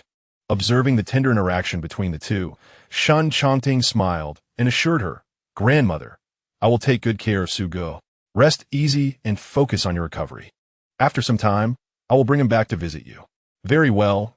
Drive safely, Grandmother replied, her eyes betraying a hint of sadness. Yet both young men had their own lives to attend to. As they exited the hospital room, Shen Changting exchanged a few brief words with the bodyguard and nurse before wrapping an arm around Xu Shu's shoulder, guiding him towards the elevator. Upon stepping out of the inpatient ward, it was evident that the crowd had thinned. Xu Shu spoke up, Shen Changting, my grandmother is getting older and tends to ramble. Please do not take it to heart. I do not require your care. However, I have promised Grandmother that I would look after you well, brother. You need not feel burdened, Shen Changting responded cheerfully, pleased that Su's grandmother entrusted him with her care. Secretary Wang drove the car to their side, and once seated, Xu Shu's gaze inadvertently drifted back to the ward where his grandmother resided. If you wish to see her, you may come any time, Shen Changting noted, recognizing Xu Shu's reluctance. No, frequent visits will alert her to my lack of work. If she finds out, she will worry herself sleepless, Xu Shu said, taking a deep breath as he sank into the seat. Do not fret too much. I have promised to assist you in securing a job, and I intend to keep my word, Shen Changting reassured him, playfully pinching Xu Shu's earlobe. Remarkably, Xu Shu did not swat his hand away. Shen Changting, why do you go to such lengths for me? Truly, there is no need. You gain nothing of value from someone like me, Xu Shu said, instinctively shrinking his neck, attempting to evade Shen Changting's hand, yet to no avail. Shen Changting moved closer, his long fingers slipping beneath the collar of Xu Shu's shirt, raising goosebumps along his skin. Just as Xu Shu sought to restrain the misbehaving arm, Shen Changting's presence enveloped him entirely. A faint whisper drew near, each breath a gentle caress upon Xu Shu's ear. Perhaps it was the intoxicating allure of slumber, an insatiable craving that rendered him unwilling to let go. Though those shameless words were softly spoken, they struck Xu Shu's ears like thunder. Get away, you perverted fiend. His face flushed a deep crimson as he instinctively delivered a punch to Shen Changting, his expression one of disbelief. This time, Xu Shu's strike was not forceful. Yet Shen Changting tilted his head from the impact, and when Xu Shu reached out to check, Shen Changting chuckled softly. Secretary Wang, accustomed to such antics, pressed the button to raise the partition. Shen Changting, what are you laughing at? Have I knocked some sense out of you? Xu Shu was frozen in place, startled by Shen Changting's laughter. No, Shen Changting replied, grasping Xu Shu's clenched right hand and placing a gentle kiss upon it, causing Xu Shu to jerk his hand back in shock. Not only was he a perverted fiend, but also a masochist. The car came to a halt at the entrance of a Shangshan villa, and Secretary Wang exited, lightly tapping on the glass. Young master, we have arrived. Hearing the sound of the tap, the two pulled away from each other. Step out, Sugo, we're home, Shen Changting said as he opened the car door and stepped out. Xu Shu followed suit, bidding farewell to Secretary Wang with a smile before matching Shen Changting's pace. His gaze falling on Shen Changting's handsome face, marred by old and new wounds, and he quickly averted his eyes. Once back in his room, he prepared for a wash, and the butler delivered a fitting bathrobe. So much had transpired today, but thankfully, matters had reached a temporary resolution. Xu Shu submerged himself in the bathtub, bubbles rising as the image of Shen Changting's injured face flickered in his mind, breeding a growing sense of guilt. He recalled the punch Shen Changting had thrown at the man with the bushy beard. The force behind it suggested that if Shen Changting had wished to keep him at bay, he would have easily subdued him. This indicated that Shen Changting had indeed been exceedingly indulgent towards Xu Shu, even when Xu Shu sought his assistance. In every regard, Shen Changting had invested far more. With his lower face submerged in the water, Xu Shu blew bubbles, two little figures battling in his mind. If he felt remorse, he ought to express it openly and apologize, for he trusted Shen Changting would accept it. If someone was willing to give, he should simply accept it without overthinking. Especially since he would eventually depart, it was better to relish the moment than to dwell on such entanglements. The two little figures glared at each other. Listen to me, you wicked villain. No, listen to me, you selfless fool. Xu Shu abruptly sat up, waving his arms in the air to dispel the battling figures in his mind. An apology was utterly out of the question. He could never lower himself to that. Swiftly rising from the bath, he donned the snug bathrobe. He resolved to repay Shen Changting in his own way. Stealthily, he pushed open Shen Changting's door, hearing the sound of rushing water from the bathroom. And Xu Shu swallowed nervously. He slipped beneath the covers, lying straight as a board like a fish out of water. The sound of water in the bathroom ceased, and the door swung open, releasing a torrent of steam. A tall figure emerged from the bathroom, and upon seeing Xu Shu, who had already nestled in bed awaiting him, Shen Changting was momentarily taken aback. He then smiled and teased, "What's this? Just yesterday you were quite resistant, and today you are eagerly sprawled on my bed?" Startled by Shen Changting's words, Xu Shu sat up abruptly, defending himself. "I merely felt a bit guilty because of your kindness. Don't read too much into it." A soft chuckle escaped Shen Changting's throat as he handed Xu Shu the hairdryer. "Help me dry my hair." Xu Shu took the hairdryer, plugged it in, and began to dry Shen Changting's hair. "Is this all you need me to do? Nothing else?" Upon hearing Xu Shu's question, Shen Changting swallowed hard, This alone suffices. For the time has yet to arrive. Fingers gliding through the damp strands. Shen Changting leaned back, resting the back of his head against Xu Shu's chest, who knelt on the bed to tend to him. The rhythmic heartbeat intertwined with the sound of the hairdryer. Shen Changting's gaze fell upon Xu Shu's face, while Xu Shu's eyes lingered on the bruise he had inflicted on Shen Changting. Does it hurt? Xu Shu instinctively reached for the bruise on Shen Changting's chin. Not at all. It's akin to a mere tickle, Shen Changting replied, a smile of delight gracing his face as he clasped Xu Shu's hand, rubbing it gently. But brother, do refrain from striking my face next time. Should I truly be marked, it would be your loss. As he spoke, Shen Changting held Xu Shu's hand, drawing circles with his thumb in the palm, and placed a kiss upon it. Chapter 27. A little sunshine makes everything bright. A touch of color creates a dye house. I swear you've gone mad. Handle the rest yourself. Xu Shu grumbled as he shoved the hairdryer back into Shen Changting's hands and dove back under the covers. A little sunshine makes everything bright. A touch of color creates a dye house. Shen Changting glanced at the hairdryer in his hand, then turned his gaze back to the curled-up figure beneath the blanket, a smile dancing in his eyes. This time, Xu Shu did not retaliate. Though he was still avoiding Shen Changting, it at least hinted at a positive change. Completing the task of drying his hair, Shen Changting returned to the edge of the bed. Xu Shu remained turned away, yet his attention was entirely on Shen Changting. As he felt the covers being pulled back, an inexplicable tension gripped Xu Shu. He swallowed hard, feeling the bed dip as Shen Changting's warm body pressed against his back.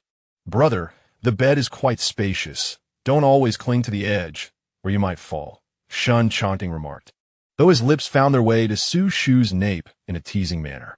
The warmth of breath mixed with tender kisses sent shivers down Xu Shu's spine. Instinctively, he raised his hand to shield his neck, turning to glare at Shen Changting. Don't push your luck. I've held back from hitting you several times today. Brother, if you turn to face me, I promise I won't lay a finger on you, Shen Changting replied, his hands wandering over Xu Shu's abdomen, eliciting a ticklish sensation that made Xu Shu want to laugh, leaving him unable to muster any anger. Haha, please refrain from tickling me.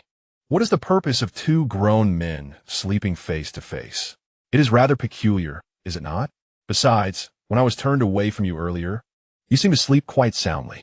The large hand that roamed over my abdomen was firmly grasped, and of course, Shen Changting was unwilling to relent so easily. Xu Shu's hand was slightly smaller than Shen Changting's, rendering it incapable of fully restraining him. His fingers remained restless, teasingly scratching, even more brazen than before. Humans are inherently greedy. Once they receive a modicum of pleasure, they yearn for more. Brother, if you do not turn around, neither of us shall sleep tonight, Shen Changting declared, propping himself up and leaning closer to Xu Shu. The thought of not sleeping was unbearable. Ever since he began working, Xu Shu had been rising early and toiling late, and the idea of sacrificing sleep felt like a death sentence. Very well, I will turn, but you must refrain from your incessant fidgeting. If you continue. Before he could finish his sentence, he was interrupted as Shen Changting spoke again. Brother, you cannot behave this way. I have assisted you so much. All I ask is to be your sleeping pillow. As a businessman, you cannot deny me even the slightest benefit. As soon as he turned, Shen Changting buried his face into Xu Shu's embrace, rubbing against him and tightly wrapping his arms around his waist. Hey, Shen Changting, what are you doing? Aren't you afraid of suffocating? Xu Shu tugged at Shen Changting's hair, attempting to pull him away. Brother, you mustn't leave. Otherwise, I shall suffocate right here in your arms. Although he claimed so, he had already nearly lost his breath several times. How he still retained that childhood penchant for affection. Shen Changting had always been like this. Ever since growing close to Xu Shu, he would cling to a pillow, insisting that the person he adored in women's attire accompany him to sleep.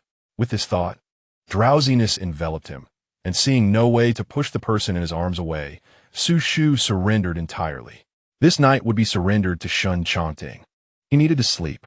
After relishing the warmth of Xu Shu's embrace for a while, Shen Changting finally lifted his head, resting it back on the pillow, and, illuminated by the light, reached out to caress Xu Shu's face.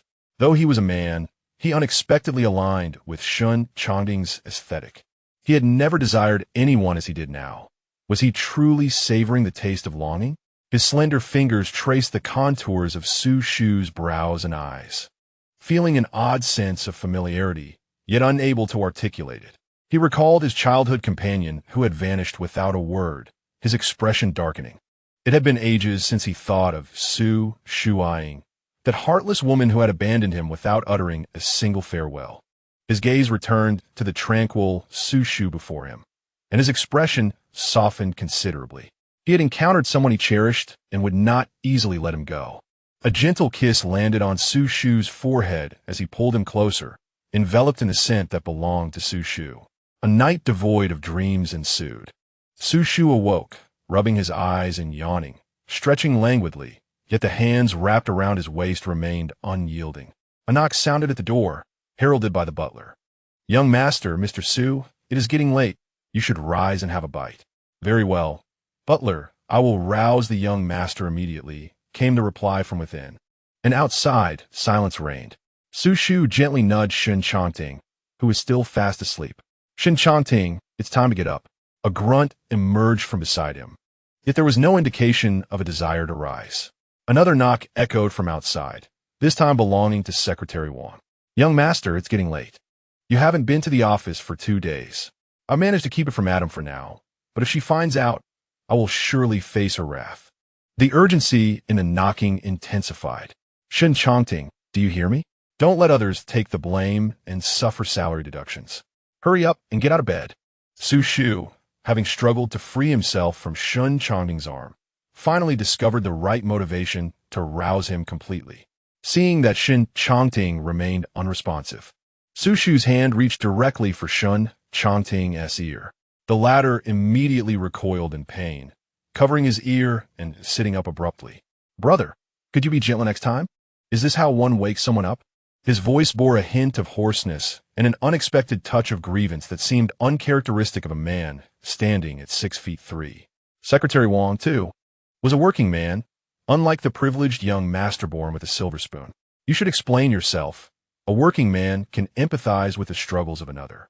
Having acknowledged the discontent, Shen Changting swung his long legs off the bed and strode to the door, yanking it open to reveal Secretary Wang and the butler waiting outside. His gaze landed on the butler. "Didn't I say I would get up soon? Why are you still knocking? Didn't you know to hold him back?" "Young master, I mentioned that Secretary Wang seemed quite anxious. I couldn't stop him." The butler wiped the cold sweat from his forehead with a handkerchief. "What is the matter?" Shen Changting's previously amiable demeanor vanished as he glared at Secretary Wang, who instinctively swallowed hard. Young master, since you haven't been to the office these past 2 days, a mountain of documents is piled up, and Madam often comes by. If your mother discovers your negligence towards work..." "Enough, I understand." "Wait downstairs," Shen Changting impatiently interrupted, shutting the door once more. Chapter 28.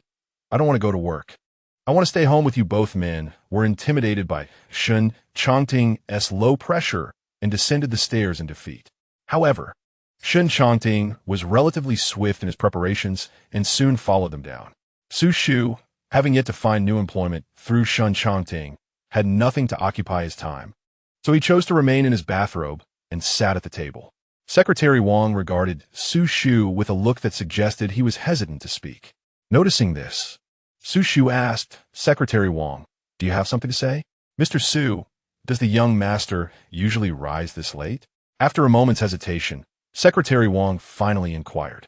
The butler beside him cast frantic glances, signaling Wang to refrain from asking, for at least at this moment, Xu Shu was under Shen Changting's employ. While it was essential for a secretary to understand their superior, probing into overly personal matters felt somewhat inappropriate. It does seem so. However, it appears Shen Changting hasn't been sleeping well prior to this. He has been sleeping for over 10 hours these past couple of days, Xu Shu replied truthfully, as he had virtually mirrored Shen Changting's sleeping patterns. Isn't sleeping longer a good thing? After all, Secretary Wang had previously expressed concern that my insomnia might adversely affect my health and, consequently, my work. The voice of Shen Changting resonated through the corridor, evidently displeased by Secretary Wang's inquiry into such a personal matter. All eyes turned towards the source of the voice, and Secretary Wang, taken aback by Shen Changting's unexpected descent at this moment, stammered, "Young master." Shen Changting interjected, "Why speak to me in such a manner? Secretary Wang is merely concerned for your well-being, worried that excessive sleep may not be beneficial." As Xu Shu's words hung in the air, Secretary Wang quickly nodded in agreement. "Young master, how did you acquire yet another bruise on your face?" The butler's voice shattered the somewhat uncomfortable atmosphere. He had previously noticed the contusion on Shen Changting's visage, but since Shen Changting seemed indifferent, he refrained from questioning it further. Upon hearing the butler's remark, Xu Shu cast a guilty glance elsewhere, while Secretary Wang turned away, realizing that it was indeed his young master who willingly endured the blows. If he truly wished to avoid them, he would have retaliated long ago. It was clear he derived some enjoyment from it. Unbeknownst to the butler, the injuries on Shen Changting's face were the handiwork of Xu Shu. "Young master, please eat first. I shall fetch the medical kit for you." Seeing Shen Changting had come downstairs, Secretary Wang ceased his urging and quietly stood by, awaiting the moment when Shen Changting would finish his meal, so he could drive him to the company to address the mountain of paperwork awaiting his attention. As the meal neared its conclusion, the butler, holding the medical kit, remarked, "Young master, let us tend to those injuries. You are to go to the company today. It would not reflect well if the board or your subordinates were to see them." Xu Shu had initially intended to indulge in a bit more of the delicious fare, for such exquisite cuisine was a rarity, but upon hearing the butler's words, he discreetly set down his chopsticks, attempting to sneak back to his room. "Leave the medical kit. Brother, I need your help." Shen Changting's gaze fell upon the escaping Xu Shu, who had no choice but to slowly turn back, a forced smile gracing his lips. "Huh, am I to do it?" Xu Shu awkwardly stepped towards the medical kit, and the butler, clearly aware of the subtle tension between the two, promptly thrust the kit into Xu Shu's arms. "Then I shall trouble you, Mr. Xu. I have other matters to attend to. I entrust the treatment of the young master's injuries to you." With that, the butler swiftly departed. Secretary Wang also seemed eager to leave. "Young master, I shall wait for you in the car." With everyone gone, the kitchen was left with Shen Changting, Xu Shu, and a table laden with leftover dishes. "Why must I be the one to tend to you? What if I lose my temper and strike you again?" Xu Shu grumbled as he opened the medical kit, rummaging through it for sterile dressings. Suddenly, a pair of strong arms encircled his waist. "I bit you, brother, and you struck me a few times. To balance the scales, it is only right that you assist me with the bandaging." Indeed, having struck Shen Changting numerous times, Xu Shu felt he had little ground for protest. Shen Changting contentedly embraced him, allowing Xu Shu to apply the sterile dressing to his chin. One dressing seemed insufficient, and Xu Shu awkwardly scratched his face before retrieving another and applying it once more. "There we go," he said, reaching to prise Shen Changting's arm from around his waist. Yet, Shen Changting suddenly adopted a playful stance. "Brother Xu, I do not wish to go to work. I want to stay home with you." "Goodness, I'm not a little girl who needs your company. Hurry up and get to work. Do you want a punch?" Xu Shu im ba din di bu set Shen Changting, who had buried his face in his own stomach. No matter how Xu Shu shoved, Shen Changting remained immovable. Damn it, how could he be so strong? "No, just a little longer," Shen Changting responded, rubbing against Xu Shu's abdomen. Secretary Wang, noticing Shen Changting's prolonged absence, stepped out of the car to check on the situation. To her surprise, she stumbled upon such a scene and, unfortunately, made eye contact with Xu Shu. Startled, Secretary Wang quickly turned away but couldn't help casting a curious glance at the two. "Oh dear, Shen Changting, let go, someone is coming. I might have no shame, but I do." Xu Shu exerted all his strength to push away the person clinging to him. Clearly displeased by the interruption, Shen Changting glanced towards the entrance, inwardly lamenting the lack of discretion from the housekeeper. Slowly, he released his grip around Xu Shu's waist. Secretary Wang stammered, "Young master, I received word that Madame Shen will be coming to the company this afternoon." Eager to escape the scene, Secretary Wang promptly exited, deciding she should have been more patient. After all, what was the rush? Understood. You go ahead, I'll be there shortly, Shen Changting replied, standing up and adjusting his cuff and tie. He leaned slightly towards Xu Shu's face. Instinctively, Xu Shu leaned back, and concerned that Xu Shu might fall, Shen Changting wrapped his arms around his waist, their bodies nearly touching. Sensing the delicate proximity, Xu Shu strained to create distance. Goodness, Shen Changting, let go. Secretary Wang is waiting for you outside. Brother, stay home and behave. I'll be back as soon as I finish, Shen Changting said with a smile, playfully pinching Xu Shu's nose before releasing him and heading towards the door. Get lost. It's quieter without you at home. It'd be best if you didn't come back. I'll take over your Xiangshan villa, all by myself. Xu Shu retorted, exasperated, gesturing rudely at Shen Changting. As Shen Changting reached the doorway, he turned back at Xu Shu's words, observing his brother's ruffled demeanor. A smile crept onto his lips. I know you're being sarcastic. Don't worry, I'll wrap things up quickly and return soon, so you won't feel lonely. Lonely my foot. You crazy man. Xu Shu regretted not having taken the chance to land a few punches on Shen Changting while they were close, to vent his frustrations. With the door closed, cutting off Xu Shu's exclamations, Shen Changting relished the sight of Xu Shu watching him depart for work, feeling a sense of domesticity akin to that of an old married couple. Chapter 29. One must be vigilant in times of peace. Having resigned from his position at the club, Xu Shu enjoyed several leisurely days of indulgence, waking naturally and occasionally visiting the hospital to spend time with his grandmother. Meanwhile, Shen Changting had been noticeably busy, scarcely able to spend time with Xu Shu. He would leave early and return late, often coming home to embrace the already slumbering Xu Shu after a shower. And when Xu Shu awoke in the morning, Shen Changting was nowhere to be found. Had it not been for the creases on the bed and the lingering warmth, he would have assumed that Shen Changting had not returned home for several days. After approximately a fortnight of such languorous days, Xu Shu suddenly awoke one morning, realizing that if he continued to indulge in this life of ease, it would mark the onset of his own decline. He felt compelled to change his circumstances, and after much hesitation, while clutching his phone, he paced back and forth in his room. Ultimately, he refrained from messaging Shen Changting, attributing it to his busyness. That evening, however, Shen Changting fortuitously returned early. As Xu Shu was seated at the dining table, he promptly approached to graciously take the briefcase and suit jacket from Shen Changting's hands. Noticing Xu Shu's unusual demeanor, Shen Changting raised an eyebrow, remarking, "Is the sun rising in the west? I've never seen you so attentive upon your brother's return. Speak. What assistance do you require?" Shen Changting, understanding Xu Shu well, struck the right chord. "Changting," Xu Shu began, "didn't you mention you would help me secure a new job? It has been half a month. When can I expect news?" His tones softened, with an upward lilt that he himself found somewhat nauseating. Yet, this approach seemed to ease Shen Changting's displeasure, though his words took a different turn.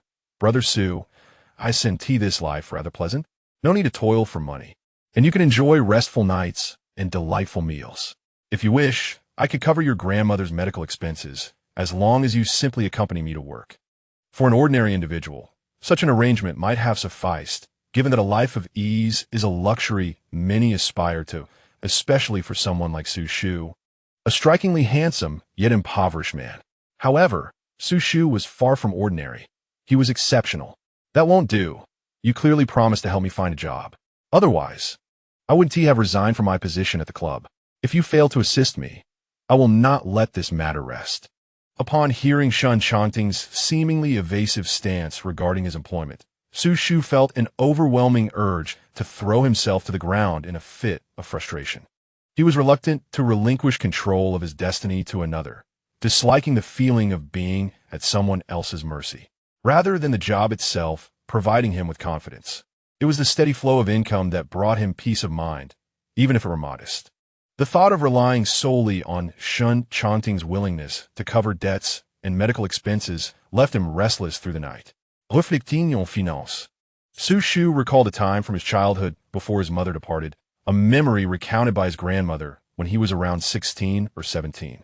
Though his grandmother's words were simple and lacked detail, they coalesced with scattered images from that time, perpetually replaying in Xu Shu's mind.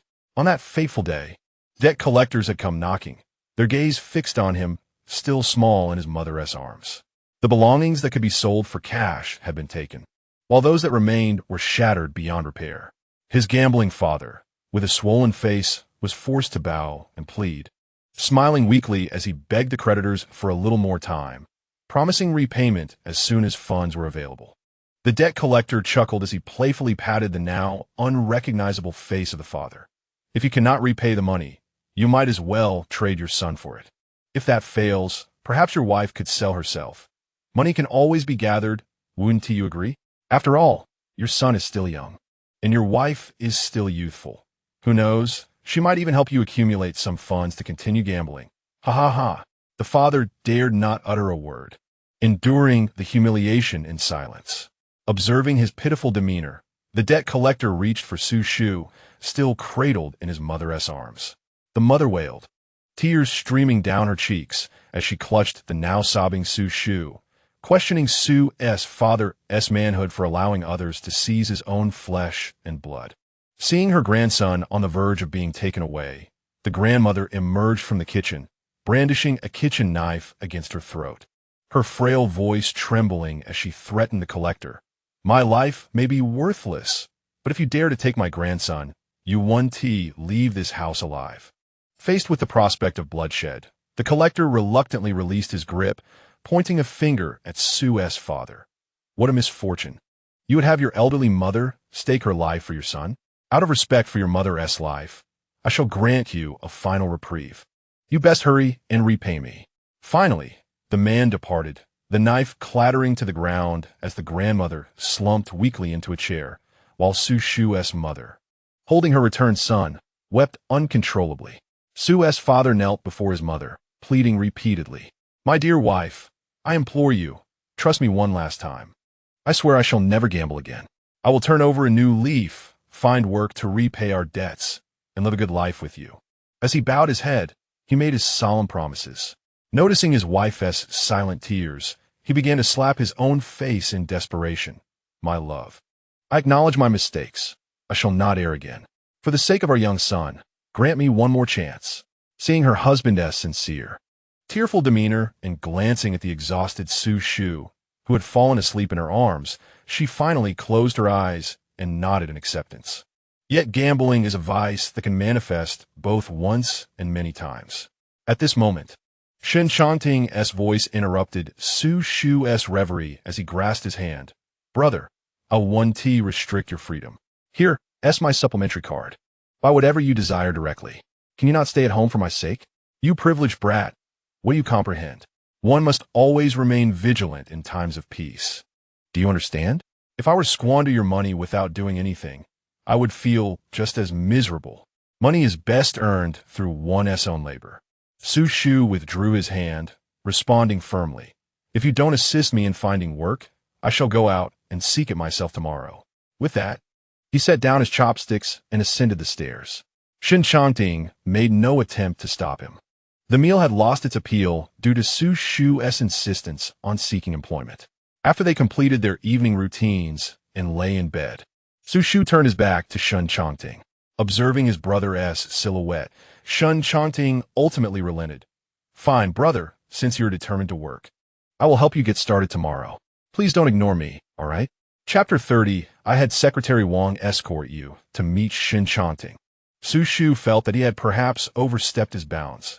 After all, he was currently residing in someone else's villa, partaking of their hospitality. Yet he harbored no sense of being a guest dependent on others. He brazenly threw a tantrum, expecting Shen Changting to bow first. Really? Xu Shu turned slowly, facing Shen Changting, seemingly scrutinizing him for any signs of deceit. Brother, what kind of look is that? Are you afraid I might deceive you? At this moment, it was Shen Changting who appeared somewhat irritated. How could that be? Just now, your attitude was rather ungracious, considering you have requests, yet you still wore a displeased countenance. Xu Shu replied, somewhat bashfully rubbing his nose and casting his gaze elsewhere, feeling a twinge of guilt. Fear not, brother. Fortunately, I've been quite busy lately. As long as you are willing to stay by my side, matters of work will naturally be taken care of. Shen Changting observed Xu Shu's rare humility, and though he did not utter those 3 words, his mood visibly improved. He reached out, wrapping an arm around Xu Shu's waist, and promised, "Tomorrow, you need only await my news. I guarantee I will arrange a satisfactory auto repair shop for you." Upon hearing that he could secure the job he had longed for by tomorrow, Xu Shu completely forgot to push Shen Changting's hand away from his waist, his lips curling into a delighted smile. "This is your promise. If you dare deceive me, I shall make a scene." "All right, brother, when have I ever deceived you?" "Now, sleep. I am tired," Shen Changting replied, leaning his head against Xu Shu's chest. With the foundation of sharing a bed over the past fortnight, Xu Shu had evidently grown more accustomed to this intimacy, allowing Shen Changting to nestle against him. He had come to perceive the grown-up Shen Changting as akin to a large canine, which made the situation much more acceptable than before. The following morning, Xu Shu was awakened by the sound of a message notification. He opened his phone to find it was 10:30 and in the chat with Shen Changting. There was a message containing the address of the auto repair shop. Xu Shu sprang from his bed, noticing the chat indicated the other party was still typing. "Brother, this auto shop is owned by a friend of mine. You can find it at this address. The salary is $6,000 a month, and you only need to work the morning shift." Such a generous salary? And just a morning shift. It seems the privilege of the affluent is quite effective. Then I shall head over this afternoon to familiarize myself with the environment. "Thank you, Changting." After replying, Xu Shu tossed aside the covers. Though his own room was merely a few steps away, he jogged excitedly back to it. He had not anticipated that the job situation would resolve so swiftly. And while it did not pay as much as his previous work at the club, it offered more leisure time and a less complicated environment. Although he had yet to arrive at the auto repair shop, he was quite satisfied with the prospect of earning $6,000 a month for a morning shift. After work, if time permitted, he could visit his grandmother at the hospital before heading home. In high spirits, he opened his wardrobe, gazing at the expensive luxury items within. But ultimately, he slowly closed the wardrobe, allowing his gaze to settle on the suitcase tucked away in the corner. Inside the suitcase lay the garments that Shen Changting deemed unworthy of prominence. He slowly unlatched the suitcase and retrieved a worn vest, a black coat, and a pair of work trousers. After adorning himself in this attire, he gazed into the mirror. It was evident that this ensemble rendered Xu Shu a greater sense of comfort. Stepping into his marten boots and exiting the room, he suddenly realized he was presently situated in Shen Changting's hillside villa in Xiangshan. This locale was quite distant from the city center, making the prospect of walking down the mountain impractical, let alone hailing a taxi in such a remote area. During his brief stroll to the door, Xu Shu mentally prepared himself for the descent. However, upon stepping outside the villa's grand entrance and catching sight of the Rolls-Royce parked at the gate, he momentarily froze. Hadn't Shen Changting already departed for the office? Why was Secretary Wang here? Xu Shu pondered, then inquired, "Secretary Wang, hasn't young master Shen already left for the company? What brings you to the villa entrance?" Taken aback by Xu Shu's question, Secretary Wang replied, "Mr. Xu, the young master instructed me to escort you to the repair shop." "Oh, is that so?"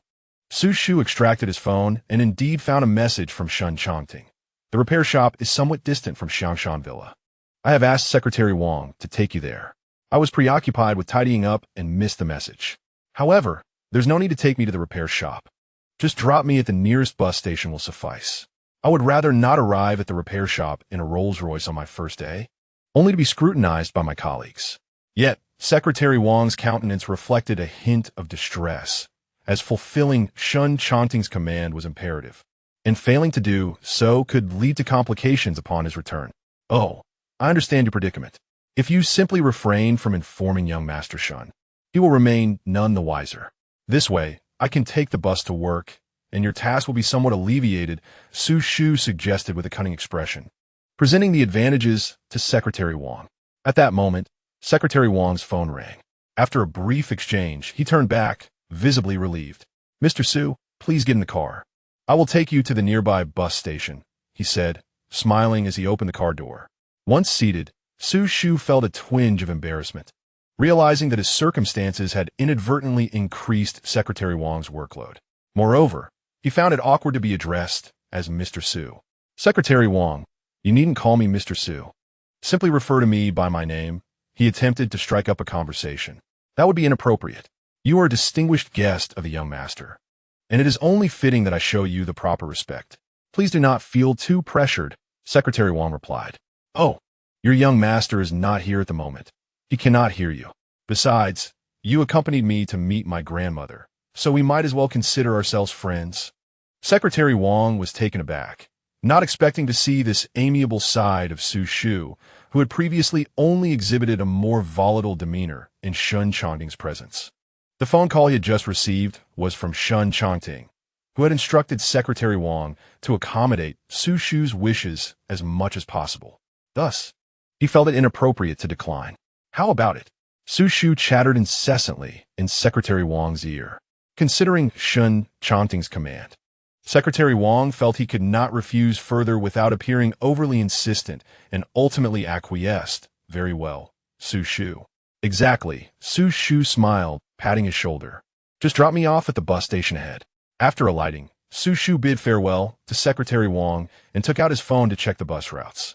To his surprise, the distance was quite considerable. Yet for the sake of his new job, such a distance was inconsequential to Xu Shu. Chapter 31. Familiarizing with the work environment upon boarding the bus. It took roughly an hour to reach the repair shop. Xu Shu had never before considered a lengthy bus ride to be a torment. However, this time the driver fluctuated between rapid acceleration and sudden stops, causing Xu Shu to disembark feeling rather queasy, gripping the nearby pole with one hand as his stomach churned. After a struggle to regain his composure, Xu Shu tidied his attire and made his way towards a repair shop that Shen Changting had mentioned, which was not far off. The establishment was spacious and relatively tidy. Upon noticing a visitor, one of the staff called out, "Boss, we have someone here." The owner, a young man, emerged from within. Xu Shu promptly greeted him. "Hello. I'm here on Shen Xiao's recommendation." The owner seemed to recall Shen Changting's instructions from earlier that morning and immediately brightened. "Ah, you must be Xu Shu. Zhou Chao. Please, there is no need to be overly formal. Today, I'll just give you an overview of the shop. Your official duties start tomorrow." With that, Zhou Chao stepped into the break room and retrieved a work uniform from a cabinet, handing it to Xu Shu. "This is our work attire. You only need to wear it while washing cars. It's not required during repairs, as our shop integrates washing and maintenance. Is that acceptable?" "Of course. That is no problem. However, don't you want to assess my skills first? What if you find them lacking?" Xu Shu was taken aback that Zhou Chao arranged for his onboarding without evaluating his technical abilities. "Oh, anyone recommended by Shen Xiao is bound to be competent. If your skills do fall short, we'll arrange for experienced mentors to guide you," Zhou Chao responded with evident courtesy, likely influenced by Shen Changting's endorsement. "After we repair a vehicle, we assist clients by taking their cars to our washing machine for cleaning. However, machines have their limitations. Some areas require manual cleaning." Zhou Chao began to show Xu Shu around the repair shop. Most of our clientele drives luxury cars, so meticulousness is paramount. After reviewing the washing machines, Zhou Chao led Xu Shu into 2 additional work areas. "Zhou boss, are you familiarizing the new employee with the surroundings?" A waiting customer greeted them warmly while awaiting his vehicle. "It's you. This is your second visit this month, right? Just don't drive too recklessly. Keep safety in mind," Zhou Chao kindly cautioned. "Ah, you know my penchant for speed. What is wrong, Zhou boss? Are you reluctant to part with your shop's tires?" The two shared a camaraderie akin to that of old friends. "Well, I warned you, though I don't mind you boosting my sales," Zhou Chao replied with a grin. "Continue showing your new employee around. I won't disturb your important work any longer." The customer lit a cigarette and strolled away into the distance. As we proceed, Zhou Chao guided Xu Shu into the establishment. "Here, we are committed to providing our clients with the finest experience. We will equip a dedicated lounge area while ensuring the utmost cleanliness of the premises. Although a certain level of mess is inevitable in an auto repair shop, tools must at least be placed in their designated locations to significantly minimize customer wait times." Xu Shu followed closely behind Zhou Chao, nodding in agreement and silently committing these key points to memory. While we have provided uniforms specifically for our car wash employees, there are none for those working on repairs. Therefore, you should prepare 1 or 2 sets of suitably fitting and convenient clothing. Understood, Xu Shu replied, feeling relieved that he had opted for his own attire rather than the clothes purchased by Shen Changting for his first day at the shop. Your outfit is quite appropriate, practical, and sharp. It was the first time Xu Shu had received a compliment on his clothing style, leaving him a bit bashful. However, I have heard from young Master Shen that you spent some time learning from a master mechanic in your youth. You remember the process, right? Although there won't be a formal assessment, I believe it is essential to inquire about the basics. First, we bring the vehicle into the shop and stop it, followed by inquiries and checking the dashboard warning lights for a preliminary assessment. Then we use specialized tools to conduct a comprehensive inspection and accurately identify the source of the malfunction. Xu Shu recalled the teachings of his mentor as best as he could. Very good, Zhou Chao responded, clearly pleased with Xu Shu's theoretical knowledge. What comes next after the inspection? What needs to be done? For simpler repairs or replacements, such as windshield wipers, spark plugs, or filters, we can directly replace them. For more complex issues, like the engine, professional maintenance or replacement is required. Quite commendable. Although it may seem like mere theory, it certainly sounds plausible. How long did you do this before? Xu Shu scratched his head, feeling a bit embarrassed at Zhou Chao's inquiry. It was during my teenage years. Just 2 or 3 months, so it has been a while. I wonder if the practical application will differ from what I have articulated. Zhou Chao, appreciating Xu Shu's honesty, nodded approvingly. No worries. For the time being, assist the master mechanics in the shop. We have morning and evening shifts, and the morning shift is not too busy, allowing you ample time to learn. During quiet times, you won't be restricted on what to do. You can attend to your own matters, or even enjoy some leisure time on your phone. Understood, boss, Xu Shu nodded earnestly. However, when customers arrive, you must attend to them immediately without delay. If there are complaints, I won't be lenient just because of young Master Shen. If necessary, your wages will be deducted. While Zhou Chao was willing to extend some leniency to Xu Shu due to Shen's influence, he maintained his own standards. Understood, boss. I am here to work, and I will certainly follow your guidance during my shifts, Xu Shu replied, earning Zhou Chao's satisfaction. All right then, that'll be all for now. You may take some time to look around. When your shift ends, you can head home.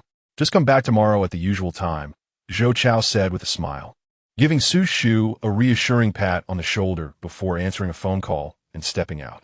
As the sun dipped below the horizon, Xu Shu's gaze lingered on his future colleagues after bidding farewell to Zhou Chao, coinciding with the bustling peak hour at the repair shop.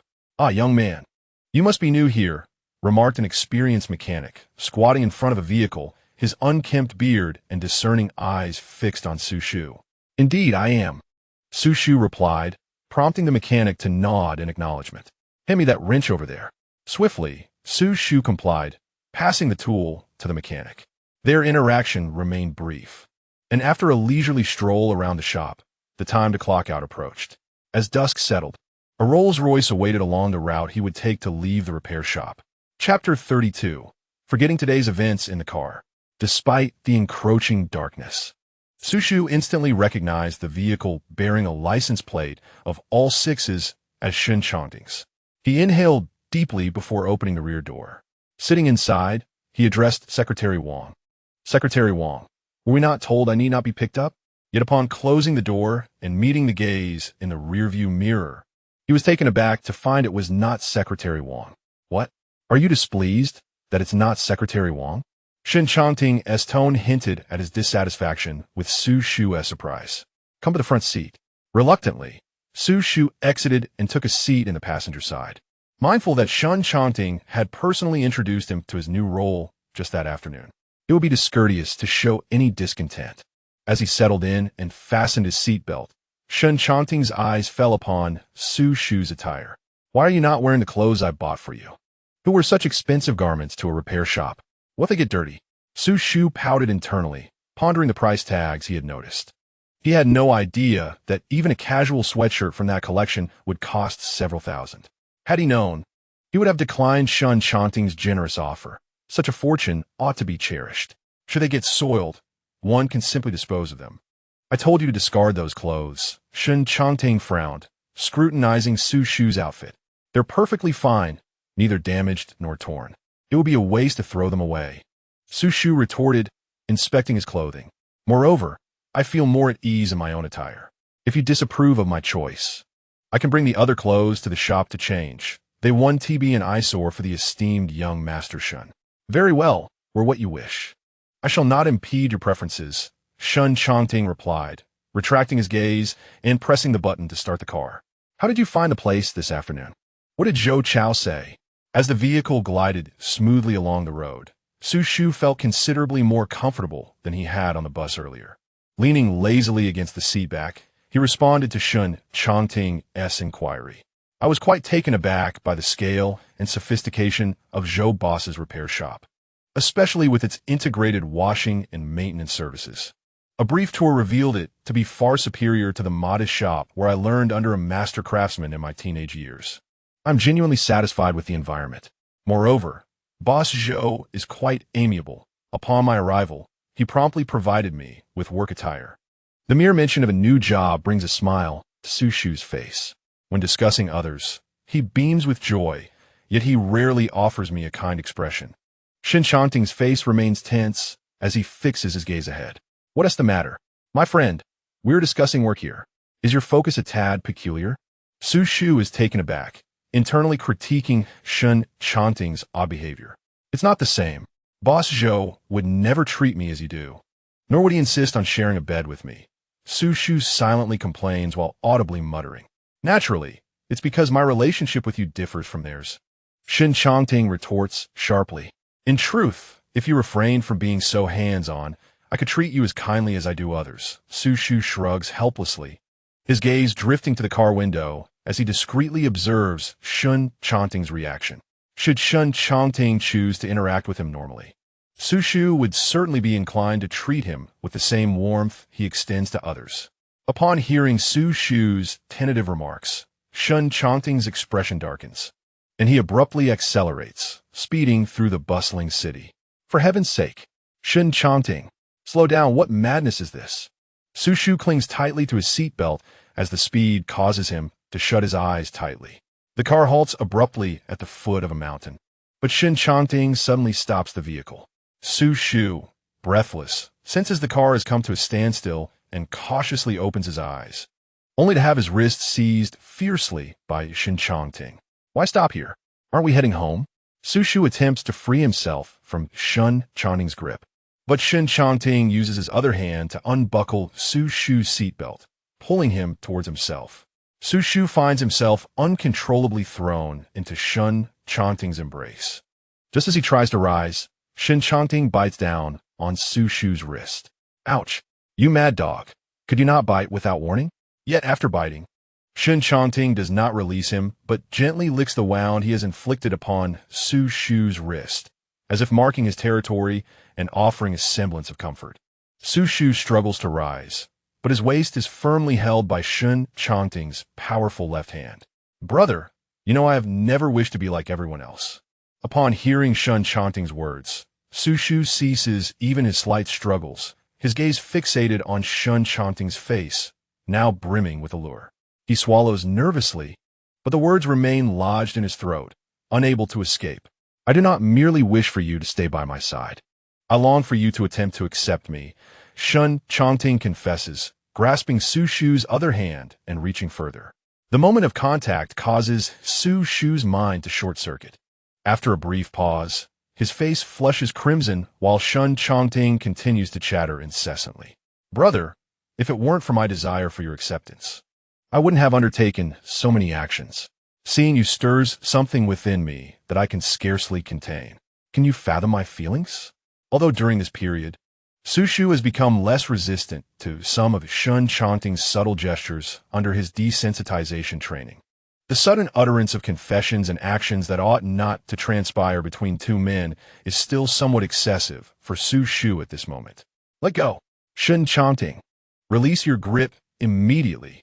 After finally managing to retract his hand, Xu Shu glanced at the somewhat dejected Shen Changting, touching his wrist and averting his gaze.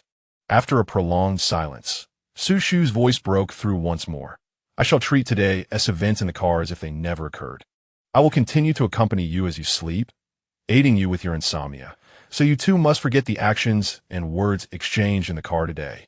At a loss for how to confront Shen Changting, Xu Shu could only gaze out of the window. Shen Changting's lips moved for quite some time, evidently realizing he had been too hasty. All right, I understand. I will forget. The ascent was marked by an unusual silence within the vehicle. Exiting the elevator in succession, the butler noticed the tension between the two and cautiously approached Xu Shu. Mr. Xu, have you had a quarrel with the young master? Haha, it's nothing serious. I shall manage it. Do not worry. Butler, Xu Shu replied with a chuckle before retreating to his room. In an effort to suppress thoughts of the incident in the car, Xu Shu entered the bathroom with a bathrobe, submerging himself in the tub, attempting to calm his mind through this act. Chapter 33. If not forbidden, then permitted, Xu Shu immersed himself in the bathtub until he was nearly breathless, surfacing to gulp the misty air. The impending need to accompany Shen Changting to sleep replayed the events in the car incessantly in his mind. Upon reflection, aside from feelings of embarrassment and astonishment, it appeared that he was not as averse to Shen Changting's touch as he had initially presumed. The emergence of this thought nearly sent Xu Shu into a panic. Is this correct? After all, he is a staunch heterosexual male. How could he not be repulsed by such bold actions from another man? Slapping himself, Xu Shu inhaled deeply, striving for composure. After a brief rinse, he donned his bathrobe and hesitated in his room, contemplating the appropriate moment to visit Shen Changting's quarters. Meanwhile, Shen Changting, seeking to regain his composure, also retreated to his own bathroom. The shower was turned on, and his previously sullen expression transformed into one of restrained yearning. The sound of water drowning out the sensual groans escaping his lips. His muddled mind incessantly replayed Xu Shu's words from the car. I shall treat today as events as if they never occurred. I will continue to accompany you as you sleep, aiding you with your insomnia, so you too must forget the actions and words exchanged in the car today. To forget what was said and done in the car. Merely to forget, with no prohibition stated. If nothing was forbidden, then it must indeed be permissible. With this thought, Shen Changting's brow unfurled, and a contented sigh escaped him, the warm water cascading over him lifting his spirits. In the room, having mentally prepared himself, Xu Shu stood before Shen Changting's door, hand poised on the doorknob, when he beheld Shen Changting emerging from the bathroom, also clad in a bathrobe. As their gazes met, Xu Shu awkwardly averted his eyes. You just finished showering too, huh? He mumbled, struggling to find conversation. Yet, Shen Changting appeared entirely at ease. Wrapping his arms around the somewhat embarrassed Xu Shu and resting his chin on Xu Shu's shoulder, inhaling gently. Brother, you smell delightful, he remarked. Aren't you using the shower gel from your home? It has the same scent. With attention diverted, Xu Shu hesitated to push Shen Changting away, inadvertently granting him the opportunity he sought. Curiously, Xu Shu sniffed the fragrance on his wrist, only to be abruptly lifted off the ground, cradled in Shen Changting's arms. What the heck? Shen Changting, what are you doing? Put me down. Xu Shu instinctively clung to Shen Changting's neck to avoid tumbling to the floor. Of course, we're heading to the bed to rest, Shen Changting replied, disregarding Xu Shu's protests as he pulled back the covers and laid him down, subsequently joining him beneath the sheets. Unlike before, Shen Changting didn't merely hold Xu Shu close. He entangled him as an octopus would. Shen Changting, what madness has overtaken you? Loosen your grip. I can hardly breathe. Xu Shu's limbs were trapped, leaving him utterly immobilized, unable to retaliate. Don't worry, brother. I've got the strength under control. I won't harm you, Shen Changting assured, leaning closer to Xu Shu's ear and gently nibbling on it. You insane lunatic. If you're itching to bite, go grind your teeth instead. Don't gnaw on my ear. Xu Shu's face flushed, whether from embarrassment or anger, as he squirmed like a fish struggling for survival on the chopping board. Brother, you merely said to forget, but you didn't say it was forbidden. Not forbidding means it's permissible. It's acceptable, Shen Changting whispered, his breath tickling Xu Shu's ear, completely taken aback by Shen Changting's peculiar reasoning. Xu Shu ceased his struggles, stiffly turning his head slightly. What did you say? Are you asking me to repeat myself? Shen Changting freed one hand to turn Xu Shu's face towards him, the distance between their lips merely 2 centimeters. His voice a devilish whisper. Not forbidding means it's permissible. As he uttered this, Shen Changting's gaze deliberately flickered over Xu Shu's lips. Réalising Shen Changting's intention, Xu Shu began to thrash wildly. No way. I'm saying it now. I forbid it. It's unacceptable. He leaned back, tilting his head in fear that Shen Changting's kiss might descend upon him. What he proclaimed now carried little weight, and Shen Changting, undeterred, let his lips graze the corner of Xu Shu's mouth, inciting a furious reaction from him. He struggled fiercely to escape Shen Changting's embrace, hastily wiping his mouth. Shen Changting, you insufferable pervert, always exploiting loopholes. Do you believe I want to knock you out so you can't get out of bed tomorrow? Frustrated by not achieving the kiss he desired, Shen Changting felt an inexplicable dissatisfaction. He swiftly rolled over, pulling Xu Shu back onto the bed. Brother, it's too cold outside the covers and you might catch a cold. Mentioning a cold is merely an excuse. There's a constant temperature system in the villa. How could you possibly catch one? As the individual returned to Shen Changting's embrace, his mood improved slightly. Observing Xu Shu, who still exhibited tendencies to flee, he felt a playful urge to tease the agitated little cat. Brother, if you keep moving about, I cannot guarantee the nature of my approach. Upon hearing these words, Xu Shu froze, evidently misinterpreting the intent. Having experienced Shen Changting's strength, he dared not imagine the consequences should a punch land upon him. He wondered if he would still see the sun rise the following day. This thought rendered Xu Shu pale, and he swallowed hard, stammering, I understand, I won't move. Shen Changting was somewhat taken aback by Xu Shu's sudden compliance and sought to leverage this opportunity to secure additional benefits for himself. Since Xu Shu was obedient, he decided not to disturb him further. Finally settled in Shen Changting's embrace, a gentle pat akin to soothing a child emerged from behind. Xu Shu peered out from Shen Changting's hold, glaring at him with annoyance. What are you doing? Are you trying to lull a child to sleep? Fearing that my brother might become restless and throw a tantrum. This is the only method I know to comfort, Shen Changting replied with a smile. If it's uncomfortable for you, bear with it. You will adapt in time. Xu Shu, pulling the blanket up, attempted to conceal himself within it. This method of soothing had originally been his approach to comfort Shen Changting. How could he not be familiar with it? Yet, he remained obstinate, insisting, don't think that this will lull me to sleep. Such tactics may work on children, but not on adults like me. In less than 10 minutes, even breaths emanated from beneath the covers. Shen Changting's lips curled into a slight smile as he pulled the blanket down a bit, admiring the serene visage of the person nestled within. Despite possessing such beauty, Xu Shu's temperament was peculiarly tempestuous, only finding tranquility in slumber.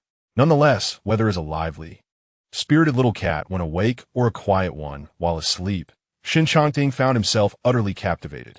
Lost in thought, Shen Changting was momentarily stunned, realizing that he cherished Xu Shu in all his forms.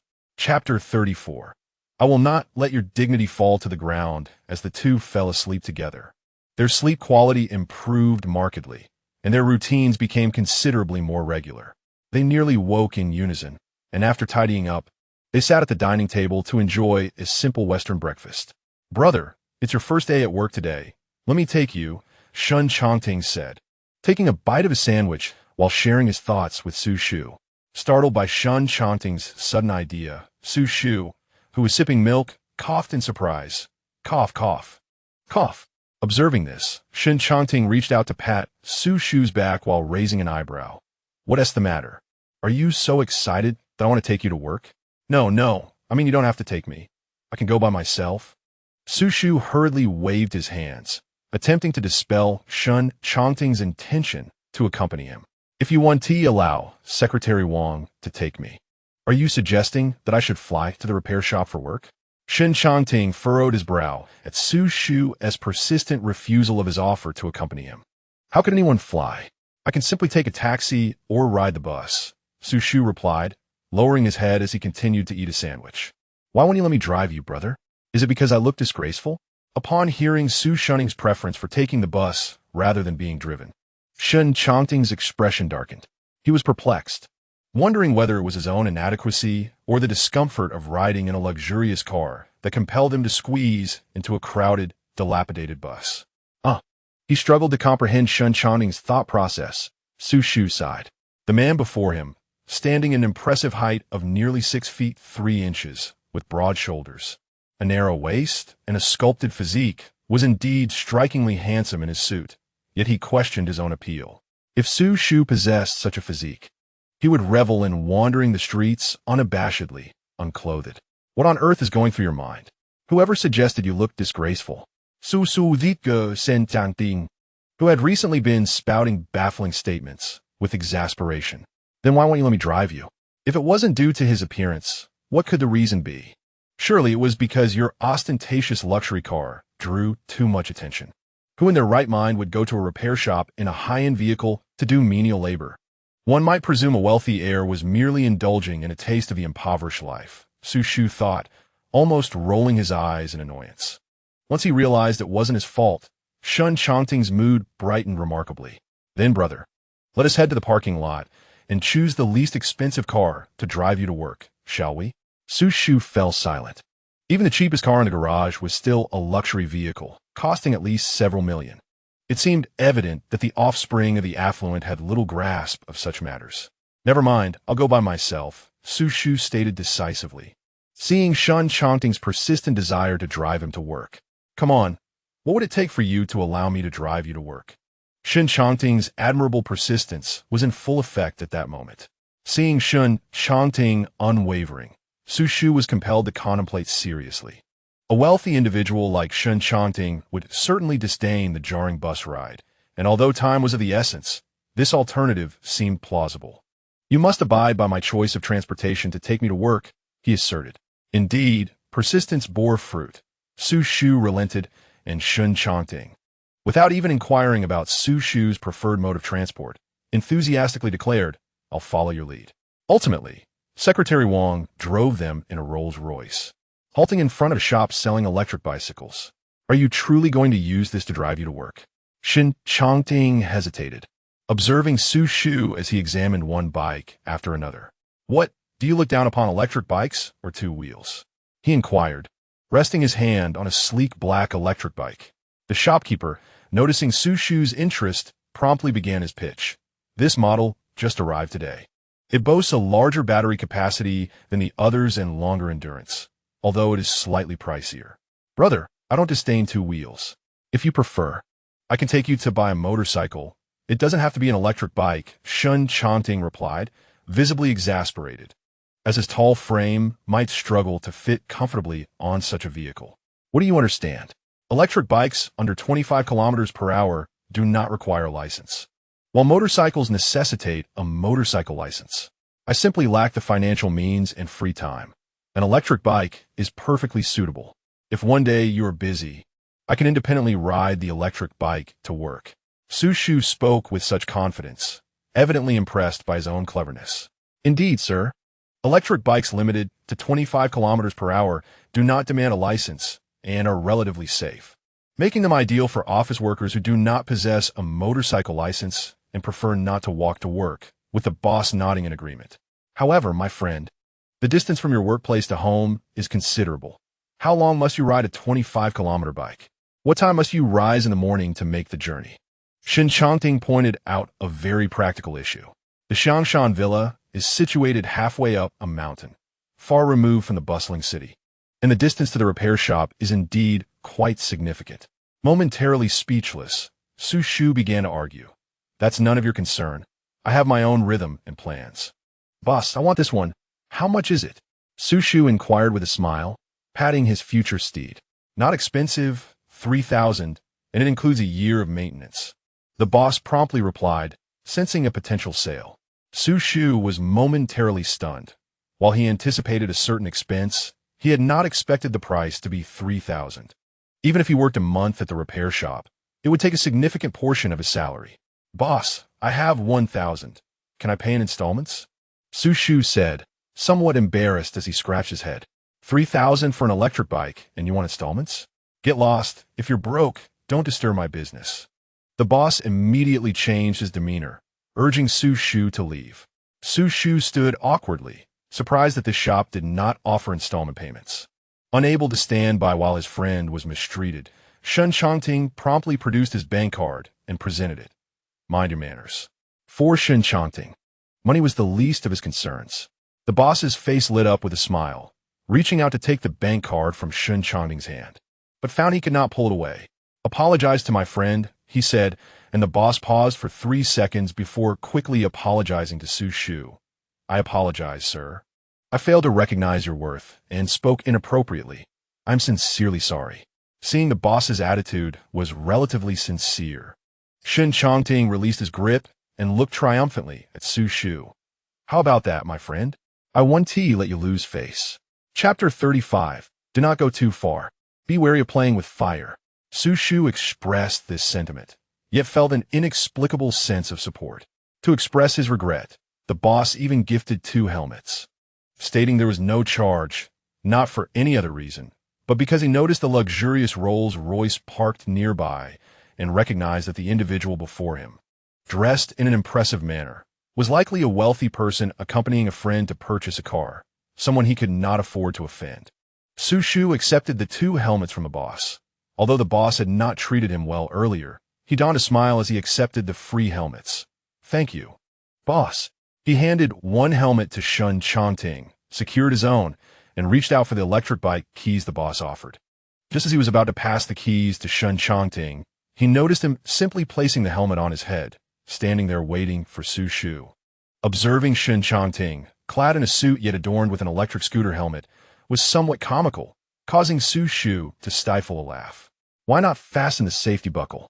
He inquired, realizing the purpose of a strap below. I've never used one of these. Brother, could you assist me? The towering man leaned slightly, bringing his face closer to Xu Shu's. If you can't even manage this, how do you expect to ride the electric scooter to work? Xu Shu, somewat I sapada, extended his hand to fasten the buckle for Shen Changting. Just as he was about to withdraw his hand, his wrist was gently grasped. Brother, I'm quite clever. If you teach me, I'll learn quickly. Thus, with both hands grasping the sides, he fastened the buckle successfully. Xu Shu unfastened it once more and secured it again before handing the keys to Shen Changting. There you go. The keys are yours. Secretary Wang, reluctant to become a part of their playful exchange, observed as his employer reached for the scooter keys from Xu Shu, appearing genuinely ready to ride Xu Shu to work. Young master, Shen Changting, already perched on the electric scooter, seemed to be in a stance reminiscent of a martial artist due to his height. He turned to Secretary Wang and said, You wait here.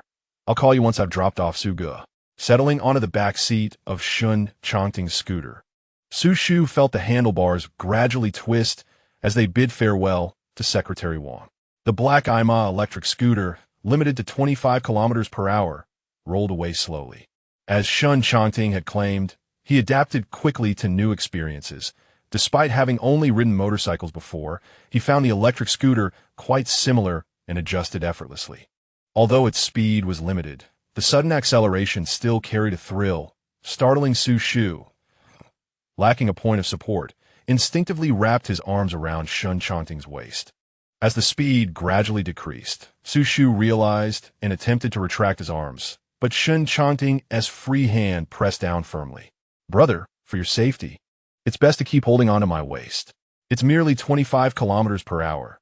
There's no danger, Xu Shu retorted. About to pull away again when Shen Changting unexpectedly accelerated, causing Xu Shu to collide against his broad back. Are you doing this on purpose? Xu Shu's voice, laced with annoyance, mingled with the gentle wind, reaching Shen Changting's ears. Feeling slighted, Shen Changting replied, Brother, it was you who insisted I ride you to work. This is my first time carrying a passenger. Naturally, I might not be entirely accustomed to it. Hearing this, Xu Shu found a semblance of logic in Shen Changting's words and reluctantly acquiesced. All right, for my safety, I shall hold onto your waist. Unbeknownst to Xu Shu, a subtle smile graced Shen Changting's lips. While the atmosphere on the scooter remained relatively harmonious, a distant observer would find the sight quite striking.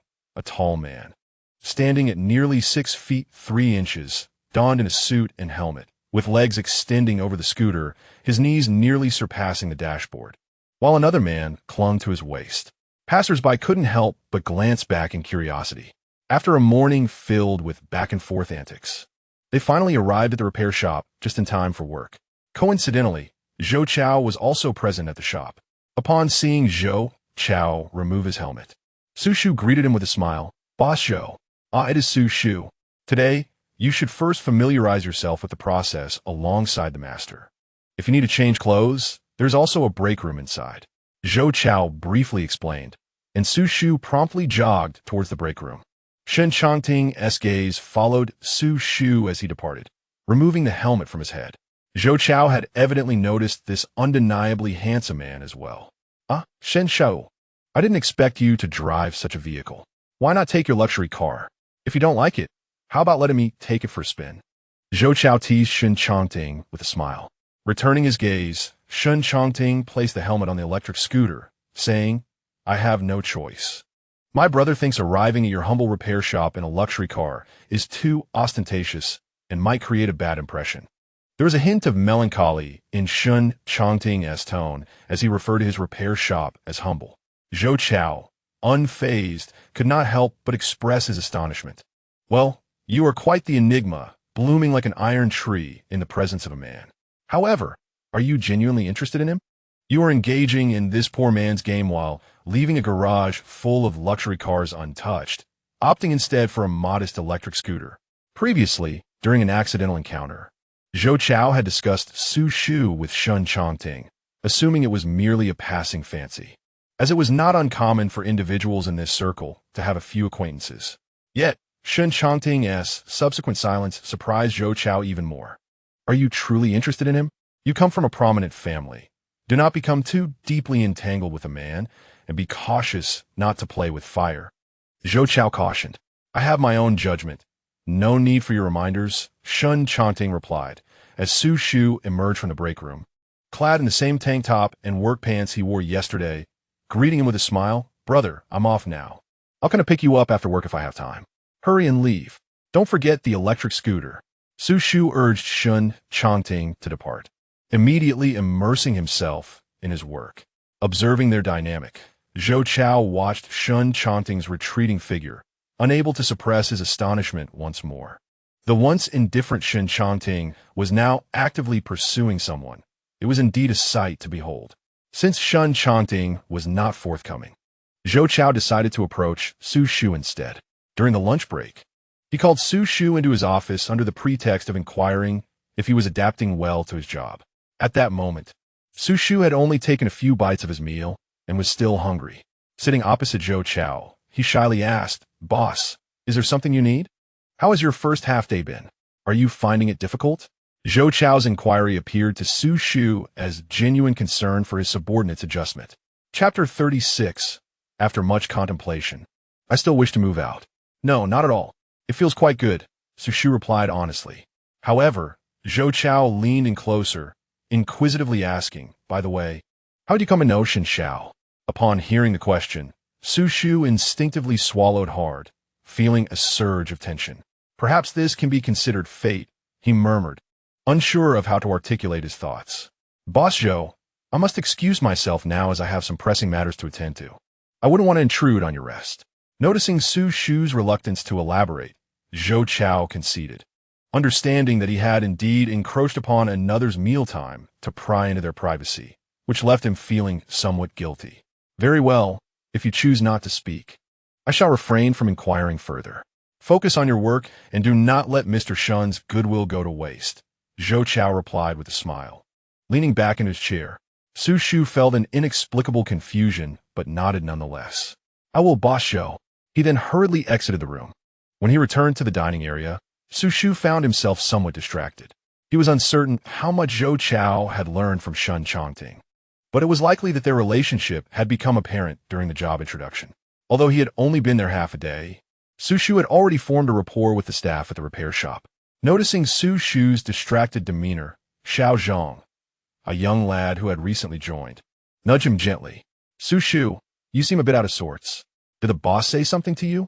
Snapping back to reality, Xu Shu waved his hand dismissively. No, I suppose I'm just a bit hungry and feeling lightheaded. Xiao Zhang, who had just reached adulthood and had been working at the repair shop for 3 months, had quickly proven himself adept and was the youngest member of the team. Xu Shu, being nearly a decade older, didn't particularly relish the idea of acknowledging the age gap, but accepted Xiao Zhang's casual address. With youthful simplicity, Xiao Zhang poured a glass of water for Xu Shu. You should eat quickly, Xu Shu. If the food sits too long, it will get cold, and that's not good for your stomach. All right, you go ahead and attend to your tasks. I will join you shortly. After saying this, Xu Shu lowered his head and began to eat rapidly.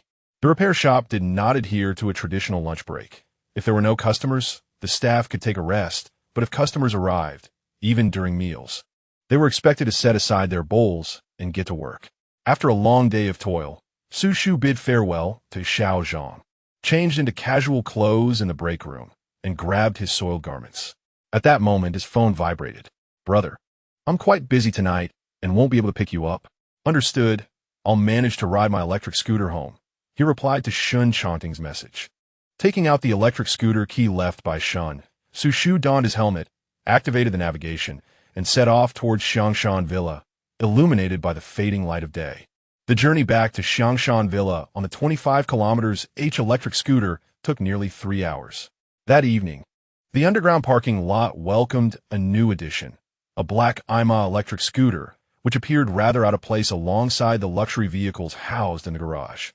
After soaking in a bath to soothe his weary body, Xu Shu resolved internally that for the sake of securing more time for rest, he must move out of Xiangshan Villa. Although he felt a pang of regret at leaving behind the chef's delightful meals, he recognized that such a life of indulgence was not one he was meant to embrace. His decision to relocate stemmed from a concern that he might succumb to excess if he lingered in that lavish environment. For him, life necessitates expenditure in many aspects, while for the average person, the avenues for acquiring money are exceedingly limited. Having become accustomed to a lavish lifestyle is indeed a folly for Xu Shu. After tidying up, he lay on the bed in Shen Changting's room, pondering how to convey this matter to Shen Changting in a manner that would elicit his agreement. As he ruminated, his eyelids grew heavy. At 11 o'clock, the door creaked open, and the sound of water splashing from the bathroom filled the air. Around 11:30, nearly midnight, a pair of broad arms enveloped Xu Shu in an embrace. He instinctively opened his eyes. You're back? Did I wake you? Shen Changting tightened his hold slightly.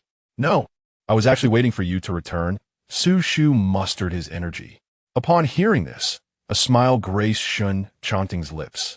The sensation of being awaited at home was starkly different from the solitude of returning to an empty house. How was your first day at the repair shop? From the tone of Shen Changting's voice, it was clear that he was in good spirits. It was quite pleasant. The boss is nice, and the colleagues are easy to get along with. I felt fulfilled throughout the day. That's wonderful. Did you have anything you wanted to ask me? Shen Changting ventured, hoping Xu Shu would inquire about his day's endeavors. I don't have any questions. Is something the matter? Xu Shu deeply puzzled by Shen Changting's unusually docile demeanor today. Shen Changting, initially hopeful that Xu Shu had become more considerate and would inquire about his tiring day, felt his smile falter slightly. Aren't you curious about what I did today? Oh, so you wanted me to ask that, Xu Shu realized. And out of a sense of reciprocity, he obliged. What did you do today? I signed documents, attended meetings, and approved proposals. Quite a bit of work. I initially had no desire to work, but the thought of you waiting at home motivated me to finish my tasks quickly so that I could spend more time with you, Shen Changting explained, snuggling closer to Xu Shu. It indeed sounded fulfilling, but Xu Shu seemed a bit distracted, contemplating how to broach the subject of his intention to move out of Xiangshan Villa. The atmosphere, which had been pleasantly harmonious and warm, suddenly shifted as Xu Shu changed the subject. Changting, there is something I wish to discuss with you. Go ahead, Shen Changting replied, his smile still present in the dimly lit room.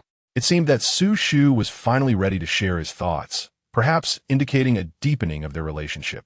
After much hesitation, Xu Shu finally spoke. I've thought about it for a long time, and I still wish to move out of Shangshan Villa. Upon hearing these words, the smile that had adorned Shen Changting's face vanished in an instant. What he had anticipated as the beginning of a closer bond was instead met with a staggering revelation. "What did you say?" Shen Changting's voice was laced with a chill, and even in the absence of light, Xu Shu could feel the intensity of Shen Changting's gaze turning perilous. "Xu Shu instinquito sualao." Mustering his courage to repeat his earlier words, "I've thought about it for a long time, and I still want to move out." Chapter 37. Is it because of the incident in the car that you want to move out? Upon realizing that Xu Shu was indeed serious, the atmosphere around them grew noticeably heavier, and the lights were suddenly turned on, blinding Xu Shu momentarily. "Brother, everything has been fine. Why the sudden desire to move out?" "It's nothing much. I just feel that I need to move out." "I made up my mind," Xu Shu said, awkwardly scratching his face as he finally adjusted to the situation. "What about me? If you move out, how will you sleep beside me? How will you help me with my insomnia? Will you treat me from afar?" Once this statement left his lips, an uncomfortable silence enveloped them again. Indeed, Xu Shu had not considered this aspect. It was a miscalculation on his part. Yet, having spoken his mind, there was no turning back. "Brother, is it because of the incident in the car that you wish to move out?" Upon hearing this, Xu Shu was momentarily taken aback. Noticing Xu Shu's lack of immediate response, Shen Changting's expression shifted to one of grievance. "Brother, didn't you say to forget about what happened in the car? Why are you going back on your word? It is not about what happened in the car. That is all in the past. Besides, I told you to forget it, so why are you still holding on to it?" Xu Shu took a deep breath, clearly feeling somewhat helpless. "Then why move out of the villa? The environment is nice, the air is fresh, and the meals suit your taste. If there is anything you're dissatisfied with, I can arrange it. Please don't move out." Though he spoke this way, Shen Changting suddenly seemed to recall something, and his countenance darkened again. "Or is it that once you've used me, you plan to discard me and find someone else? What on earth are you thinking?" Xu Shu retorted, pointing a finger at Shen Changting's forehead. "Then what is the reason?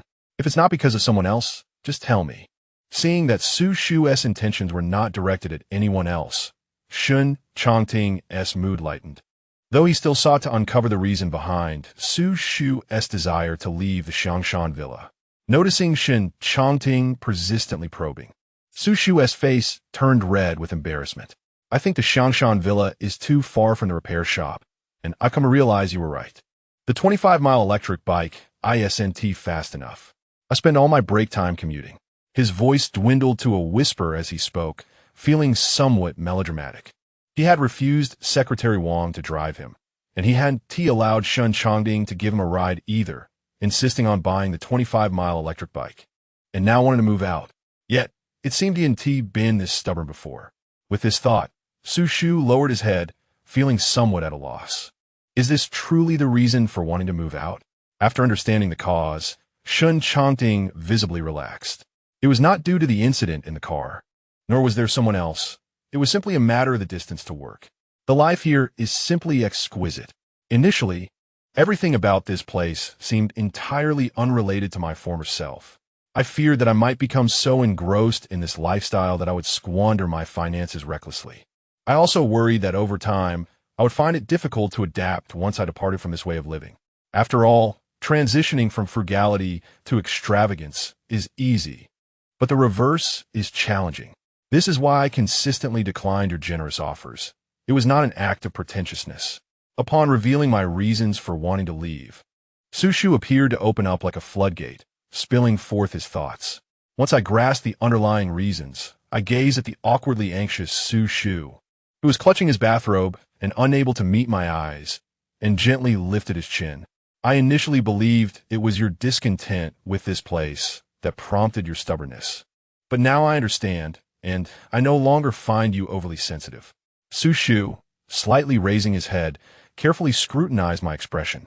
I have perceived my own sentimentality, so I will seek accommodation elsewhere to avoid burdening you. However, upon hearing that Xu Shu remained resolute in his decision to move out, my expression grew serious again.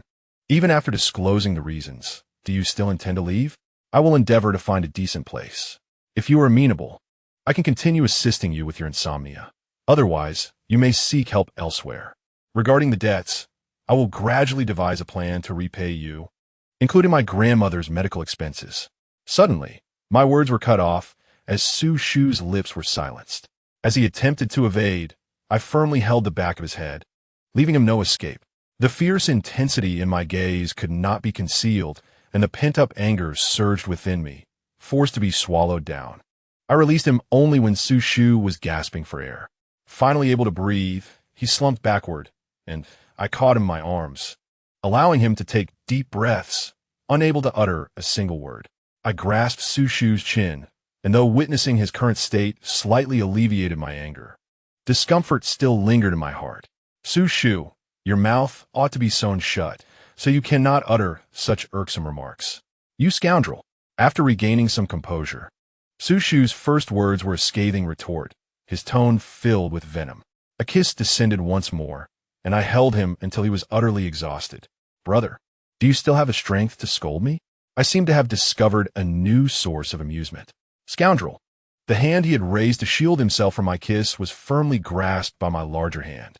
As he struggled for breath, his eyes rolled back, nearly succumbing to unconsciousness. Brother, do you still intend to move out?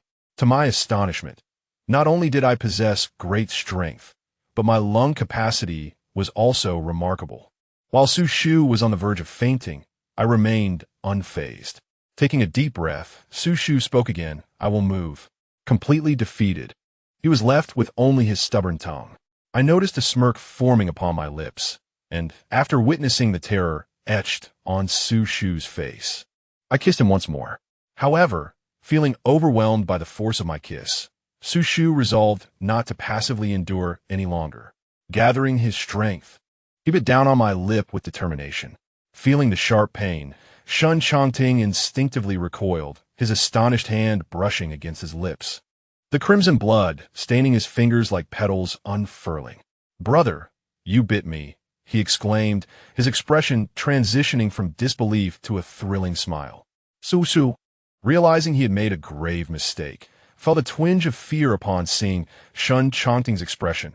Who told you to recklessly interrupt without allowing me to finish my words? I had no choice but to act this way. You brought this upon yourself. Upon hearing this, Shen Changting grew even more exhilarated, lunging towards Xu Shu. In the midst of their playful banter, Xu Shu mustered some strength, desperately pushing Shen Changting away. The two grappled, but it was evident that Shen Changting was yielding. Chapter 38. Can we not move? Shen Changting, relying on his towering stature and significant weight, pressed down heavily on Xu Shu's arms, closing the distance between them. Sensing the precariousness of the situation, Xu Shu freed one hand to push Shen Changting away. Shen Changting, get off me. What if I refuse? Shen Changting retorted, his hands bracing against Xu Shu's sides, leaning in forcefully, his robust physique nearly enveloping Xu Shu. From a distance, it resembled someone doing push-ups on a bed. You perverted freak, Xu Shu shouted, using his usual insults directed at Shen Changting. In a moment of distraction, he inadvertently tugged at the side of Shen Changting's bathrobe, exposing his broad shoulders and well-defined chest to the air.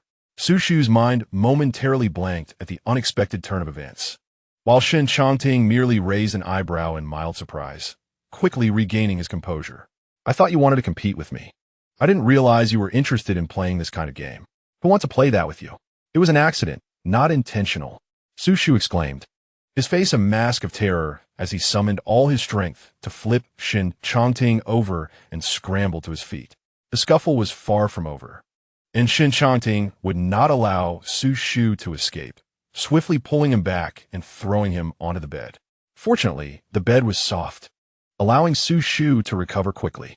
Yet, that brief moment was sufficient for Shen Changting to reach for the belt of Xu Shu's bathrobe. You perverted fool, don't you dare! Xu Shu shouted, gripping Shen Changting's arm tightly to prevent any further actions. What happened to the fight we were supposed to have? Where is this bizarre turn leading us? Weren't you the one who started this? In the spirit of reciprocity, I intend to engage with you in kind, Shen Changting declared, his fingers firmly grasping Xu Shu's belt. Let go of me, or I swear I will make you pay. As the belt threatened to be yanked off, Xu Shu shut his eyes and began to struggle wildly. In the chaos, his knee inadvertently struck Shen Changting between the legs. The urge to continue his mischief instantly faded as Shen Changting let out a pained groan, collapsing sideways under the weight of the moment. Realizing the gravity of his actions, Xu Shu abruptly opened his eyes, only to find Shen Changting lying beside him, face contorted in pain. "Shen Changting, are you all right?" Xu Shu exclaimed, sitting up abruptly, hesitating before reaching out to gently nudge Shen Changting's shoulder. There was nothing wrong. However, Shen Changting's voice trembled, betraying a demeanor far from that of someone unscathed. "Your voice hardly suggests you are untroubled either. Let us visit the hospital. Where's your phone?" "I shall call Secretary Wang." Xu Shu's tone shifted to one of urgency, fearing that this mishap might lead to lasting repercussions for Shen Changting. Rising hastily, he rushed to his room to change, and upon returning, he found Shen Changting curled under the covers, shivering uncontrollably. A wave of dread washed over Xu Shu. Should Shen Changting truly suffer any lasting harm, he would bear an unthinkable burden of guilt, deserving of 100 lifetimes of penance. As he contemplated this, Xu Shu reached out, trembling, to lift the blanket, revealing Shen Changting stifling laughter. Momentarily taken aback, Xu Shu could hardly fathom how one could chuckle after such an incident. Perhaps it was not merely his knee that was struck, but his very intellect. "Shen Changting, have you lost your wits?" Xu Shu hesitantly poked Shen Changting's face, only for his hand to be abruptly seized. "Brother, I am perfectly fine. I was merely teasing you." Shen Changting sat up, pulling Xu Shu down to sit at the edge of the bed, realizing he had fallen for Shen Changting's ruse. Xu Shu felt a mix of indignation and embarrassment as he flung Shen Changting's hand away. "Shen Changting, how dare you toy with me?" In a fit of anger, he delivered a light punch to Shen Changting's abdomen, holding back any real force. Instinctively, Shen Changting attempted to block the blow but ultimately accepted it, grasping Xu Shu's hand. "Brother, you certainly do not hold back at all. You brought this upon yourself. Should you dare to play tricks on me again, I shall not be so lenient." With that, Xu Shu rose to leave. "Brother, please don't go. Are you truly angry?" Shen Changting, sensing Xu Shu's intent to depart, anxiously grasped his wrist. "What do I have to be angry about? If anything goes awry, it is your fault, not mine," Xu Shu retorted, pulling his hand away with irritation. "I acknowledge my mistake, brother. Please do not be upset." Shen Changting feigned innocence, wrapping his arms around Xu Shu's waist. "I am not angry. Just let go of my hand." Xu Shu sighed in relief upon hearing Shen Changting's apology, not dwelling on the potential loss of his happiness. Moreover, having already avenged himself, he deemed it unnecessary to hold a grudge against Shen Changting as playful antics. "Really? Will you stay with me tonight?" Shen Changting nestled against Xu Shu's back, rubbing his face against his lower back. "This is indeed my responsibility, but if you wish for me to accompany you to sleep, you must first let me go. I need to change my clothes." For Xu Shu, this was indeed all that Shen Changting desired. He sought nothing more. Conversely, Xu Shu had many requests. Yet Shen Changting only asked for companionship in combating his insomnia, which was the least Xu Shu could do for him. "Then be quick about it," Shen Changting urged, returning to bed and pulling the covers snugly around himself, resembling a well-behaved child eagerly awaiting a lullaby. A soft smile graced Xu Shu's face as he turned, reminded of the younger version of Shen Changting, who was slightly shorter than himself, brash yet undeniably obedient in his presence. After changing, Xu Shu returned to Shen Changting's room, whereupon Shen Changting threw off the covers and patted the bed, inviting him to join. Xu Shu's lips twitched slightly. Indeed, he harbored a fondness for the childhood version of Shen Changting, who would cling to his pillow and ask him if he could stay and sleep together because the night felt too dark. As he sat on the bed and lay down, covering himself with the blanket, Shen Changting nestled closer, with the lights extinguished. The only sounds in the air were their breaths. After a prolonged silence, Shen Changting spoke up. "Brother, are you asleep?" "No, what is the matter? Could you not move out? I can buy you a suitable car for work," Shen Changting proposed, but Xu Shu firmly insisted on relocating. "I have already explained my reasons." Asking for more would be too greedy. Therefore, I remain resolute about moving out. You need not worry about the housing. I will manage it myself. So you and Secretary Wang 1T have to concern yourselves with my affairs. All right, then choose a decent place. If it's not enough, I will cover the expenses. And eventually, I will move in with you. Shen Changting ultimately conceded. Let us cross that bridge when we come to it. After all, finding a place isn't a simple task. Get some rest. You need to go to the company tomorrow. And I have to work at the auto repair shop as well. Xu Shu adjusted the blanket and quickly fell asleep. In the stillness of the dark night, a long sigh of resignation escaped Shen Changting. Chapter 39. Is this the dilapidated place you found? After deciding to move out, Xu Shu spent the past few days searching for a new residence, riding his electric bike around the area immediately after work. After approximately a week of searching, he finally secured a place. He returned to Xiangshan Villa on his bike, having endured nearly 4 hours of commuting each day, utterly exhausted. Arriving home around 10, he began to pack his belongings. In truth, Xu Shu had arrived at Xiangshan Villa with merely a suitcase and a woven bag of bedding, leaving little to pack, as all his clothes had been purchased with Shen Changting's money, which he could not take with him. Shen Changting, having finished work early that day, returned to find Xu Shu absent from the room. He pushed open the door to the adjacent room and saw Xu Shu meticulously organizing the clothes Shen Changting had asked him to discard, placing them back into the suitcase. "Brother, have you found place?" Shen Changting asked from the doorway, his voice tinged with a hint of reluctance. "Yes, I have found one. It's south, very close to the auto repair shop. Only a 10-minute ride on the electric bike. This way, I can rest a little more," Xu Shu replied. And the only sound that followed was the suitcase clicking shut. "Since you're determined to move out, let me drive you there. After all, you still need to help me with my insomnia. If you don't want to stay at Xiangshan Villa, I'll move in with you." We agreed on that. Shen Changting emphasized the last part. "Very well then, but can we not leave today? It's quite late. Let us stay at Xiangshan Villa one more night. Just for my company." Shen Changting stepped closer, intertwining his fingers with Xu Shu's. "Actually, the contract hasn't been signed, and the deposit hasn't been paid. I'm just packing ahead of time." Xu Shu noticed Shen Changting's reluctance, and for once, held his hand firmly. After completing their evening routines, they lay together in bed. Uncharacteristically, Shen Changting did not tease Xu Shu, but instead wrapped his arms around him from behind. "Brother, what time are we going to sign the contract tomorrow?" "Around 7 o'clock. What's the matter?" Xu Shu was about to turn his head when he heard Shen Changting's somewhat muffled voice. "All right, I understand. Sleep well, brother." After a night devoid of dreams, Shen Changting rose early, donned his attire, and roused the still slumbering Xu Shu from his bed. "Brother, didn't we say we were moving today? Why are you still lounging in bed?" "I know. I'm getting up. Aren't I?" Xu Shu, still groggy, climbed onto Shen Changting's shoulder and slowly got up. The newly awakened Xu Shu exuded a sense of being pliable, akin to a drowsy kitten. Shen Changting's Adam's apple involuntarily bobbed, and his voice took on a slightly husky quality. "Brother, if you continue like this, I cannot guarantee I want to do something." Upon hearing Shen Changting's words, a torrential kiss from a week prior flashed through Xu Shu's mind, prompting him to muster his energy and retract his hand. "Haha, em awake, em awake." After a simple breakfast, Secretary Wang helped Xu Shu load his luggage into the trunk, and they set off in the car towards the rental property Xu Shu had mentioned.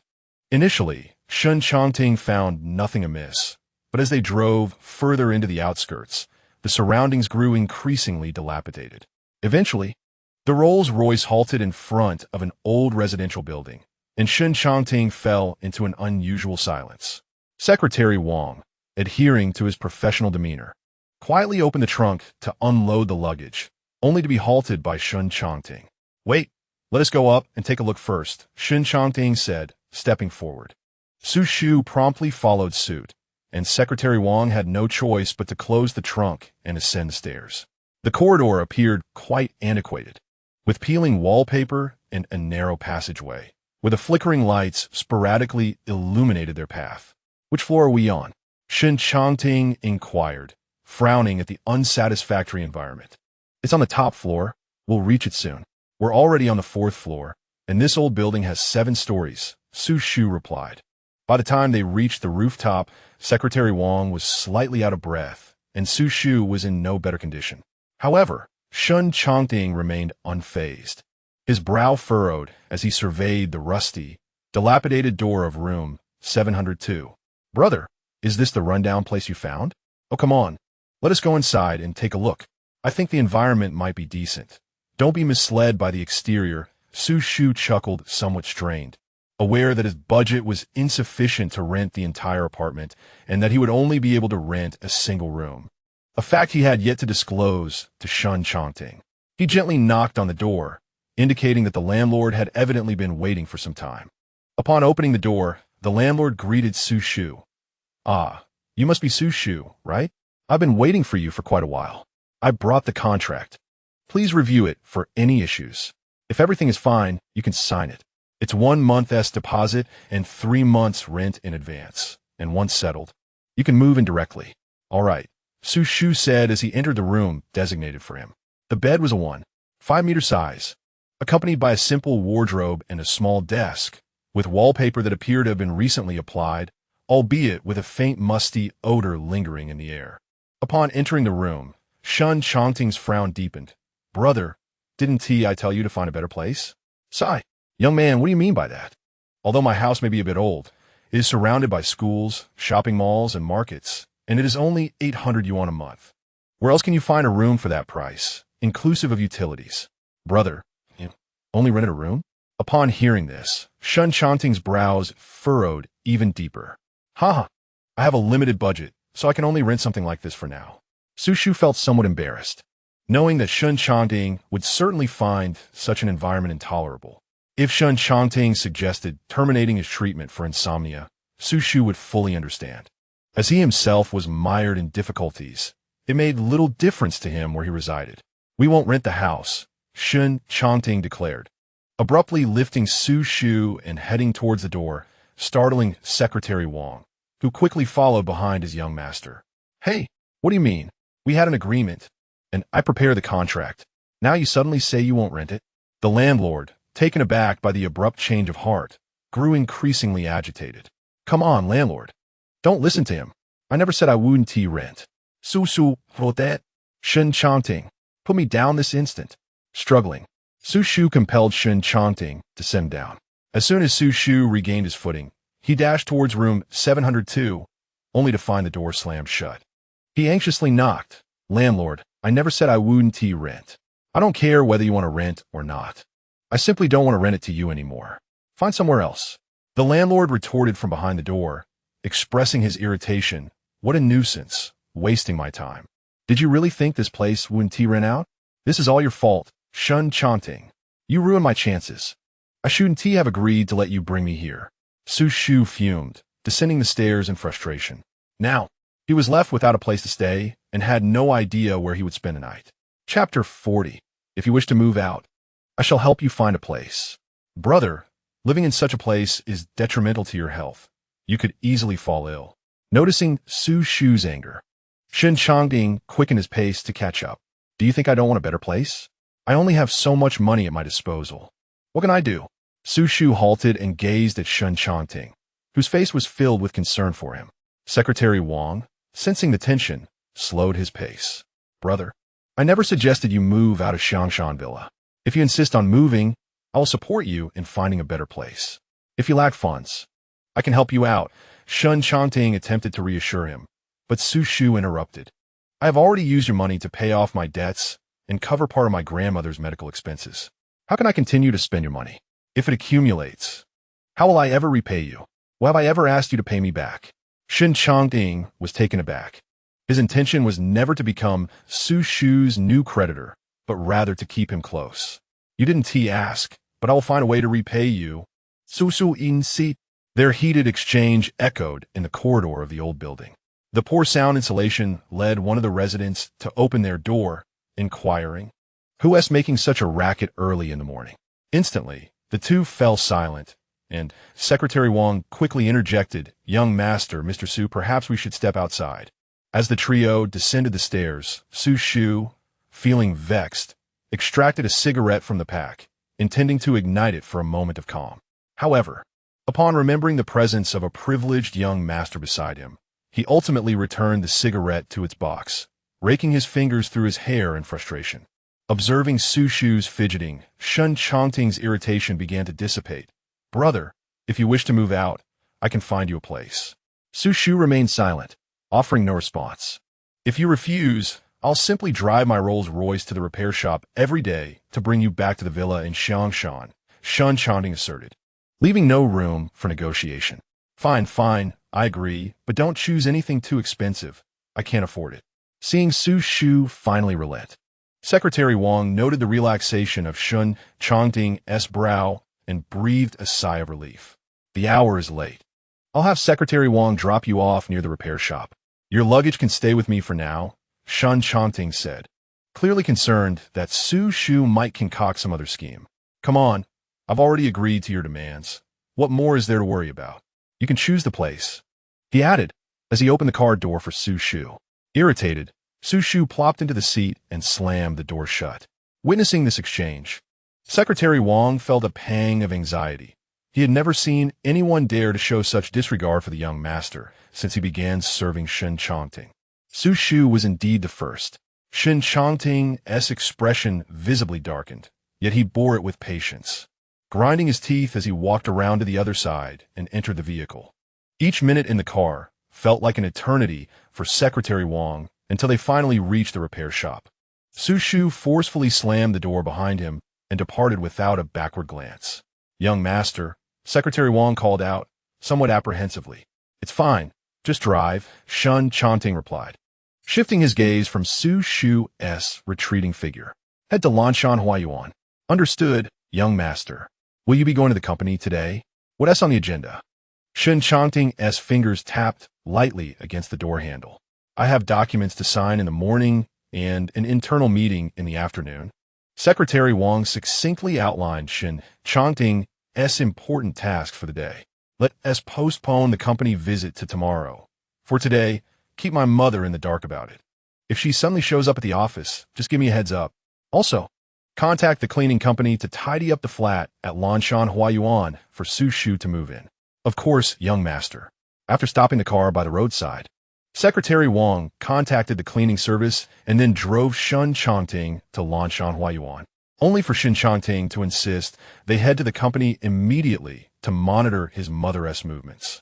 Shen Changting personally oversaw the cleaning process, as they usually employed someone to maintain the premises. The cleaning crew, numerous and efficient, swiftly completed the task, even transporting Xu Shu's belongings from the Xiangshan villa. By late afternoon, around 5 o'clock, the entire house was immaculate, devoid of dust, with floors gleaming reflectively. Secretary Wang timed his arrival perfectly to collect Shen Changting and head to the repair shop to retrieve Xu Shu, just as Shen Changting had planned. Parking right at the entrance to intercept him, a knock resounded on the car window, and, as it was lowered, the teasing voice of Zhou Chao reached him. "Ah, young Master Shen, what brings you here? You've been frequent in my repair shop lately. Have you finished work?" Shen Changting disregarded Zhou Chao's jest and got straight to the point. "Almost just a few more minutes. I suppose everyone has gone to change and tidy up. What, is there someone you're particularly anxious to keep an eye on?" Zhou Chao had long discerned that Shen Changting harbored unusual feelings for Xu Shu, and he was surprised by the intensity of his vigilance. Shen Changting pursed his lips, clearly in a foul mood. "What's the matter? Had a quarrel?" Zhou Chao, noticing Shen Changting's silence, couldn't help but speculate. "Young Master Shen, perhaps you should say a little less," Secretary Wang interjected, observing the darkening expression on Shen Changting's face with a hint of concern. All right, I'll keep quiet." Zhou Chao acquiesced. "Look, your guest has arrived." He gestured towards Xu Shu, who was approaching, visibly pausing before them, and stepped aside. "Get in the car." Shen Changting's tone was less than pleasant. "Fine, I'll get in. Who is afraid?" Xu Shu shot back defensively, matching Shen Changting's mood. He walked to the other side of the car, yanked open the door, and plopped down inside. Zhou Chao appeared somewhat surprised. However, it was normal for people to be a bit spoiled when indulged, and ultimately, it was Shen Changting who bore the brunt of it, not Zhou Chao. As the car started, Secretary Wang ignited the engine, and Zhou Chao instinctively distanced himself, watching the vehicle drive off with an indifferent shrug. The atmosphere inside the car turned quiet for a moment, until Xu Shu realized they were not heading back to the Shangshan villa and could not help but ask, "Where are you taking me? I've already found a place, and it's all set up. You can stay there tonight." Shen Changting's expression softened slightly. "Really? Knowing I have a place to stay tonight lifts my spirits," Xu Shu replied, his mood brightening. "How did you find a house so quickly?" "I searched for at least a week before finding one." This remark evidently pleased Shen Changting, who chose not to divulge that the house was under his name. He had merely spent some time tidying it up today. "What's south the place like?" Xu Shu inched closer to Shen Changting. His demeanor drastically transformed from moments ago when he had been sulking. "You'll find out when we arrive," Shen Changting replied, crossing his legs and watching Xu Shu's excitement with mild amusement. The car drove for only 5 or 6 minutes before entering the Blue Mountain Garden community, which was quite impressive, adorned with abundant greenery and divided into flat and villa areas. The Rolls-Royce made its way to the underground parking lot. Although the Blue Mountain Gardens garage was illuminated, it paled in comparison to the brightly lit, luxury-filled garage of the Shangshan villa. Xu Shu felt that the underground parking of Blue Mountain Garden was somewhat lacking. Clearly, the budget for Blue Mountain Garden had been allocated to the surface buildings and apartments. As he followed Shen Changting into the elevator and observed the corridor's decor, Xu Shu couldn't help but exclaim, "Shen Changting, are you sure this place is within my budget?" Upon entering, it became evident that Shen Changting had no intention of requesting payment from Xu Shu. However, Xu Shu felt an undeniable sense of discomfort at the thought of not compensating him. He merely wished for his guest to enjoy a comfortable stay and hoped to alleviate any financial worries Xu Shu might have. After inputting his fingerprint, the door swung open to reveal a spacious living room. The kitchen was seamlessly integrated into the living area, characterized by a soothing palette of black, white, and gray, which evoked a sense of tranquility. The panoramic floor-to-ceiling windows offered a breathtaking view of the city's nightscape, and the lofty ceilings of the expansive apartment further enhanced the grandeur of the space. Surrounded by the bustling commercial district, the old town was just a stone's throw away, where one could savor delightful local snacks. A nearby market provided convenience for grocery shopping, and the riverbank was close enough for a leisurely stroll after dinner, allowing one to enjoy the evening breeze. Observing the extravagant decor and prime location that was clearly beyond Xu Shu's means, he raised an eyebrow and inquired, "Shen Changting, where did you find this place?" "It's a friend's apartment. He recently relocated abroad due to family obligations, and the place has been vacant. He wishes to rent it out, and the rent is quite reasonable. Primarily, he seeks someone to maintain it," Shen Changting replied nonchalantly, weaving a fabric of deception without a hint of embarrassment. "Really?" Xu Shu leaned closer, scrutinizing Shen Changting's expression for any sign of falsehood. Shen Changting, evidently well-versed in the ways of the world, merely raised an eyebrow and replied with a slight nod. "Do you not believe me, brother?" No, it's just." Upon seeing Shen Changting affirm once more, Xu Shu felt as if he had stumbled upon a remarkable bargain. "What is the rent?" 800, Shen Changting replied without so much as blinking. At that moment, Secretary Wang, who had remained silent until now, nearly faltered at Shen Changting's words. Xu Shu's face reflected skepticism. "Is it really only 800?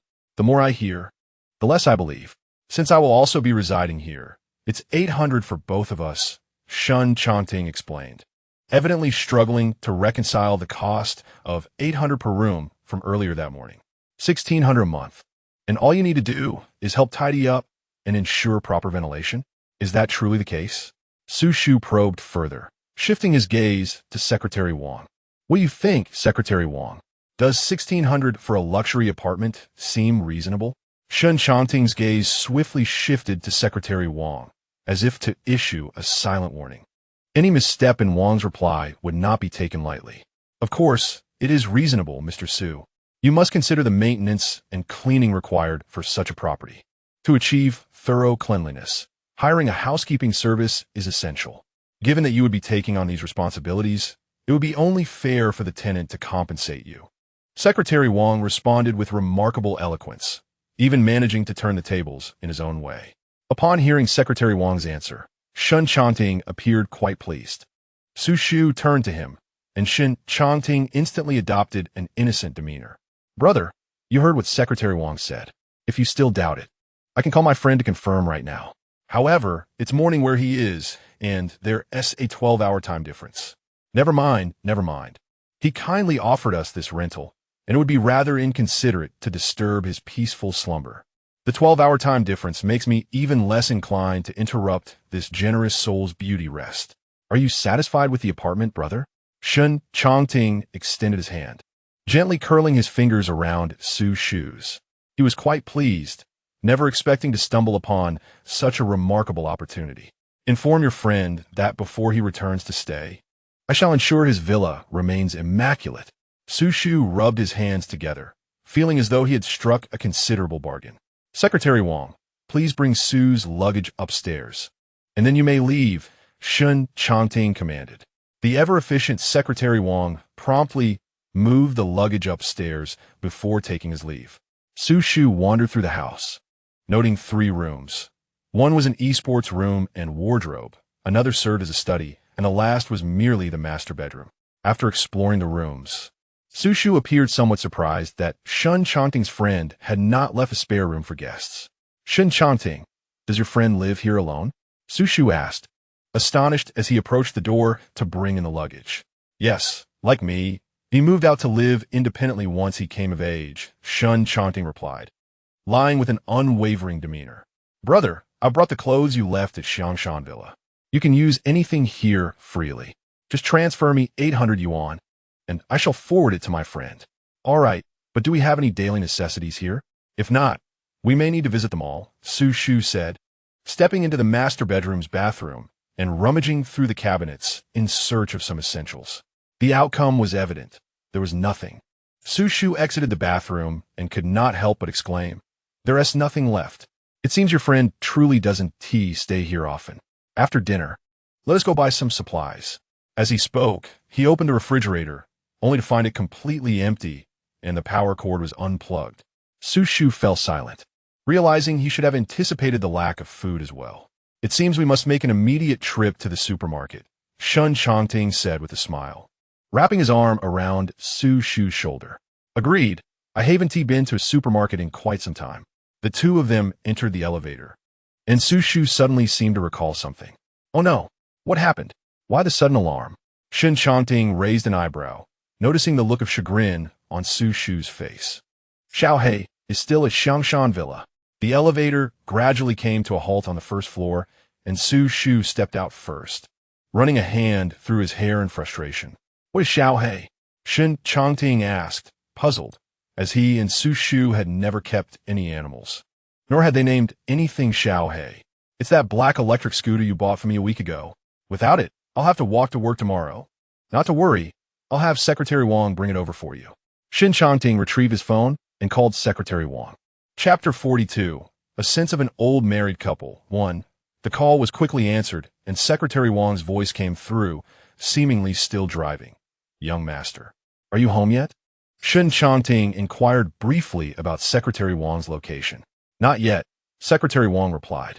Just as he finished, Shen Changting continued, then don't head back just yet. Please drive the black electric scooter from Xiangshan Villa to Lanshan Huayuan, charge it, and then you can return. I'll compensate you for the extra hours. Upon hearing that he would have to drive a 25-mile electric vehicle from Xiangshan Villa to Lanshan Huayuan, Secretary Wang felt a wave of despair wash over him. However, upon learning that overtime pay was involved, his spirits were somewhat lifted. After informing the young master that he had arrived, he hung up the phone. Although Secretary Wang felt a bit weary, the prospect of additional remuneration bolstered his resolve. After all, who would willingly turn their back on money? As soon as the call ended, Xu Shu inquired of Shen Changting. Isn't this a bit of a burden on Secretary Wang? It seems he has already reached the end of his workday, and the distance from Xiangshan Villa to Lanshan Huayuan is nearly equivalent to that to the repair shop. If the traffic is poor, it could take him 2 to 3 hours. Not to worry, brother. I've calculated the overtime pay for Secretary Wang, Shen Changting replied, wrapping an arm around Xu Shu's shoulder as they strolled toward the shopping mall. Truly the wicked capitalist. Xu Shu. If it were me, I would also be willing to traverse nearly 3 hours in a crowded rush hour for overtime pay. For the sake of money, I would make the same choice as Secretary Wang. Should we have Zhou Chao calculate your commute time as overtime and provide you with additional pay? After all, this week has been like that for you, Shen Changting said with a gravity that suggested he was not jesting. That is preposterous. It's my own choice to drive. It has nothing to do with Boss Zhou. The two continued their playful banter as they entered the upscale supermarket. Shen Changting retrieved a shopping cart, while Xu Shu had already gravitated toward the shelves. Upon discovering that a few pieces of pork ribs were priced at nearly 60 yuan, he could not help but swallow nervously. Quietly retreating to Shen Changting's side, Xu Shu scanned the area to ensure no one was around, then cautiously tiptoed to Shen Changting's ear and whispered. Shen Changting leaned down to hear him better. Shen Changting, aren't the prices here a bit exorbitant? Not to worry, brother. Today marks our first day in our new home. I am treating. Don't fret about the cost. Just pick what you like, Shen Changting reassured him. Noticing Xu Shu's reluctance to spend, he pushed the cart and added the pork ribs that Xu Shu had just eyed.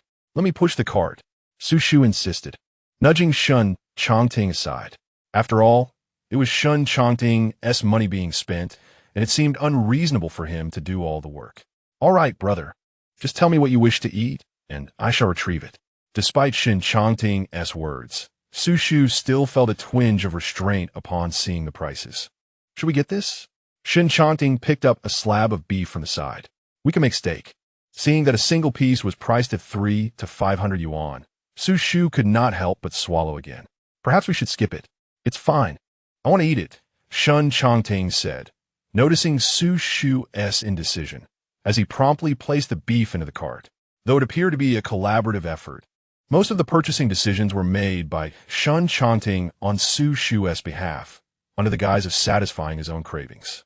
After filling 2 carts to the brim with food and household supplies, Xu Shu found himself somewhat overwhelmed by the sheer volume of their purchases.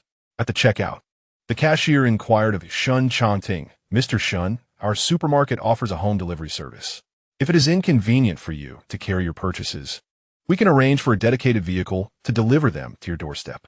Very well, please make the necessary arrangements, Shen Changting replied, handing his VIP card to the cashier. A swift swipe revealed that 2 shopping carts had accumulated over 5,000 yuan, which also included the delivery fee. Mr. Shen, please take care, and we look forward to your next visit, the cashier said with a warm smile as she returned the VIP card to him. Goodness, I thought this shopping cart wouldn't cost too much, yet it amounts to over 5,000 yuan, nearly equivalent to a month's salary. Xu Shu expressed his astonishment at the stark wealth disparity. Brother, while you are with me, there's no need to worry about expenses. Simply enjoy yourself, Shen Changting said, playfully snatching the shopping receipt from Xu Shu's hands and crumpling it before tossing it into the trash. All right, since you insist on treating me, I shall not hold back. However, I must take charge of the cooking when we return, Xu Shu declared, crossing his arms with an air of determination. Brother, you can cook too? Shen Changting asked, slightly surprised as he leaned closer to Xu Shu. Who do you look down upon? I often help my grandmother in the kitchen, Xu Shu retorted, turning his head sharply, almost brushing his lips against Shen Changting's face. Goodness, Shen Changting, why speak so close? Xu Shu exclaimed, raising a hand to shield his face, a hint of embarrassment coloring his cheeks. Shen Changting smiled slightly and instinctively stepped back. I am eagerly anticipating your culinary skills, then. Just watch closely. I'll show you how it's done, leaving you yearning for more, Xu Shu declared as he quickened his pace. Upon arriving at the entrance of Lanshan Huayuan, Shen Changting received a call from the supermarket customer service. Sir, the items you purchased have been placed at your doorstep as requested. Please sign for them at your earliest convenience. After hanging up, Xu Shu exclaimed in surprise, My goodness, we haven't even arrived yet, and the items are already delivered? Perhaps the ingredients were eager to experience your culinary prowess. Arriving home ahead of schedule, Shen Changting said, affectionately ruffling Xu Shu's hair. Hey, you little rascal. How dare you mess with my hair? Xu Shu protested, raising his fist as Shen Changting swiftly dodged and began to run. Xu Shu, unwilling to concede, chased after him. shouting, "Stop right there." The two engaged in playful banter, reminiscent of children, as they approached the elevator. When the doors opened, they were met with the sight of a person and a dog. After an awkward exchange of glances, they quieted down, entering the elevator and sharing an awkward smile with the dog owner. "This is all your fault. How embarrassing." Xu Shu's face flushed crimson. Ever since returning to his grandmother's side, he had not laughed so freely like a child. "There's nothing to be embarrassed about. I think it's wonderful for you to smile like this. You should do it more often and refrain from getting angry. It's not good for your health," Shen Changting remarked as the elevator ascended, gently lifting the corners of Xu Shu's mouth. "You sound just like my grandmother, always nagging," Xu Shu said, feeling a bit flustered as he brushed Shen Changting's hand away. Just then, the elevator doors opened, and Xu Shu stepped out first. Shen Changting closely followed behind, gently rubbing his hand that Xu Shu had slightly slapped red. Chapter 43. A sense of old couple, 2. Before him lay 4 or 5 bulging bags, nearly filling the small space outside the elevator doors. Just as Shen Changting reached out to lift them, Xu Shu swatted his hand away, insisting, "You go open the door. I'll handle the bags." The redness on Shen Changting's already fair and slender hand intensified, and his voice took on a tone of complaint. "Brother, I was merely concerned that they might be too heavy for you." "Shen Changting, whom do you look down upon?" Xu Shu glared at him, akin to an irate little wildcat. Observing Xu Shu's feigned anger lightened Shen Changting's mood. "All right then, since it's you cooking, I shall heed your wishes." The sound of the fingerprint lock echoed as the door swung open, and Xu Shu huffed and puffed as he began transporting groceries and household items into the home. The bags provided by the supermarket were indeed sturdy and capable of holding a great deal. Yet after several trips, Xu Shu found himself quite exhausted. He plopped down onto the sofa, panting heavily, as Shen Changting poured a glass of warm water and handed it to him. Xu Shu gulped it down in one go, setting the empty glass on the coffee table, his entire being sinking into the sofa. "Brother, if you're tired, I can cook," Shen Changting said, resting his hand on the back of Xu Shu's chair, his fingers playfully toying with Xu Shu's hair. "No need for that. I just need a moment to rest." "I wouldn't let my esteemed Shen young master go hungry," Xu Shu replied, feeling somewhat fatigued and too lazy to fend off Shen Changting's mischievous hand. "Then let me give you a massage to help you unwind," Shen Changting declared as he prepared to stand and massage Xu Shu's shoulders. "Wait, you can massage?" Xu Shu exclaimed, sitting up with excitement. He had never experienced a massage before, and now he was genuinely curious about what such a sensation felt like. "Of course. I learned it back in school while playing basketball. It's a skill I acquired for relaxation. I also know how to do aromatherapy massages. Would you like to try?" Shen Changting's lips curled into a slight smile upon seeing Xu Shu's interest. "That sounds rather sophisticated. How about after dinner, we take a walk to digest, and then I'll give it a go?" The thought that Shen Changting, the young master, was willing to pamper him with a massage filled Xu Shu with joy. "All right, I'll follow your lead," Shen Changting said, his eyes sparkling as he watched Xu Shu rise from the sofa. "I've rested enough. I'll start cooking now." Xu Shu retrieved the ingredients for dinner and placed them on the countertop. Ribs, pickled vegetables, tomatoes, eggs, green onions, seaweed, and greens. As he picked up an apron and placed it around his neck, a pair of hands appeared behind him, tying it securely. "Brother, what are we having for dinner?" Shen Changting inquired, clearly eager. "We've only just begun. Are you very hungry?"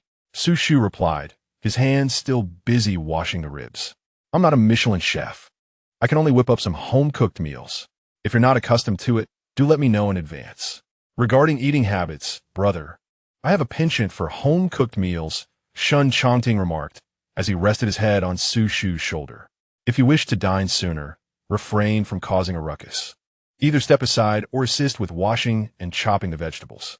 Xu Shu deftly evaded Shen Changting's affectionate gesture, tossing the ribs into a pot to blanch and eliminate the odor, before commencing to wash the rice for cooking. "Very well," Shen Changting sighed, initially intending to share a tender moment with Xu Shu while cooking, but reluctantly began washing the vegetables instead. The aromatic blend of ginger, garlic, and scallions filled the air as he sautéed the chopped pickled cabbage, followed by the blanched ribs, to which he added seasonings and water, allowing it to simmer. Observing Shen Changting's leisurely pace, Xu Shu eventually ushered him out of the kitchen. "Brother, I genuinely wish to assist." Although Shen Changting had indeed studied culinary arts, his expertise lay solely in Western cuisine, leaving him unfamiliar with traditional home-cooked dishes. "If you can avoid being a hindrance, I would be most grateful. At this rate, I have already prepared 3 dishes and a soup." Xu Shu efficiently wielded his knife, chopping the ingredients and transferring them to another pot for stir-frying. The meal of pickled cabbage with ribs, tomato scrambled eggs, seaweed and egg soup, and garlic sautéed greens came together seamlessly. As the dishes were completed and the rice cooked, Xu Shu skillfully wiped his hands on his apron and began serving the food, while Shen Changting eagerly accepted the plates and arranged them on the dining table. Gazing at the visually appealing and aromatic spread, Shen Changting, accustomed to Michelin-star dining, swallowed hard and exclaimed, "Brother, your dishes smell divine." "Of course. One must consider who I am. I once trained as a chef's apprentice in my early 20s. Xu Shu replied with a hint of pride, offering chopsticks to Shen Changting. "Do taste it. I haven't cooked in quite some time, and while it appears presentable, I have yet to ascertain its flavor and whether it suits your palate." Under Xu Shu's expectant gaze, Shen Changting took the chopsticks, picked up a piece of rib, and took a bite, his eyes lighting up. "Brother, this is absolutely delicious. You must try it." Shen Changting, clearly unaccustomed to home-cooked meals, had primarily dined on health-conscious fare prepared by chefs at the Xiangshan Villa, where the emphasis was on nutrition, often at the expense of flavor. "Is it truly that delectable?" Xu Shu, somewhat skeptical, sampled the dish as well. "It feels like it's been too long since I last cooked. The flavor seems a bit lacking." Shen Changting, already enthusiastically devouring his rice, interjected, his words somewhat muffled. "No, it's incredibly tasty." "Really?" Xu Shu's lips curved upward at Shen Changting's enthusiastic endorsement. "Indeed, it surpasses the chef's offerings at the Xiangshan Villa. I shall demand your cooking daily." If Shen Changting had a tail, it would surely be wagging with unrestrained delight. "Dream on. Just eat. After the meal." Xu Shu intended to tidy up the table, but Shen Changting insisted on taking over. "Brother, you prepared the meal. Let me handle the cleanup."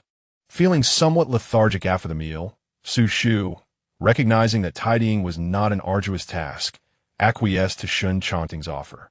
As Xu Shu nestled comfortably into the sofa and closed his eyes, a sudden crash of shattered dishes emanated from the kitchen, startling him into an upright position. "Shen Changting, don't touch anything. Let me clean it up." Shen Changting, with his towering stature, bent down, his hand reaching for the broken porcelain shards, only to retract it at Xu Shu's admonishing voice. He stood up awkwardly, glancing at Xu Shu.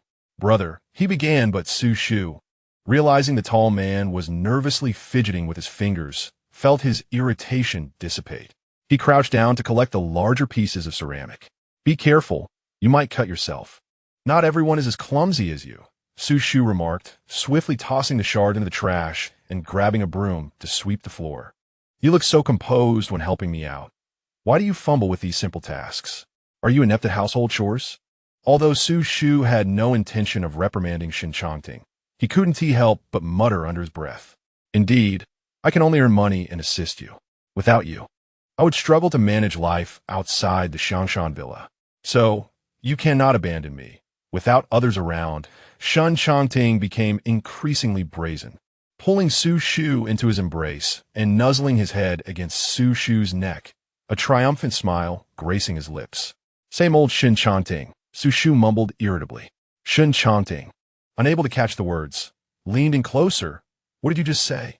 "Oh dear, I accidentally revealed my thoughts." Xu Shu thought to himself, wishing he could slap his own mouth. "Nothing, I merely suggested that after we finish eating, we should tidy up and take a stroll by the river this evening. The weather is pleasant." "All right, wherever you go, I will follow." Shen Changting tightened his hold. "Let go of me, or how will we go for a walk?" Xu Shu couldn't help but push Shen Changting's face away. After a brief cleanup, the two entered the elevator together and made their way to the riverside. The riverside buzzed with activity. The dim lights contrasted with the brightly lit opposite shore, resembling a bustling urban area. With their striking appearances, The duo attracted many glances as they walked side by side. The serene passage of time filled Shen Changting with a profound sense of happiness. As strolling alongside, Xu Shu evoked a feeling akin to that of an old married couple. Just as he contemplated sharing this sentiment with Xu Shu, he was interrupted by Xu Shu's excitement over an ice cream cart nearby. Shen Changting, look, an ice cream cart. Xu Shu et Gelim. Shaking Shen Changting's arm and effectively silencing what he intended to say. What's so special about the ice cream cart? Do you want some? Of course. The last time I had ice cream was when I was very young, and it wasn't too expensive back then. Wait here for me. I'll grab 2 cones. Xu Shu released his grip on Shen Changting's arm and jogged towards the ice cream cart. Nearby, 2 young girls, seemingly around 18 or 19, had been observing the 2 men for a while. As one of them departed, the other playfully nudged her friend, pushing her towards Shen Changting. Shen Changting gazed at Xu Shu's retreating figure, a faint smile gracing his face, his eyes settling on the source of the sound, the smile remaining intact, which only intensified the blush on the young girl's cheeks. Is there something you need? Shen Changting inquired politely. May I have your contact information? The girl evidently summoned her courage to utter these words. However, Shen Changting appeared quite composed in his response. No, my brother would be upset if he found out. As he spoke, he gestured towards Xu Shu, who was buying ice cream in a nearby stall. The girl, undeterred by the rejection, seemed even more animated, her eyes shining brighter than before. Brother, are you and that gentleman in a relationship? Not quite, if I must clarify. I am pursuing him, Shen Changting replied. The girl, upon hearing this, became even more excited, oblivious to Shen Changting's somewhat disjointed words. Oh, then I wish you success in winning over that handsome brother. I won't interrupt your date any longer. With that, she hurried back to her friends, a look of triumph on her face. As the girl departed, Xu Shu returned, holding 2 ice creams. Who was that girl just now? He asked. I don't know her. She asked for my contact information. Shen Changting replied, somewhat perplexed. Oh, but I declined, he added, following Xu Shu's gaze towards the 2 girls who were occasionally stealing glances at them, seemingly engrossed in conversation. Indeed, they don't seem very old. If you were to pursue them, it would be rather unseemly, Xu Shu remarked as he licked his ice cream. Hearing this, Shen Changting couldn't help but smirk. Aren't you curious how I turned her down? How did you refuse? Xu Shu asked, preoccupied with his treat. I told her that the handsome brother buying ice cream was my husband, and she laughed and wished us a happy marriage. With that, Xu Shu playfully stuffed the ice cream into Shen Changting's mouth. Who the hell is your husband? May your 100 years of happiness be with your 6th uncle. Shen Changting exclaimed in jest, though it was clear that Xu Shu took it seriously. The 2 girls standing nearby looked on, reveling in the drama. Oh my, they're fighting. Is it because she asked for his contact and made him jealous? Wow, he really shoved the ice cream into his face. He must be genuinely upset. Forget it. I'll just enjoy my ice cream, ha ha ha. One of the girls exclaimed. This height difference seems quite delightful. Too bad I didn't ask for their names. I want to go back and write about their epic battles. Send it to me when you finish. I want to savor it as well. Who would have thought we'd encounter such handsome gentlemen? The other girl chimed in excitedly. Absolutely. The 2 girls said with mischievous smiles as they linked arms and left the riverside. Meanwhile, holding onto the ice cream, Shen Changting had no time to wipe his mouth as he quickly caught up with Xu Shu, gently tugging at his sleeve. Brother, are you angry? I was just joking. Please don't be upset. Oh, never mind, Xu Shu replied, conceding that they likely wouldn't encounter those girls again. And turning to see Shen Changting's handsome face smeared with ice cream, he couldn't help but chuckle aloud. Taking out a tissue and standing on tiptoe, I gently wiped Shen Changting's face, chiding him. How did you get ice cream all over your face? Are you a child? Shen Changting's eyes exhibited a hint of grievance as he replied, It's because you shoved the ice cream right into my face. All right, my fault, I said, stifling a laugh as I wiped away the melting ice cream from his visage and tossed the tissue into the trash bin. Are you really not angry anymore? Shen Changting quickly caught up with Xu Shu, who merely shook his head, indicating he bore no resentment. Then, don't you think our day together feels akin to that of a long-married couple? Shen Changting couldn't resist jesting, voicing his thoughts aloud. Chapter 45. Service by Technician No. 21 Go to hell, let's hurry home. Xu Shu shot Shen Changting a glare, though he couldn't quite articulate how he felt upon hearing Shen Changting's words. It wasn't the disdain he had anticipated. Fine, I'll heed your advice. Shen Changting gently tugged at Xu Shu's sleeve, following him step by step towards Lanshan Huiyuan. For Xu Shu, this day was far more fulfilling than his previous ride back to Xiangshan Villa on the small black bike. He went grocery shopping, purchased daily necessities and ingredients, enjoyed dinner, strolled along the riverbank, and then returned home for a hot shower. This was a lifestyle Xu Shu had never dared to dream of. He had once been consumed by the relentless grind of making ends meet and repaying debts, working part-time jobs, and wishing for more than 24 hours in a day to manage his obligations. Not long ago, his grandmother had fallen ill, which felt like the final straw, threatening to collapse the fragile support he had established for his family. To be honest, had it not been for Shen Changting's reappearance, he might never have reached this point, savoring a life he had only ever envisioned in dreams. As they paused at a traffic light, Xu Shu reached out to grasp Shen Changting's slender, strong hand that clutched his sleeve, gazing into Shen Changting's eyes with an unprecedented sincerity. Shen Changting, thank you. Huh? What did you just say? In the midst of the bustling traffic, time seemed to stand still for the two of them, realizing what he had just uttered. Xu Shu awkwardly turned his face away. If you didn't hear me, then forget it. He attempted to withdraw his hand, only to have it captured again. Brother, I heard you. I just want to hear you say it once more. You wish. Seeing Shen Changting blush at his words, Xu Shu felt a rush of warmth. When the traffic light turned green, he hastened his steps forward.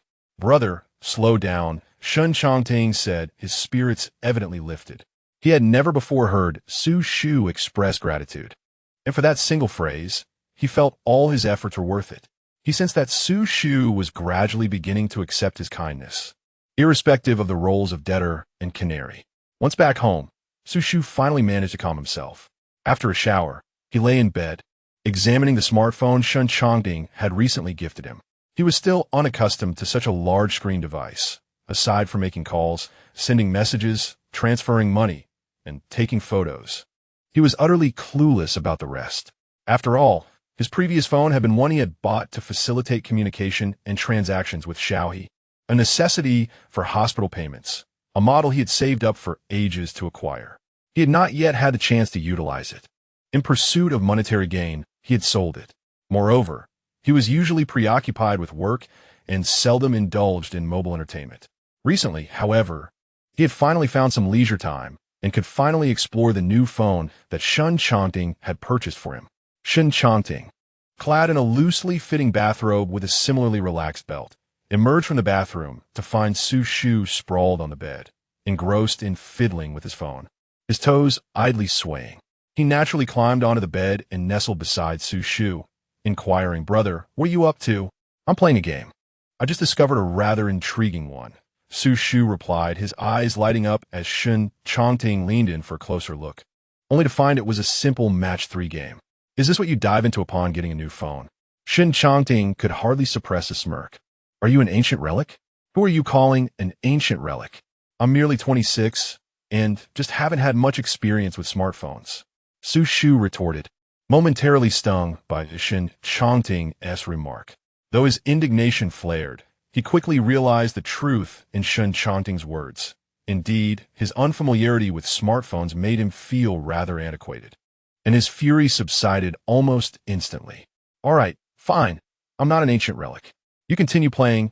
I'll give you an essential oil massage. This declaration left Xu Shu perplexed. Didn't we have nothing at home before? We didn't buy any essential oils at the supermarket, did we? A simple rub will suffice. I spotted a delightful one while browsing the supermarket and thought of how tired you must be from working on cars. So, I picked up that bottle of massage oil. Perhaps you didn't notice. To his surprise, they would be using it so soon. Don't you want to try a professional technique?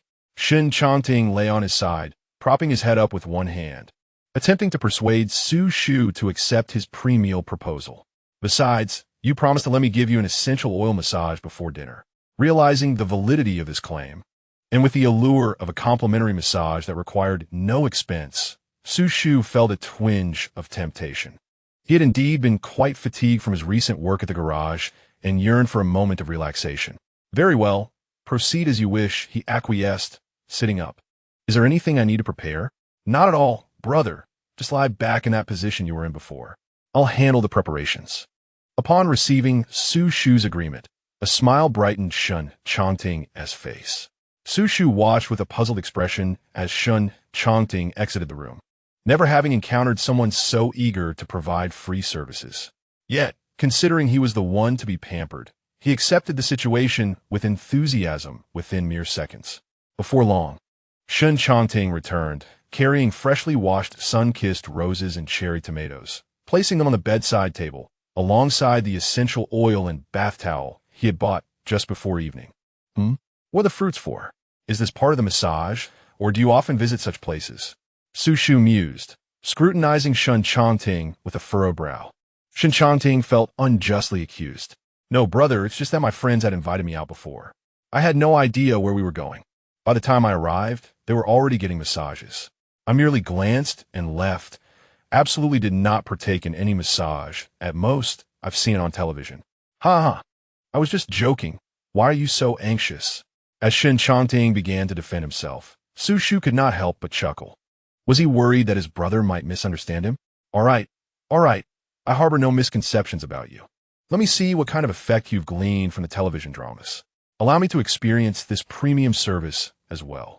With that, Xu Shu picked up a grape and popped it into his mouth, adjusting his posture to lie down, eagerly awaiting Shen Changting's professional massage service. In that fleeting moment when Xu Shu turned his head, Shen Changting's lips curled into a smile. Good day, sir. Technician number 21 is at your service. Goodness, how professional.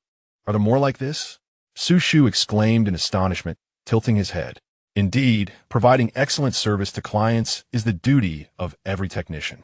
Number 21 is my designation, and I will ensure your body and muscles achieve the utmost relaxation. Shen Changting had evidently immersed himself in his role. Intriguing. I am eager to witness the techniques and services of Technician 21. Although he said this, Xu Shu was still preoccupied with the never-ending levels of his newly downloaded puzzle game.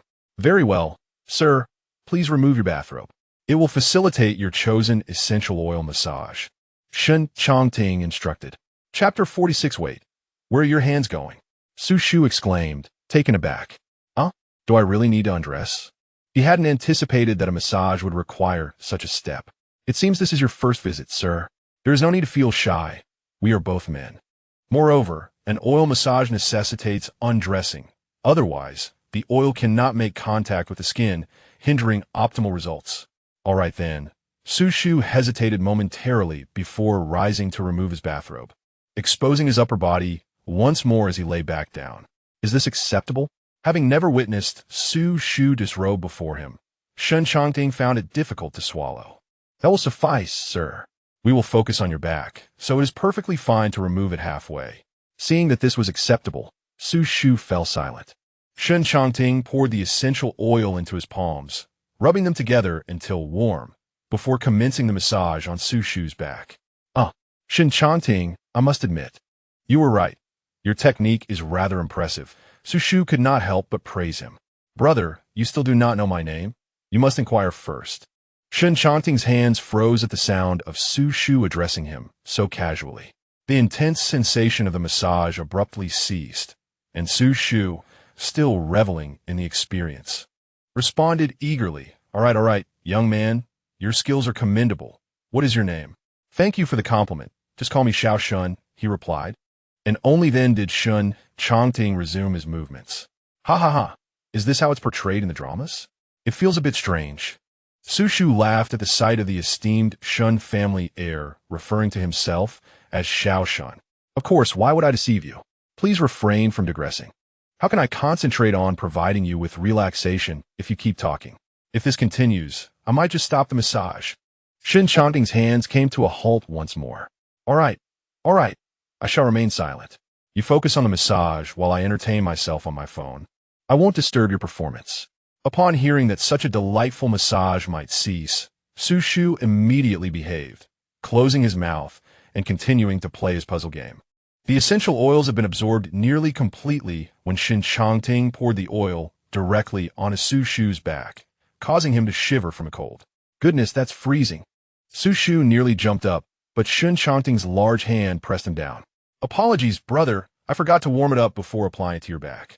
Let me make it up to you with a full-body massage. Please don't report me to the manager. Hearing this, Xu Shu couldn't help but frown, uncertain of Shen Changting's intentions. However, in the interest of receiving a complimentary massage, he reluctantly agreed. All right, I won't inform the manager. Just massage me well.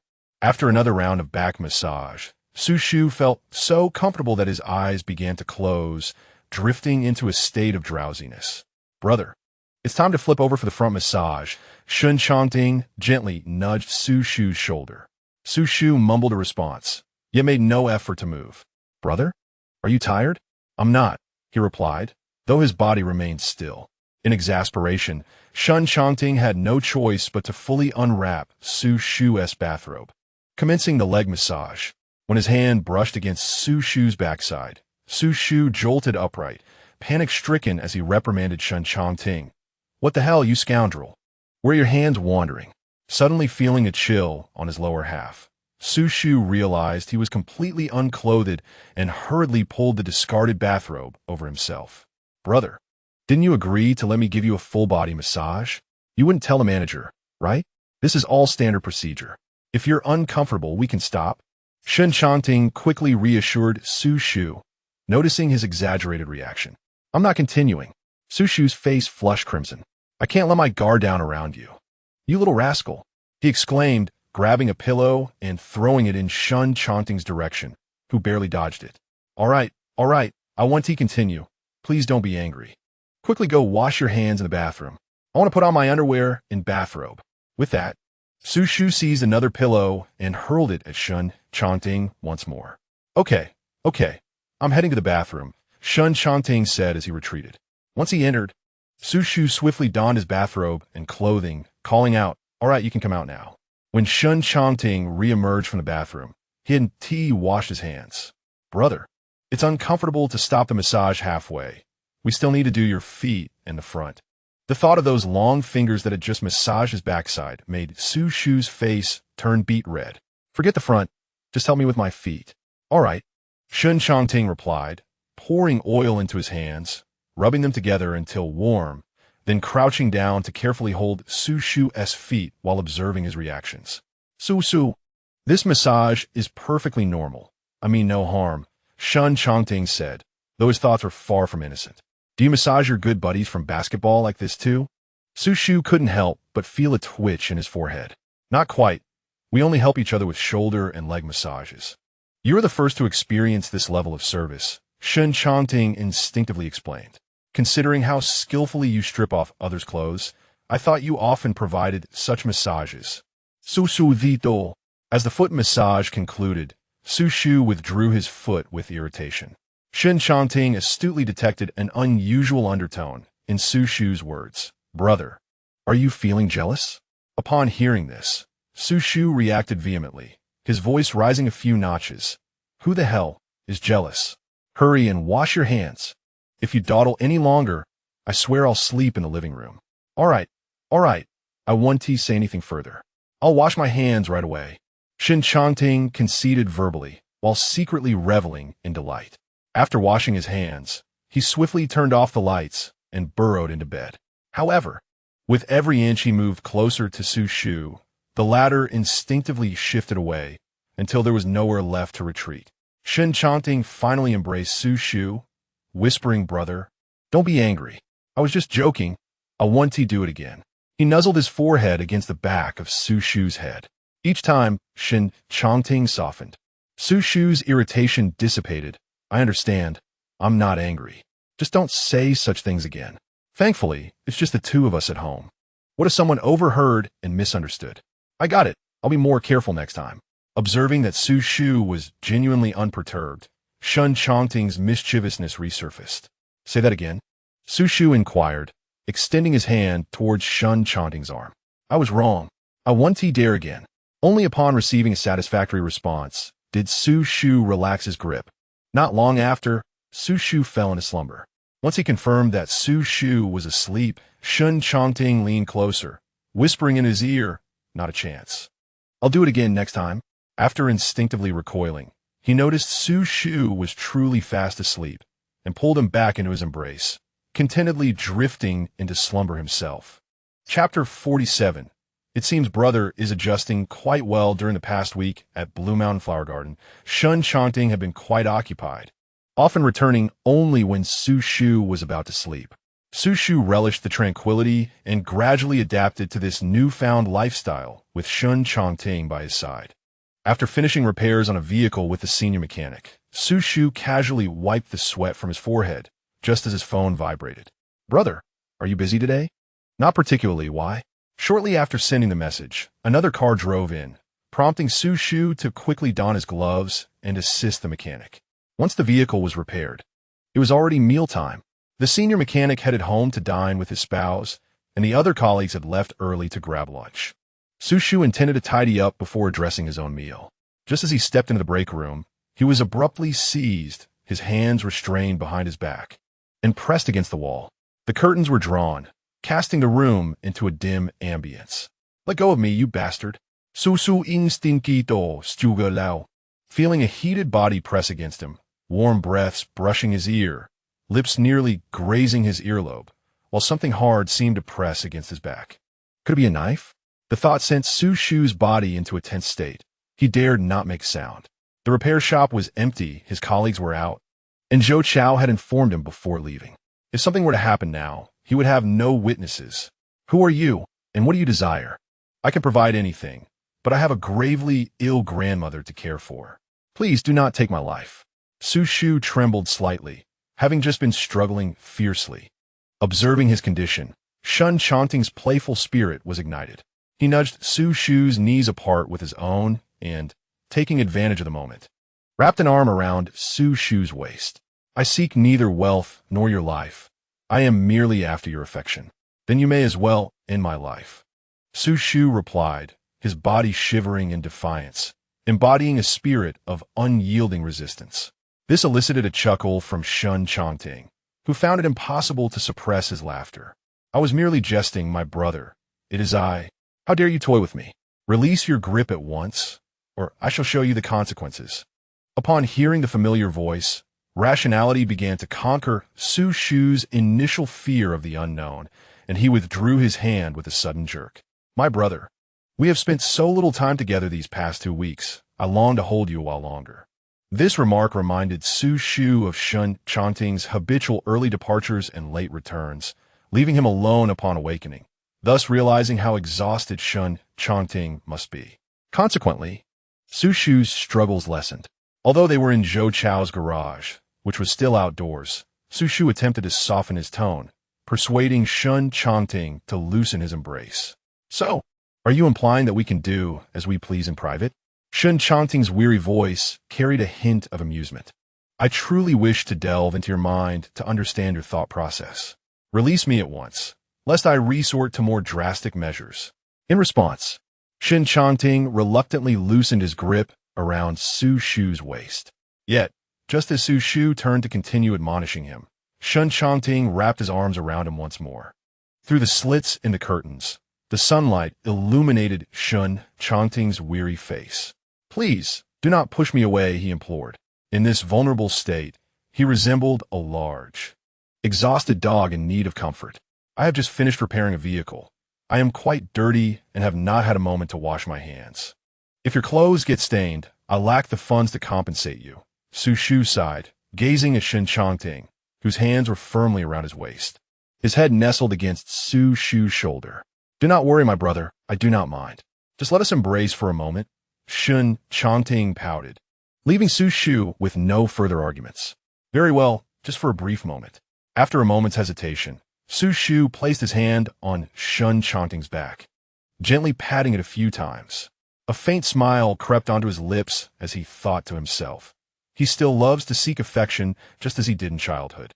Noticing Xu Shu's self-soothing, Shen Changting grew bolder, pulling him to a nearby sofa, seating him on his lap, and burrowing into his embrace.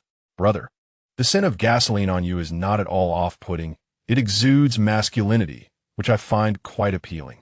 This compliment rendered Xu Shu somewhat bashful, momentarily forgetting to push Shen Changting away and continuing to caution him about their surroundings. Just as he was about to speak, the sound of footsteps outside startled Xu Shu, causing him to tense up and push against Shen Changting's shoulder. Someone is approaching. Quickly, release me. It matters not. Simply acknowledge our relationship. Shen Changting seemed to relish this moment, unwilling to easily relinquish his arm wrapped around Xu Shu's waist. As footsteps drew nearer, Xu Shu felt a surge of urgency. Acknowledge what? A bed partner? Quickly let go. With that, Xu Shu delivered a sharp tap to Shen Changting's head, causing him to release his grip and clutch his forehead in pain. Xu Shu promptly sprang to his feet and stood aside. Just as the door to the lounge was pushed open, Shen Changting rose slowly, casting a mournful glance at Zhou Chao, who had inadvertently entered. Zhou Chao had intended to air out the lounge, but was taken aback to find both Shen Changting and Xu Shu inside. Whoa, Shen Changting, when did you arrive? You appeared out of nowhere like a ghost. Upon meeting Shen Changting's silent, sorrowful gaze, Zhou Chao finally realized he had intruded upon a private moment. Feeling a bit awkward as he retreated from the room. Continue, I was just passing by, ha ha ha, just passing by. No, boss Zhou, let me explain. But the door closed, muffling Xu Shu's attempts to clarify his relationship with Shen Changting. As soon as the door shut, Zhou Chao patted his chest, knowing full well that Shen Changting could be quite difficult when angered. Only Xu Shu had the capacity to manage this volatile individual. Turning around, he nearly collided with Xiao Zhang, who was carrying a takeout box and wearing a tank top. Whoa, you startled me. Are you all right, boss? Xiao Zhang reached out to steady the nearly toppled Zhou Chao. I'm fine. What are you doing with that takeout? Haven't you eaten yet? Zhou Chao steadied himself, his gaze falling on the box in Xiao Zhang's hands. If I eat then. I noticed Su Ge hadn't arrived, and, thinking he might be busy, I brought him a meal. Xiao Zhang explained, his hand resting on the lounge door handle. Hearing that Xiao Zhang had brought him food, Xu Shu attempted to rise, only to be pulled back into Shen Changting's embrace, who also covered his mouth. Hey, I just went in. Su Ge is asleep. You give the food to me, and I'll send Xu Shu a message. He'll see it when he wakes up. You go attend to your business. With that, Zhou Chao took the meal from Xiao Zhang's hands, urging him to leave while looking back repeatedly. Inside the lounge, Shen Changting released his grip on Xu Shu's mouth, his eyes clouded with inscrutable emotions, leaning closer to Xu Shu's ear. It seems you are adapting quite well. Chapter 48. Had I known, I would have locked you away, so you would belong solely to me. Xu Shu finally managed to pry Shen Changting's large hand from his mouth, gasping for breath. What on earth, Shen Changting? What madness is this? Brother, why are there always others concerned for you? Shen Changting spoke with a tone of feigned grievance, yet his expression was ominously dark as he grasped Xu Shu's hand. Isn't it because this job was introduced by you? I must cherish it and maintain good relations with my colleagues. Xu Shu was uncertain of the cause of Shen Changting's ire, but instinctively sought to soothe his mood. Shen Changting remained silent, his jaw tightening as he pulled Xu Shu into an embrace. Xu Shu instinctively raised a hand to shield his face, conscious of the grease and grime staining his tank top. However, this display evidently displeased Shen Changting even further, as he tightened his embrace around Xu Shu's waist and murmured softly, "Had I known that confining you would mean you solely belonged to me." Initially feeling somewhat helpless, Xu Shu failed to catch Shen Changting's words. What did you say? Nothing, just that I am unhappy seeing my brother getting along with others. Hearing Shen Changting's awkward words, akin to a child who has had their cherished toy snatched away, Xu Shu couldn't help but chuckle. Are you a child? Why are you so childish? Only childish towards my brother, Shen Changting replied, as Xu Shu reached out to ruffle his hair. Shen Changting lifted his head, his gaze landing on Xu Shu's face, which bore a hint of affection. Unexpectedly, as Shen Changting looked up, Xu Shu's expression stiffened. All right, stop fooling around. I need to get to work soon. You should head back to the office as well. It's fine, brother. I'll inform Zhou Chao that you can go in later. I still have things to discuss with you. Shen Changting showed no intention of letting go. At that moment, Xu Shu's phone vibrated twice. It was a message from Zhou Chao. I've placed the lunch that Xiao Zhang brought for you in the office. You could just go in and grab it. After replying with an OK emoji, Xu Shu's stomach growled. Then hurry and say what you need to. I'm in a rush to eat. Let us talk while we eat, Shen Changting suggested, releasing his hold on Xu Shu's waist, standing up, and taking Xu Shu's hand to push open the door to the lounge. Fortunately, the repair shop was not too busy at that moment, with few people around. Shen Changting led Xu Shu directly to Zhou Chao's office, the door swinging open abruptly. Xu Shu quickly withdrew his hand, and Shen Changting let out a dissatisfied click of his tongue, his gaze settling on the takeout boxes on the desk. Ouch! Shen Changting, why didn't you knock? Zhou Chao, startled by the sudden entrance, spilled his tea onto his pants, jumping up in surprise. Zhou Chao, are you really letting my brother eat this for lunch? Shen Changting's brows furrowed in discontent. No, Shen Changting, just be quiet. Xu Shu interjected, reaching out to cover his mouth. Zhou Chao, upon hearing this, grew displeased, confronting Shen Changting while still damp from the spilled tea. Hey, what do you mean by that? I specifically ordered this lunch, 20 yuan per box, with both meat and vegetables. Do you expect me to prepare a lavish feast for my employees? Is this repair shop even profitable? Boss Zhou, don't be angry. I'm quite satisfied with the lunch. Just ignore Shen Changting's nonsense. Xu Shu quickly reassured Zhou Chao, noticing his irritation. Look, your little lover is satisfied. What right do you have to be unsatisfied? Zhou Chao glared at Shen Changting, his annoyance palpable. Upon hearing the term little lover, Shen Changting calmed down immediately. Fine. I want to hold it against you today. I'm taking him with me. With that, Shen Changting grasped Xu Shu's hand and exited Zhou Chao's office. All right. You have the final say. Zhou Chao sighed in relief as Shen Changting's temper departed. Everyone seemed pleased, except for Xu Shu, who grumbled. Hey, what do you mean by little lover? And my lunch is still in the office. Why are you dragging me out? Brother, you don't have to work this afternoon. Allow me to treat you to a meal, Shen Changting said, pulling Xu Shu across the street. He opened the door and ushered Xu Shu into the Ferrari LaFerrari. No, the 20 yuan box meal is truly delightful. It could sustain me through the afternoon. What waste to throw it away. Xu Shu's mind was consumed by thoughts of the complimentary boxed meal, feeling that not indulging would be a significant loss. I'll give you 200. Accompany me for a meal. Surely, that would suffice. Seeing Xu Shu still preoccupied with the 20 yuan boxed meal, Shen Changting felt a surge of frustration and promptly transferred 200 to Xu Shu via his phone. Not an issue, Xu Shu, having received the money, instantly dismissed thoughts of the free boxed meal. But do I need to pay for our meal? No need. This time, I won't take you to a Michelin-starred restaurant. Instead, I shall treat you to a hotel buffet, Shen Changting replied, as the Ferrari LaFerrari came to a halt in front of a five-star hotel, where a valet took the keys to park the car. Upon entering the hotel's buffet, they were greeted by a server wheeling an impressive array of roasted meats and steaks, causing Xu Shu to swallow in anticipation. The server guided them to their seats, and as soon as they settled down, Shen Changting elegantly began to slice his steak, while Xu Shu, ravenous, stuffed his mouth with meat without restraint. After devouring enough to satiate his hunger, Xu Shu reclined contentedly in his chair. Shen Changting, wiping his mouth, suddenly brought up their stroll by the river a week prior. Brother, do you recall the little girl from last week? What s with the sudden mention of her? Xu Shu inquired, feeling ready to continue the conversation as he lifted a spoonful of caramel pudding to his lips. Actually, I didn't mention that you were my husband. Shen Changting remarked with a slight smile at the corners of his eyes. What did you say then?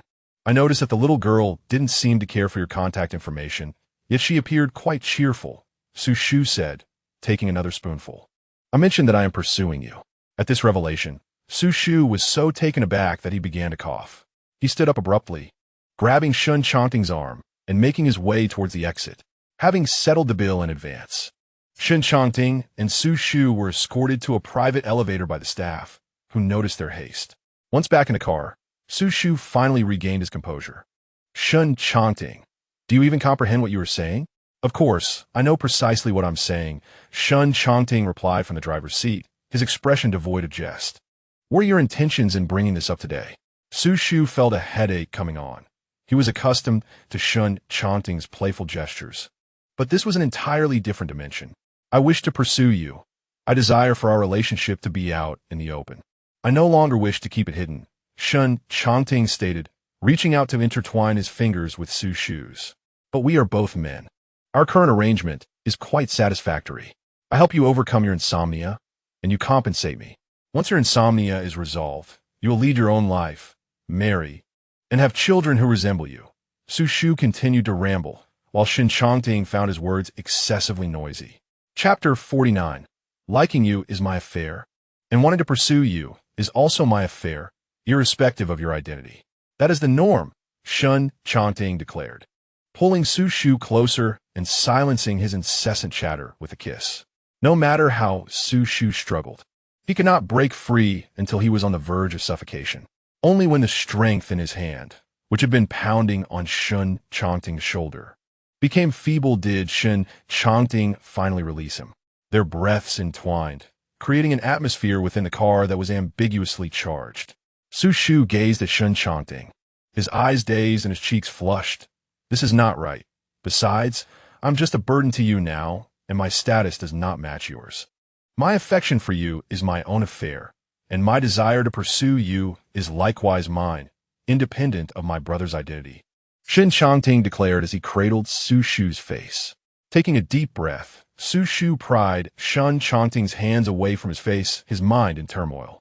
His rationality urged him to reject Shen Changting, and he did just that. Do as you wish. In any case, I will not agree. I know that Shen Changting did not exhibit the desolation and retreat Xu Shu imagined would accompany such a rejection.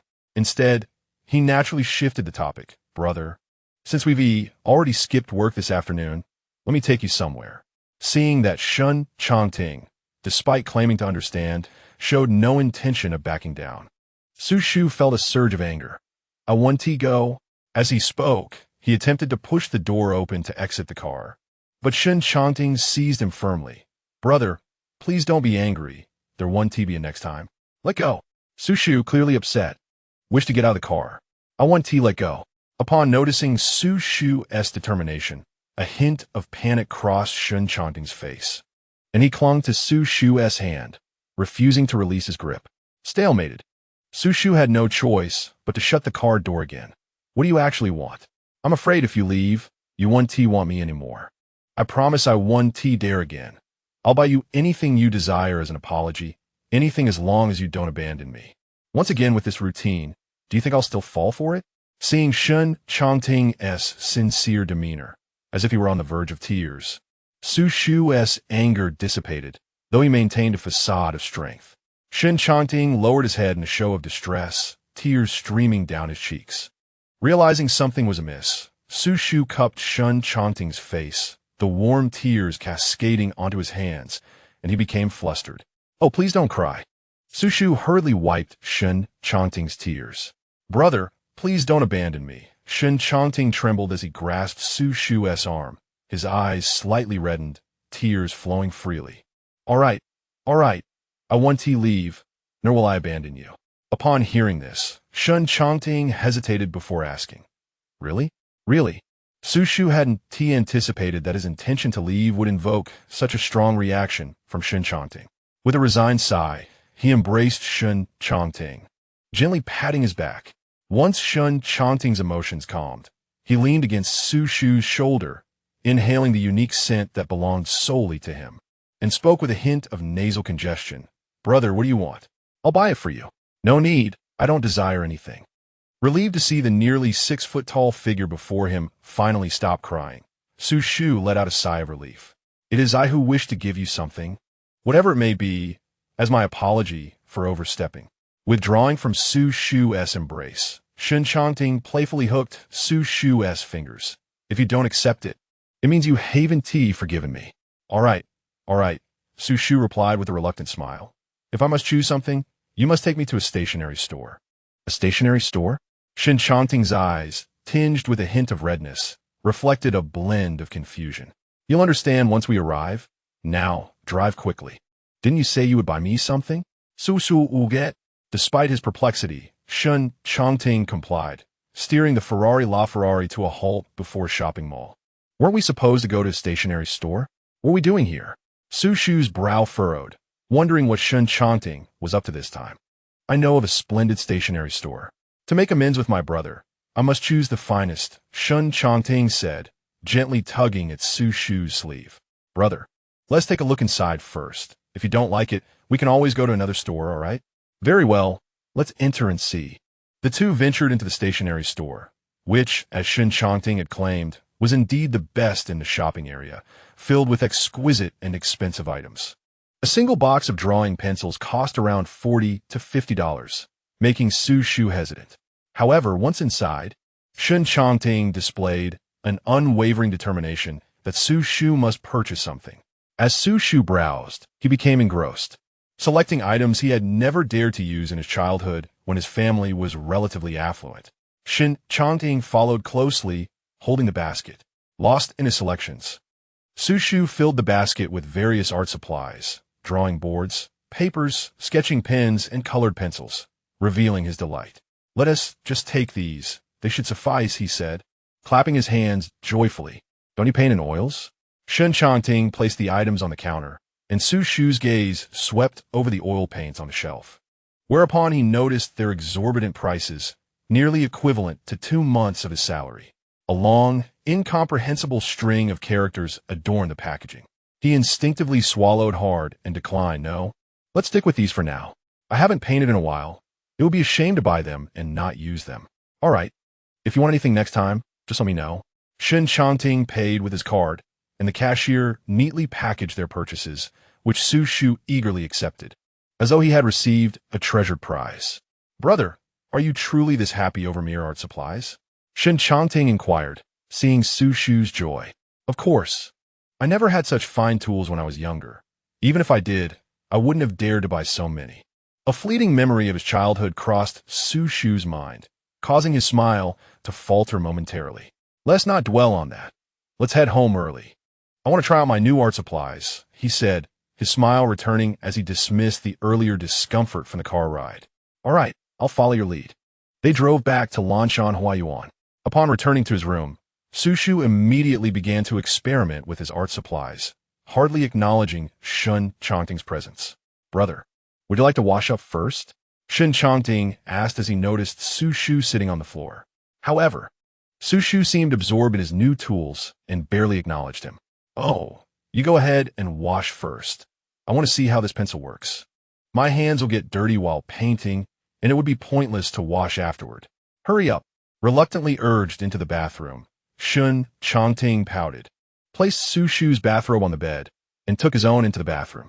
Chapter 50, Could it be that he is a relative of mine? As Shen Changting entered the bathroom, the obedient demeanor he had displayed while accompanying Xu Shu faded away. Staring into the mirror, his expression darkened. Why is it that everything, even a mere set of painting tools, can capture my brother's attention? With this thought, Shen Changting's gaze fell upon the laundry basket, where he retrieved the bathrobe Xu Shu had changed out of yesterday, still unwashed. He turned on the faucet, instinctively grasping the robe and bringing it to his nose, inhaling the scent that belonged to Xu Shu. He closed his eyes in satisfaction, imagining Xu Shu sitting on the floor of the adjacent bedroom, engrossed in his artwork. What kind of expression would his brother display if he knew what Shen Changting was doing at this moment? As steam enveloped the room, Shen Changting sighed contentedly. Lost in his reverie, the faucet was turned off and the shower head was activated. After a brief moment of fulfillment, an overwhelming emptiness washed over him. Draped in the bathrobe, he stepped out of the bathroom and beheld Xu Shu, who was holding an apple in one hand and a pencil in the other, gesturing animatedly. On the drawing board beside him, the paper already bore the nascent outline of the apple. In that instant, Shen Changting felt as though he had desecrated his own deity. The tingling sensation that coursed through him filled the void within his heart. He approached Xu Shu and sat beside him, reverting to his usual demeanor. Feigning surprise as he remarked, "Brother, I never imagined you could truly paint." Hearing this, Xu Shu lifted his head with pride, his chin slightly raised. exuding a sense of triumph, as if he had long awaited this moment. Of course, I studied for several years when we were relatively well off in our childhood. Gazing at the emerging sketch of the apple, Shen Changting inadvertently recalled a childhood companion. Speaking of which, your painting reminds me of a friend from my youth. Upon hearing this, Xu Shu stiffened momentarily, his pencil still tracing the apple's shadow on the canvas, yet his focus had clearly waned. Shen Changting continued. She was quite talented in her art as well. My mother even hired a teacher to instruct her. She was beautiful, although unfortunately, she was mute. Ironically, she shared your surname, and both of you are artists. Upon closer inspection, your styles bear some resemblance. Xu Shu froze, his pencil ceasing its movement, his tone becoming noticeably unnatural. Ha ha ha, really? What a coincidence. Perhaps you both studied under the same master? At that moment, Xu Shu felt a sense of relief. After years of not painting, his technique had become somewhat rusty, allowing him to evade Shen Changting's recognition. Noticing Xu Shu's wandering gaze and his evident anxiety, Shen Changting pressed further, almost startling him. Brother, why are you so nervous? He playfully poked Xu Shu's cheek. Now that I mention it, you do bear a resemblance to my childhood companion. Xu Shu nearly fumbled his pencil, his mouth opening and closing in a mechanical manner. Huh? Could there really be such a coincidence? A cold sweat trickled down Xu Shu's back as he screamed internally. No, it wasn't me. I don't know anything. Please stop asking. Yet, all people in this world possess two eyes, a nose, and a mouth. A slight resemblance is only natural. She is a girl, after all, and one who does not speak. Shen Changting, stroking his chin and half-joking, began to speculate wildly. Could it possibly be a relative's child from your family? All right. Her name is Xu Shu. Our family experienced some upheaval during childhood, and we lost contact with our relatives. I'm not sure if there's a girl like me who paints. I do not know anyone named Xu Shu. Xu Shu returned to his easel, turning his back to Shen Changting, subconsciously tugging at his sweat-soaked shirt. Ah, that is quite unfortunate. She vanished without a word while I was abroad, as if she had evaporated into thin air. However, it is for the best that I do not find her otherwise. I shall have to settle the account for her sudden departure. Upon hearing this, Xu Shu nearly dropped the pencil from his hand, too stunned to breathe. Noticing Xu Shu's dazed expression, concern immediately clouded Shen Changting's face. He stepped forward, took the pencil from Xu Shu's hand, and placed it beside the easel. Are you all right? Have you been too tired today? If so, you should take a bath first. It is getting late, and we ought to rest early. As for painting, there will be plenty of time later. As he spoke, he wrapped his arm around Xu Shu's waist, his hand brushing against the damp fabric, causing his brow to furrow. Brother, are you feeling unwell? Xu Shu instinctively removed Shen Changting's hand, exclaiming, What? No, I'm perfectly fine. Perhaps it's just too hot in the room. Please open a window for some fresh air while I take a shower. With that, Xu Shu hastily grabbed the change of clothes Shen Changting had left on the bed and stepped into the bathroom. Shen Changting tugged at his bathrobe, bewildered, for the room did not feel hot at all. As soon as the bathroom door closed and he turned on the faucet, Xu Shu felt as if he might collapse. Oh no, what if I'm discovered? At that moment, Xu Shu was filled with regret for insisting on purchasing painting supplies when everything depended on Shen Changting. In a bid to regain his composure and avoid revealing any signs of distress, he swiftly turned off the faucet, entered the shower, and adjusted the nozzle to cold water. The icy water cascaded down, causing him to shiver, yet it cleared his mind from the confusion he had felt earlier in the face of Shen Changting's inquiries. Emerging from the bathroom, Xu Shu felt a slight sense of calm returning. Meanwhile, Shen Changting had tidied up the scattered painting supplies and was lying on the bed, attending to company matters on his phone. Upon seeing Xu Shu exit, he instinctively lifted the covers. However, upon first encountering Xu Shu today, he recoiled slightly from the cold. Shen Changting could not help but frown. Brother, did you take a cold shower today? Why? If you dislike it, stay away from me. Xu Shu attempted to maintain his composure, discreetly observing Shen Changting's expression and actions. In an attempt to comfort his brother, Xu Shu, upon hearing such words from him, Shen Changting became even more reluctant to let go. He directly embraced Xu Shu, shivering from the cold, yet stating, "I cherish you in every way." The consequence of such flirtatious remarks was a slap from Xu Shu, which rendered Shen Changting more subdued. Observing that Shen Changting seemingly failed to recognize his other identity, the tension in his body suddenly eased, and he relaxed completely. Xu Shu's body gradually warmed in Shen Changting's fervent embrace, yet, despite usually enjoying restful sleep, he found himself plagued by a rare nightmare, one concerning Shen Changting. Chapter 51. Xu Shu, you truly repulse me. Xu Shu dreamt once more the young Shen Changting, who stood before him, smiling as he held his hand. The scene abruptly shifted, transforming into the adult Shen Changting. His face was marred by disgust as he forcefully pushed Xu Shu away, no longer affectionately calling a brother. He yanked off Xu Shu's wig and tossed it to the ground. As Xu Shu looked down at the wig, his gaze fell upon the dress he was wearing, and a voice, cold and devoid of warmth, pierced the air. "Xu Shu, you truly repulse me." A jolt coursed through Xu Shu's body. He lifted his head to see the person before him retreating a few steps, as if he had encountered plague. While the voice echoed like a demon's whisper, "I will no longer assist you in repaying debts, nor will I concern myself with whether your grandmother lives or dies. While I still restrain myself from ending your existence, you should swiftly remove yourself from my sight." In truth, Xu Shu believed that no matter how Shen Changting belittled him, even if it meant taking his life, he could endure it.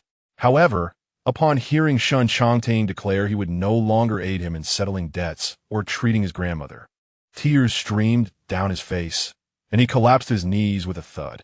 "Shen Changting, I implore you, I will do anything you desire. Without money for treatment, my grandmother will perish. I beseech you," Xu Shu pleaded, crawling towards Shen Changting, grasping the hem of his clothing. His once exquisite makeup, now drenched in tears, rendered his face unrecognizable, with the tears transforming from murky to blood red. Yet, even in this state, Shen Changting's expression remained unmoved, even furrowing his brow in discontent as he forcefully swatted Xu Shu's hand away from his clothing, striding away with determination. "Please." Xu Shu abruptly sat up, his back drenched in cold sweat, breathing heavily as he realized it had merely been a nightmare. It was clear that Xu Shu had always needed Shen Changting. He simply could not be without him. A lump formed in his throat, making it difficult to swallow or breathe, and Xu Shu took a deep breath, covering his face with his hands. The previously slumbering Shen Changting was roused by Xu Shu's sudden movement, sleepily rubbing his eyes and turning on the light. "Brother, what is the matter?" Confronted with the familiar face that mirrored his dream, Xu Shu found it difficult to maintain eye contact, swallowing hard as he struggled to keep his emotions in check. "It's nothing, just a nightmare." Without even opening his eyes, Shen Changting nestled closer, resting his head on Xu Shu's shoulder and wrapping his arms around his waist. "Do not fear, brother. I will protect you in your dreams. I'm drenched in cold sweat. Please don't press against me." Xu Shu attempted to push Shen Changting away, who reluctantly released his hold, albeit with a hint of dissatisfaction. "Brother, I do not find you bothersome," he said, playfully curling his finger around Xu Shu's pinky. "You rest first. I shall take a shower." Leaving the warmth of the bed, Xu Shu sneezed and made his way directly toward the bathroom. "Brother, allow me to assist you," Shen Changting exclaimed, eagerly rushing to fetch a fresh bathrobe and change of clothes for Xu Shu. Just as he was about to squeeze into the bathroom, the items in his hands were snatched away by a hand thrusting out from within, followed by the abrupt slam of the bathroom door. Inside the bathroom, Xu Shu was lost in contemplation of the probabilities of the events from his dreams occurring in reality as he distractedly took a shower. Upon exiting the shower, he inadvertently slipped, resulting in a loud crash and a cry of pain echoing through the bathroom. Shen Changting, already deprived of sleep due to Xu Shu's earlier refusal, leapt up at the sound of something heavy hitting the ground. He hurried to the bathroom door, knocking anxiously. "Brother, are you all right?" "I'm fine." Xu Shu attempted to prop himself up against the sink, only to find himself sinking back down with a muffled groan. "Brother, I'm coming in." Shen Changting sounded quite urgent, and upon seeing Xu Shu's intent to enter, Xu Shu quickly interjected, "No, wait a moment. Just as the words left his mouth, the bathroom door was flung open, and Shen Changting rushed in, only to be met with the sight of Xu Shu sitting on the floor, entirely unclothed. His face flushed instantly, and his gaze grew obscured with embarrassment. Clearing his throat, his voice turned hoarse. "Brother, get out." Xu Shu's entire visage radiated a deep crimson, caught between shyness and indignation. His hands unsure of where to shield. Regaining his composure, Shen Changting finally noticed the swelling on Xu Shu's leg, swiftly banishing any impure thoughts from his mind. He anxiously grabbed a bathrobe, carefully wrapping Xu Shu in it, and then lifted him from the floor in a princess carry. "Let me down. I can walk on my own." Xu Shu protested, struggling, but the sharp pain radiating from his ankle forced a groan from his lips. "Brother, just stay still. Be cautious of further injury," Shen Changting advised, gently placing Xu Shu down by the edge of the bed before fetching a medical kit from the living room. "My skills may not match a doctor's, but this ointment can provide temporary relief. I will arrange for the family doctor to visit tomorrow and examine you thoroughly," he added, grasping Xu Shu's calf and delicately applying the ointment. Fortunately, the swelling was not severe thus far. After finishing with the ointment, Shen Changting put away the medical kit. "I will also request leave for you at the repair shop. You need not worry about work." "No." Xu Shu instinctively rejected the idea, causing Shen Changting's brow to furrow in concern. "Brother, how can you work with a leg injury? It's my leg that is injured, not my hands. Repairing vehicles does not solely require my feet," Xu Shu retorted, his determination to return to work nearly provoking a laugh from Shen Changting. "Fine, do as you wish. After all, you value money above all else." Despite expressing such sentiments, Shen Changting still carefully helped Xu Shu settle his lightly bandaged leg beneath the covers, then grumpily retreated to the other side of the bed, pulling the blanket over himself. Xu Shu, rather oblivious, failed to discern the irritation in Shen Changting's tone. "Of course, money is paramount. Rest assured, I will not be absent. You need not worry." A night devoid of dreams led Xu Shu to awaken the following day feeling lethargic, his head heavy and his limbs unsteady. After a poor night's sleep, he found himself awake unusually early. Preoccupied with thoughts of earning money, Xu Shu struggled to rise, disregarding the throbbing in his mind. As he stood, a sharp pain radiated from his ankle, jolting him back onto the bed as he gasped in surprise. Concerned for Xu Shu's injured ankle, Shen Changting's slumber was light. Upon noticing Xu Shu's attempt to rise again, he hurriedly got up and gently restrained him. The instant he touched Xu Shu, the warmth of his body made Shen Changting instinctively withdraw his hand. "Why are you awake so early?" Xu Shu asked, only to instinctively cover his mouth, surprised by the hoarseness of his voice. Shen Changting reached out to feel Xu Shu's forehead and discovered he was running a fever. "Brother, grandmother is still unwell. If you fall ill, what will happen to her?" "It's nothing. I'm fine. Just let me get ready. And I can still go to work," Xu Shu insisted, leaning against the bedside table as he rose unsteadily, making his way toward the bathroom. Seeing Xu Shu's unsteady gait made Shen Changting's heart race. He stepped forward decisively, positioning himself in front of Xu Shu, and without waiting for consent, he swept him into the blankets. "Shen Changting, what are you doing? I need to go to work." Though his voice was raspy, the anger in Xu Shu was palpable. "Brother, stop being stubborn. How can you go to work in your current condition?" Shen Changting replied, already dialing the family doctor. "I told you I'm fine." Xu Shu protested, his persistence even causing Shen Changting, who was usually unyielding, to feel a headache brewing. "Are you worried about your job? I want to let Zhou Chao fire you. If he does, I will deal with him," Shen Changting said, his tone devoid of jest. Before Xu Shu could respond, the call to Chen Shuo connected. "Chen Shuo, come to Lanshan Huayuan. You know the address." "Hey, what's the rush to Lanshan Huayuan?" Chen Shuo barely started his question before the call ended, followed by a message notification. "In 10 minutes, I expect to see you at my apartment in Lanshan Huayuan." Upon reading this message, Chen Shuo, having just woken and sporting a disheveled appearance, nearly lost his mind. What on earth is this young master up to now? 10 minutes? Am I to fly there? Despite his complaints, Chen Shuo's hands did not pause as he hurried to the bathroom.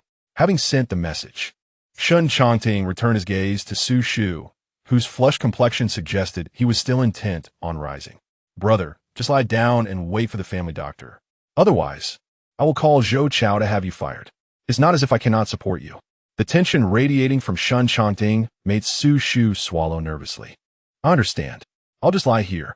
Seeing Xu Shu finally settle down, Shen Changting relaxed his tone. Brother, you know I don't mean it that way. I just want you to prioritize your health. Grandma is still unwell. What if you faint from exhaustion due to work? What will happen to her?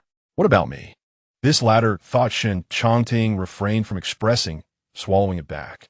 While he reasoned with Xu Shu, the latter nodded vigorously, verbally acknowledging his brother's concerns, yet internally remained defiant. In their childhood, he and Grandma had lived together in poverty, often unable to afford meals. Back then, he was too young to find work, and during rainy days, he would brave the downpour, even while sick, to help Grandma collect bottles for money. Such minor hardships were trivial compared to the struggle of hunger. Chen Shu, weary from his journey, arrived at the entrance of Shen Changting's spacious apartment in Lanshan, Huayuan 20 minutes later. Hearing a knock, Shen Changting gently placed a damp towel on Xu Shu's forehead before rising to open the door. There stood Chen Shu, breathless, in a white coat, hair disheveled, and a medical kit in hand. Glancing at his watch, Shen Changting looked up at Chen Shu's tousled hair. You're 10 minutes late. Brother, please, 10 minutes? It takes me longer than that to fly over from my place. I might as well have taken a rocket. Chen Shu sighed helplessly. What was so urgent that you call me this early? Are you unwell? It's not me. Shen Changting dismissed the concern over Chen Shu's tardiness and led him into the bedroom, revealing Xu Shu, who was drowsy from a high fever, with a wet towel on his forehead. Who is this? Chen Shu exclaimed in surprise, having never seen Shen Changting bring anyone home before. First, take care of him. Then I'll explain, Shen Changting said, aware that Chen Shu's curiosity would not be quelled easily.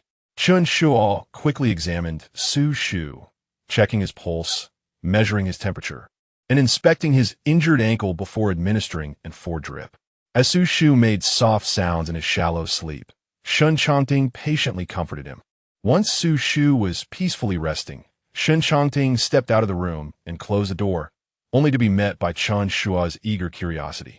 Wow, I've never seen you care for anyone like this. What is going on? Chen Shu had entirely forgotten his earlier annoyance about the early hour. Eager to learn about the relationship between the two. Someone helped me with my insomnia after I was drugged at a club, Shen Changting succinctly explained, clearly reluctant to divulge too many details to Chen Shu, who was notoriously inquisitive. Goodness, even I, the doctor trained abroad in cutting-edge techniques, have been stumped by your insomnia. Who is this miraculous healer? Chen Shu exclaimed dramatically, causing Shen Changting to shoot him a sidelong glance, prompting him to quickly suppress his amusement. By the way, weren't you always looking for that companion the aunt arranged for you? What was her name? Xu Shu, right? Have you decided not to pursue it anymore? Have you truly moved on? Chen Shu seemed to sense the unusual connection Shen Changting had with the person lying in bed. After a prolonged silence, Shen Changting finally spoke. Some matters must be relinquished, and thereafter, please refrain from mentioning that name before me. Oh, are you concerned that your little lover might feel jealous? But he is a man. Have you truly become involved with him? Chen Shu attempted to unearth more scandalous details. He is not merely a lover. He has a name, Xu Shu. Shen Changting was aware that Xu Shu disliked such informalities, hence he refrained from allowing others to address him that way. Very well. Your brother shall suffice. Here are the prescribed medications, to be taken 3 times daily, morning, noon, and night. Regarding the injury on his foot, try to keep him off it as much as possible, as this will expedite the healing process. Additionally, this herbal poultice is a costly remedy I procured from an esteemed traditional healer for contusions and injuries. Ensure it is applied diligently. I assure you, within half a month, he shall be indistinguishable from his former self. Out of professional duty, Chen Shu began to elaborate. Furthermore, his constitution is rather fragile. He has evidently endured considerable hardship in the past. Please pay attention to any signs of discomfort, and do not hesitate to contact me should any issues arise. Shen Changting patiently noted everything down, occasionally checking to ensure the 4 was completed. Goodness, I have never witnessed such dedication from you, young master, towards anyone. You are even learning to care for others now, Shen Changting remarked in astonishment, shaking his head. Brother, you are indeed smitten. On the bed, Xu Shu slowly roused from his slumber, and Shen Changting shot a glare at Shen Changting, signaling him to cease. Only then did Shen Changting begrudgingly fall silent. Once the medication was administered, Shen Changting swiftly removed the 4-needle, and Shen Changting immediately took over, applying pressure to the site.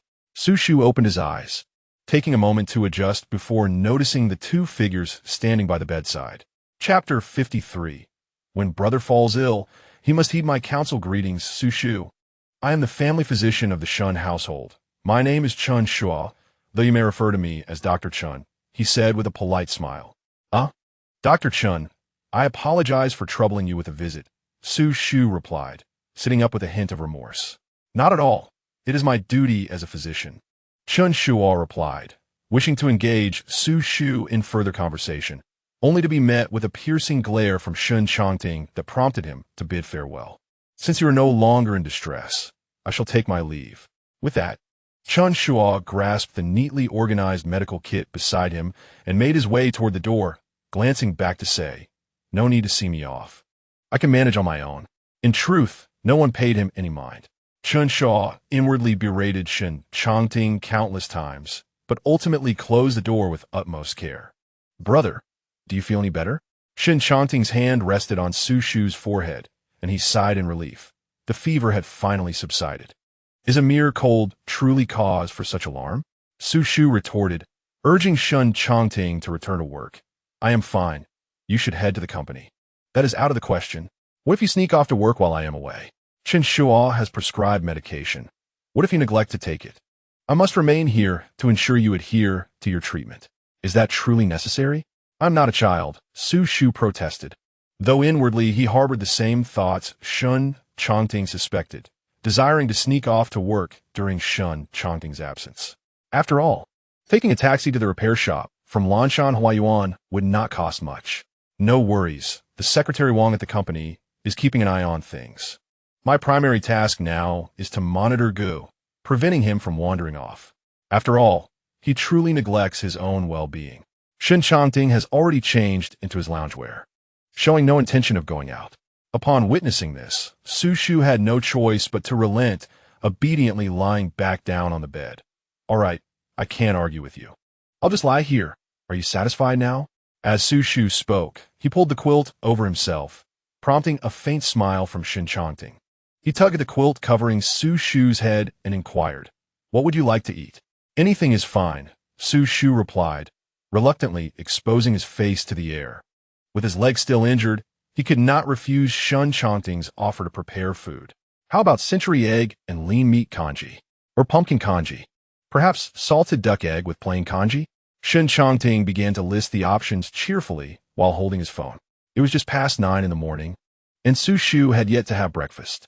Hearing these congee options, though they paled in comparison to the delicious breakfast prepared by the chef at Xiangshan Villa, he could not help but swallow hard at the thought. Could he still choose? His eyes brightened at the mention of food. Of course, you can have whatever you want.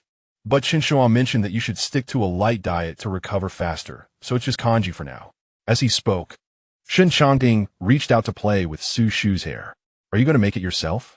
I recall there are no ingredients for making those kinds of congee at home, Xu Shu said, attempting to sit up. Of course, we'll order takeout. Hearing Xu Shu's words, Shen Changting ruffled his hair affectionately. You really take advantage of my illness. Xu Shu swatted Shen Changting's hand away. Shall I make it for you? Shen Changting ventured, observing Xu Shu's expression. Recalling the last time Shen Changting attempted to cook, where he could barely chop vegetables, Xu Shu thought of the disastrous outcome. A pot of inedible slop that would leave him hungry for even longer. Just the thought made his stomach ache, and ultimately, Xu Shu acquiesced to Shen Changting's earlier suggestion of ordering takeout. Then let us stick with takeout, Xu Shu said, a hint of guilt causing him to glance away. Shen Changting, noticing this, raised an eyebrow in mild discontent, but replied, then let us go with what I say. Shen Changting continued swiping on his phone, while Xu Shu attempted to peek at the screen. However, Shen Changting turned the device toward himself, denying Xu Shu any chance to see. What's going on? Why won't you let me see what you're ordering? Xu Shu asked, a touch of displeasure on his face. It's nothing, just the kanji I mentioned earlier. Shen Changting quickly completed the payment, and shortly after, a call came through. Upon answering, he heard Secretary Wang's voice, seemingly engaged in company matters. Bored, Xu Shu's gaze drifted to the easel positioned nearby. Since there was little to do at home, he tossed aside the quilt and hopped over on one foot to the easel. He plopped down on the floor, picked up a pencil, and began refining the apple sketch from the previous night. After finishing the call and returning to the room, Shen Changting observed Xu Shu sitting on the floor in minimal clothing and sighed in exasperation. He approached Xu Shu, effortlessly lifting him onto his shoulder, completely abandoning any initial tenderness. Xu Shu was startled. Shen Changting, are you a ghost? How did you move without making a sound? The pencil in his hand was snatched away, and Shen Changting spoke with irritation. Just a few minutes of not watching you, and you act on your whims. Sitting on the ground, drawing in nothing but this little attire. Even with the temperature-controlled system, my body temperature will fluctuate. He was once again tucked into the quilt, ensuring it was snug. Xu Shu could not comprehend why he was being treated this way. After all, it was merely a leg injury, not a disability. Shen Changting was indifferent to Xu Shu's thoughts. Before breakfast arrives, you should remain in bed. Since you are unwell, you must listen to me. Allow me to take care of you. The little brat dared to impose on him, and upon hearing Shen Changting's insistence on caring for him, Xu Shu mumbled in irritation. What did you say, brother? Shen Changting clearly heard him, but feigned ignorance. Oh, I just mentioned how exceptionally kind you are, so adept at caring for others. Truly a magnificent person. Xu Shu forced a smile while delivering the insincere compliment. The corners of Shen Changting's eyes curled slightly. Yes. Even a grown man like me requires the care of a little brat when ill. What kind of ears do you have to hear that? Xu Shu, feeling guilty, buried the lower half of his face into the quilt. At that moment, both the phone and doorbell rang simultaneously. Shen Changting clearly had no intention of continuing the argument with Xu Shu. He rose to open the door and brought in breakfast along with 3 bowls of kanji of varying flavors. Brother, I'll fetch you some clothes. After you change, come to the kitchen for breakfast. Don't just wear so little like before. If you catch another fever, it will mean another injection, Shen Changting said, retrieving a set of loungewear similar to his own from the wardrobe and presenting it to Xu Shu. The thought of the cold needle piercing his skin again, injecting icy liquid into his veins, sent a shiver down Xu Shu's spine, prompting him to obediently accept the loungewear from Shen Changting's hands. I understand. Stop being so verbose, he said, taking the clothes and pushing Shen Changting out of the room. You go first. I'll change. Chapter 54. Are you doing this on purpose? Upon emerging from a room after changing, Xu Shu found Shen Changting seated at the dining table.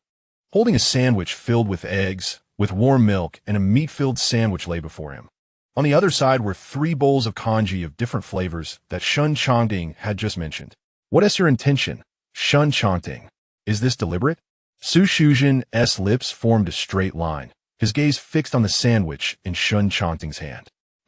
Breakfast is being served. Shen Changting feigned surprise. Oh, do you want some too? But you're sick, and these foods aren't conducive to your recovery. As he said this, Shen Changting maintained a serious demeanor, which momentarily left Xu Shu at a loss for where to direct his frustration.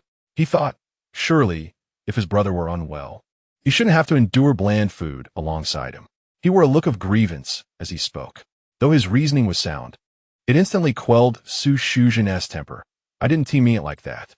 I'm only doing this to encourage you to recover quickly so I can take you out for the delicious food you desire.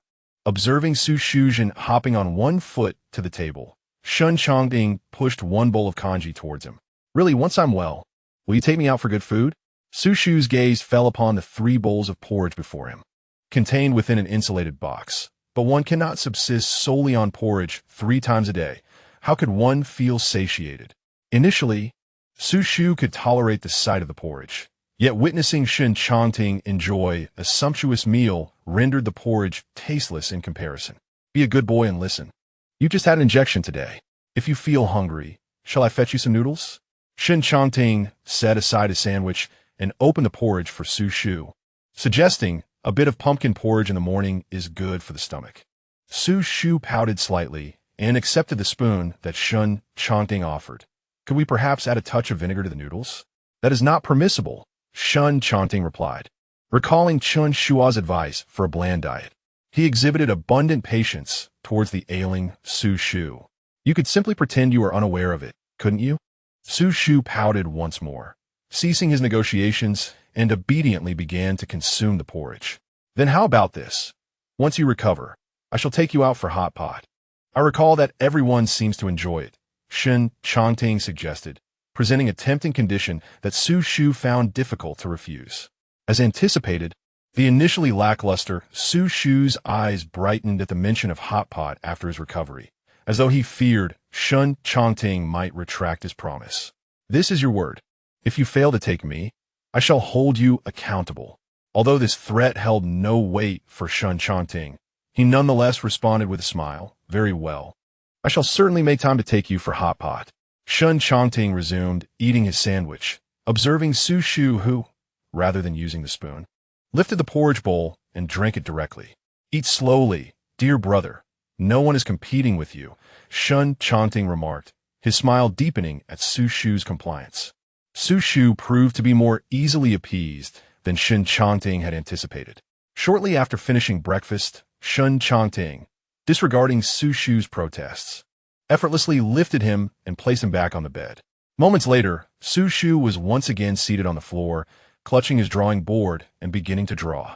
Left with no other choice, Shen Changting set aside his work and patiently admonished, the dust generated while drawing may hinder your recovery from the cold. Moreover, I just told you that you shouldn't sit on the floor. Shen Changting's intention was for Xu Shu to rest comfortably in bed, but it was clear that Xu Shu was unyielding. What nonsense is this? The consequence of his defiance was once again being hoisted onto Shen Changting's shoulder and forcibly placed back in bed, with Shen Changting sitting beside him, determined to remain close. However, it seemed that Shen Changting had celebrated too soon, as Xu Shu's reluctance to drink porridge was merely a prelude to his appetite for mischief.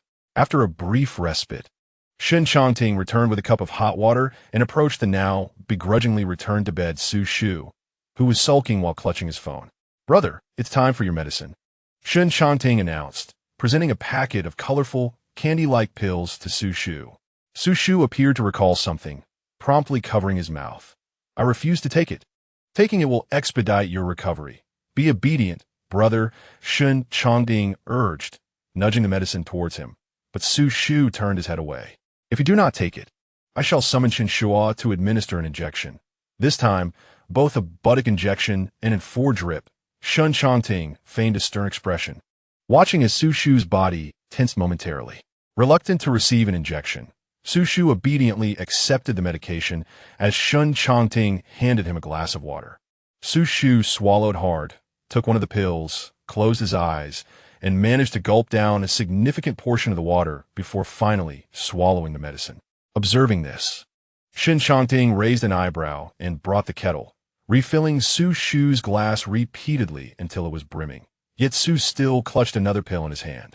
I can't drink anymore, Xu Shu lamented, feeling as though the porridge in his stomach had long since digested, leaving only a bitter concoction of medicine and water. Just one last pill.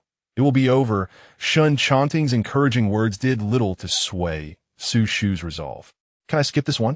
Xu Shu's expression was one of despair, wishing he could faint on the spot as a form of escape. Seeing Xu Shu's stubborn refusal, Shen Changting, undeterred by his resistance, placed a final pill into Xu Shu's mouth, raised the glass of water to his lips, and pressed his mouth against Xu Shu's. Xu Shu instinctively widened his eyes as the bitter pill mixed with water flowed into his mouth. He pushed Shen Changting away, coughing incessantly, the acrid taste prompting tears to well up in the corners of his eyes. Noticing Xu Shu's pitiable demeanor, Shen Changting couldn't help but smile. You truly resemble a child when sick, refusing injections, and being obstinate about taking medicine. Are you not afraid of catching my cold? Xu Shu glared fiercely at Shen Changting, who found the expression reminiscent of a feisty little wildcat. Are you genuinely concerned for me? Shen Changting teased, pinching Xu Shu's cheek, only to be swatted away. But do not worry. I am quite well, he added, his face adorned with a knowing smile. Perverse fiend. Xu Shu fumet, wiping his mouth and returning to bed. Once I recover, I want bubble tea. Feeling that a single cup of bubble tea was insufficient, Xu Shu paused before adding, I also want fried noodles for lunch, with an egg. All right, whatever you say, brother, Shen Changting replied cheerfully, pleased to indulge Xu Shu's modest requests. Chapter 55. Who sends flowers to men? Thus, under Shen Changting's coaxing, Xu Shu consumed porridge for half a month. At last, his cold had significantly subsided, and his foot injury was nearly healed. He felt he could easily devour any culinary delight, save for the myriad flavors of porridge, which he now detested. After 10 days of medication, Xu Shu, sensing his recovery, planned to venture to the food street to find a lady who made spicy fried noodles while Shen Changting was preoccupied with family business. However, he was caught off guard when Shen Changting unexpectedly returned home, standing at the door with a bowl of soup noodles in hand. With all his money stored on his phone, Xu Shu had a plea to have it released. Unfortunately, his plans for fried noodles were thwarted, and he was left with a few more days of dietary restrictions. 20 days after falling ill, Xu Shu's cold had finally subsided, and he could finally walk on his feet again. Shen Changting had no reason to keep a watchful eye on him anymore. Just as he prepared to venture out for a leisurely outing, he opened the door only to find not Shen Changting, but Secretary Wang standing at the threshold. Secretary Wang, what brings you here? Isn't it nearly time for Shen Changting to return from the office? Xu Shu was bewildered, and the thought of his plans for a carefree outing being interrupted once more set off alarm bells in his mind. Mr. Xu, this is the young master's instruction. He has asked me to escort you to the company, Secretary Wang informed him, his gaze falling on Xu Shu's casual loungewear. He kindly leaned in to remind Xu Shu. Xu Shu, the young master mentioned he wishes to take you out for hot pot to celebrate your recovery. Initially, Xu Shu had been fuming at the prospect of his plans for spicy fried noodles being thwarted. However, upon hearing that Shen Changting wanted to celebrate his health with a hot pot feast, his irritation melted away like cream. Filled with joy, Xu Shu dashed into the cloakroom, hastily grabbed a hoodie, slipped on a pair of pants, and bounded into the living room. Let us go, Secretary Wang, he exclaimed, brimming with excitement. Despite Xu Shu's exuberance, Secretary Wang appeared somewhat hesitant, as if he had something to say, but ultimately chose silence. He escorted Xu Shu to the base of Shen's company. As Xu Shu's gaze fell upon the grand emblem of the Xinjia group, barely visible from the building's top, he was filled with awe. This entire edifice belonged to the Shen family, a testament to their immense wealth. Upon entering the company, they took the private elevator reserved for the executives, ascending to Shen Changting's office. Secretary Wang knocked on the door and announced, Young master, Mr. Xu has arrived. Come in. A voice called from within, starkly different from the affectionate tone Shen Changting usually employed around Xu Shu. It exuded an air of authority. As Xu Shu stepped inside, he was greeted by an office as spacious as a living room, furnished in a minimalist palette of black, white, and gray, situated in the most coveted area of the city. The panoramic floor-to-ceiling windows offered a breathtaking view of the urban landscape below. The only deviation from the office's simplicity was a massive golden toad adorning the tea table, seemingly crafted from pure gold. Today, Shen Changting was impeccably dressed in a white striped suit jacket over a black base with a white tie, his hair slicked back with gel, exuding a mature and commanding presence, akin to a peacock displaying its plumage. Confronted by the dazzling Shen Changting, who shone like the sun, Xu Shu glanced down at his hoodie and simple athletic pants. In stark contrast, he felt like a hapless fool devoid of fashion sense. Why are you dressed so formally, just for hot pot? Xu Shu complained, his displeasure evident. Seeing Xu Shu's obliviousness to his splendor, Shen Changting remained unperturbed. Choosing not to dwell on the matter with a recently recovered patient, he leaned down and retrieved a bouquet of flowers from his desk, presenting them to Xu Shu. It was Xu Shu's first experience receiving flowers, and a flicker of joy sparked within him. Yet, realizing the gesture, he instinctively pushed back. Is it customary to give flowers to a man? Moreover, I am not a woman and do not have a penchant for such things. Although Xu Shu verbally dismissed the matter, his gaze remained fixated on the bouquet. Does he truly dislike it? It is merely a bouquet to celebrate recovery, with no ulterior motives.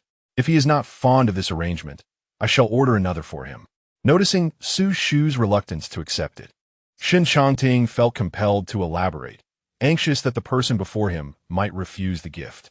Oh, this bouquet is quite lovely. There's no need to purchase another. Xu Shu deeply.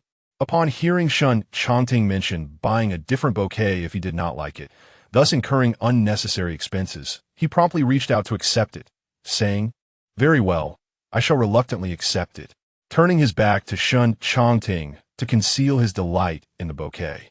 He couldn't help but let a smile creep onto his lips. "It's the first time someone has given me flowers. If you like them, I will bring you flowers every day," Shen Changting said, wrapping his arms around Xu Shu's waist and resting his chin on his shoulder. "There's no need to bring them every day," Xu Shu quickly retorted, realizing that he had inadvertently revealed his fondness for flowers and surprises. "What I meant was, there is no need to waste money. It would be better to buy some delicious food for me instead. I certainly do not wish to consume kanji for another half-month." He made a gagging motion for emphasis. "All right, I shall heed your wishes." Upon arriving at the company, Shen Changting instructed his employees to leave early. The staff cheered and bid farewell to both Shen Changting and Xu Shu. The oblivious young secretary Wang offered to drive them to the hot pot restaurant, but Shen Changting coldly declined, leaving him somewhat dejected. Shen Changting drove Xu Shu's favorite Ferrari LaFerrari to the hot pot restaurant, specifically requesting a private room. After enduring kanji for 2 weeks, Xu Shu indulged heartily, filling his belly to its fullest. Shen Changting observed him with a smile, resting his chin on his hand, but once Xu Shu became aware of Shen Changting's intense gaze, he couldn't help but furrow his brow. "What are you staring at? Is there something on my face?" Xu Shu's words elicited laughter from Shen Changting, who shook his head and reached for a napkin to wipe Xu Shu's mouth. Sated, Xu Shu was too lethargic to move, allowing Shen Changting to tend to him. "After we finish the hot pot, I will take you somewhere," Xu Shu said, cradling a cup of milk tea. Feeling overly full, he could only sip it in small gulps.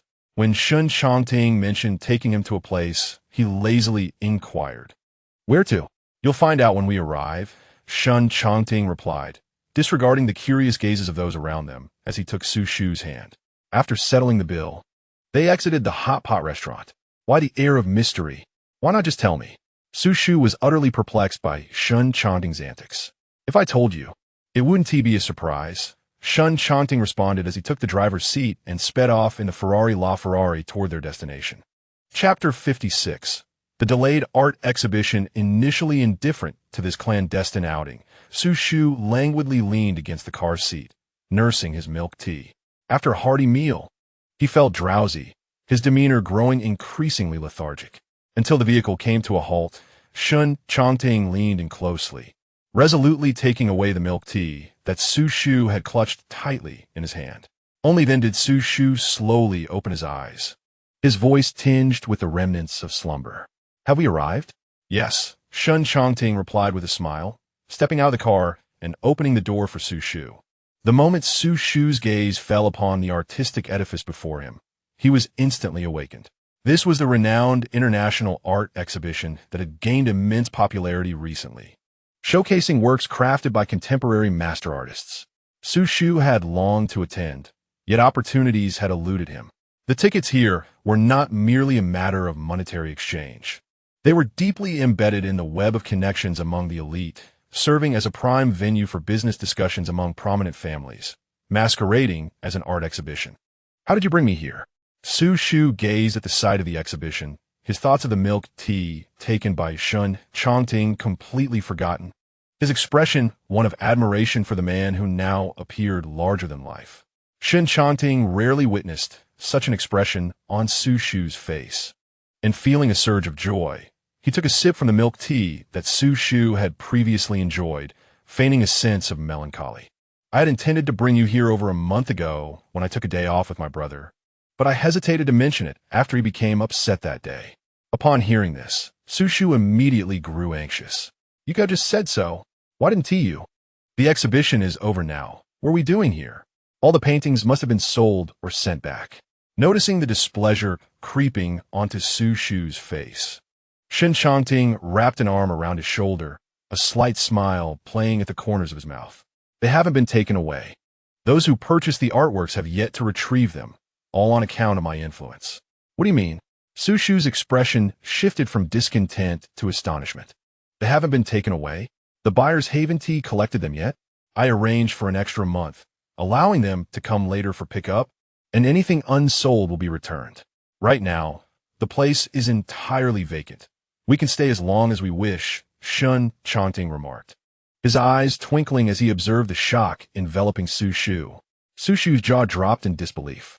Despite his lack of familiarity with vast sums of money, the venue for the exhibition was undeniably a realm beyond the reach of ordinary individuals, a space not easily accessible even to the affluent. Yet here was Shen Changting, willing to reserve the entire place for a month, solely for Xu Shu to experience this coveted exhibition.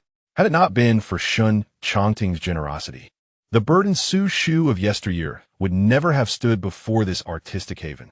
Shen Changting, you truly need not go to such lengths. Xu Shu's voice trembled with emotion. For Shen Changting, born into wealth, money was hardly a precious commodity. He was willing to lavish it for the sake of someone he cherished. Leaning slightly closer to Xu Shu, he teased, "Brother, you're not about to cry, are you?" "I am not crying." Xu Shu Vito, hastily turning his head to wipe away the tears that threatened to spill from his eyes, defiantly proclaiming, "I wouldn't be moved to tears over such a trivial matter. The resolute spirit of our brother is commendable.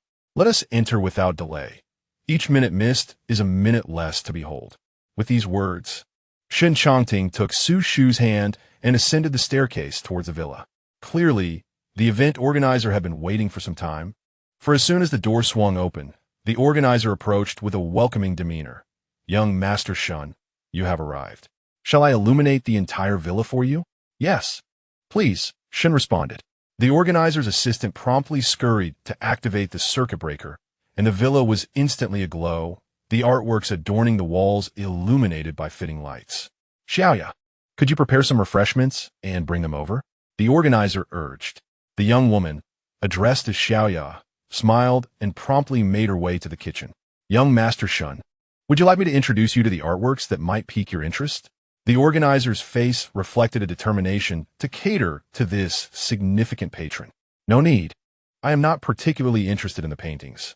I'm primarily here to accompany my brother. There is no rush for refreshments. We shall eat once my brother and I tire of our stroll. As for the paintings that catch my eye, I will notify you."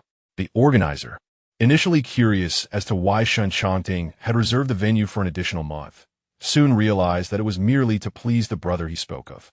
He couldn't help but cast a few glances at Xu Shu, who had begun to admire the artworks.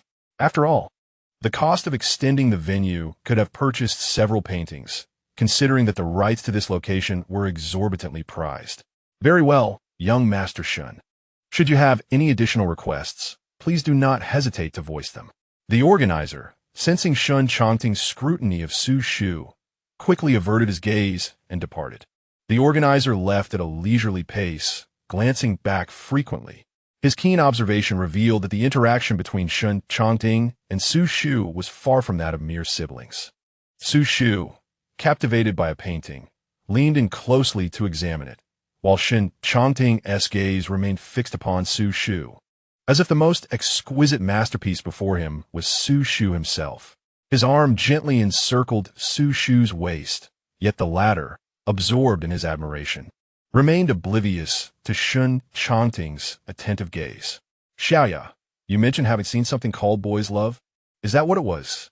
"I can't help but think the relationship between young Master Shen and his brother is rather complex. Could you take a look?" The organizer whispered conspiratorially to Xiaoya at the kitchen door. Initially, Xiaoya had walked briskly, not contemplating their relationship. However, upon hearing her boss, a rather straightforward man, utter such peculiar musings, she promptly abandoned her half-sliced orange and joined him at the door. Her discerning eye quickly recognized the unusual atmosphere between the two. "Boss, I am about 80% certain their relationship is far from simple. The organizer felt a chill run down his spine, unfamiliar with the peculiarities of high society. If we serve young Master Shen and his esteemed companion well, we shall undoubtedly reap substantial rewards. Let's get to it, Xiaoya declared, her expression brimming with enthusiasm as she returned to the cutting board, preparing fresh orange juice. Exhilarated by the prospect of witnessing what might be a genuine same-sex romance unfold before her eyes, she must hastily prepare her belongings, on one hand, to secure a larger share of the dividends, and, on the other, to indulge in the delightful privilege of publicly enjoying the company of her beloved. Chapter 57. Brother, your face is quite flushed. If only I could possess such talent. Xu Shu gazed at the elegant female portrait before him and couldn't help but exclaim. Since childhood, his teachers had praised him as a promising student of art, and when his father forbade him from pursuing painting, the instructors had fervently advocated for his artistic education. However, the pursuit of art invariably demands a hefty financial investment. Even the most gifted individuals may not find their breakthrough. Moreover, Xu Shu's mother, not wishing for him to be burdened by the family's debts, had secretly worked to fund his art studies, often during the times when creditors came to collect. Xu Shu had been well protected by his mother. Apart from a childhood encounter with creditors, he remained blissfully ignorant of their financial struggles. Yet, the truth cannot remain concealed forever. Had Xu Shu persevered in his artistic journey, he might have had his works displayed in this exhibition, alleviating the financial strain of his grandmother's medical expenses.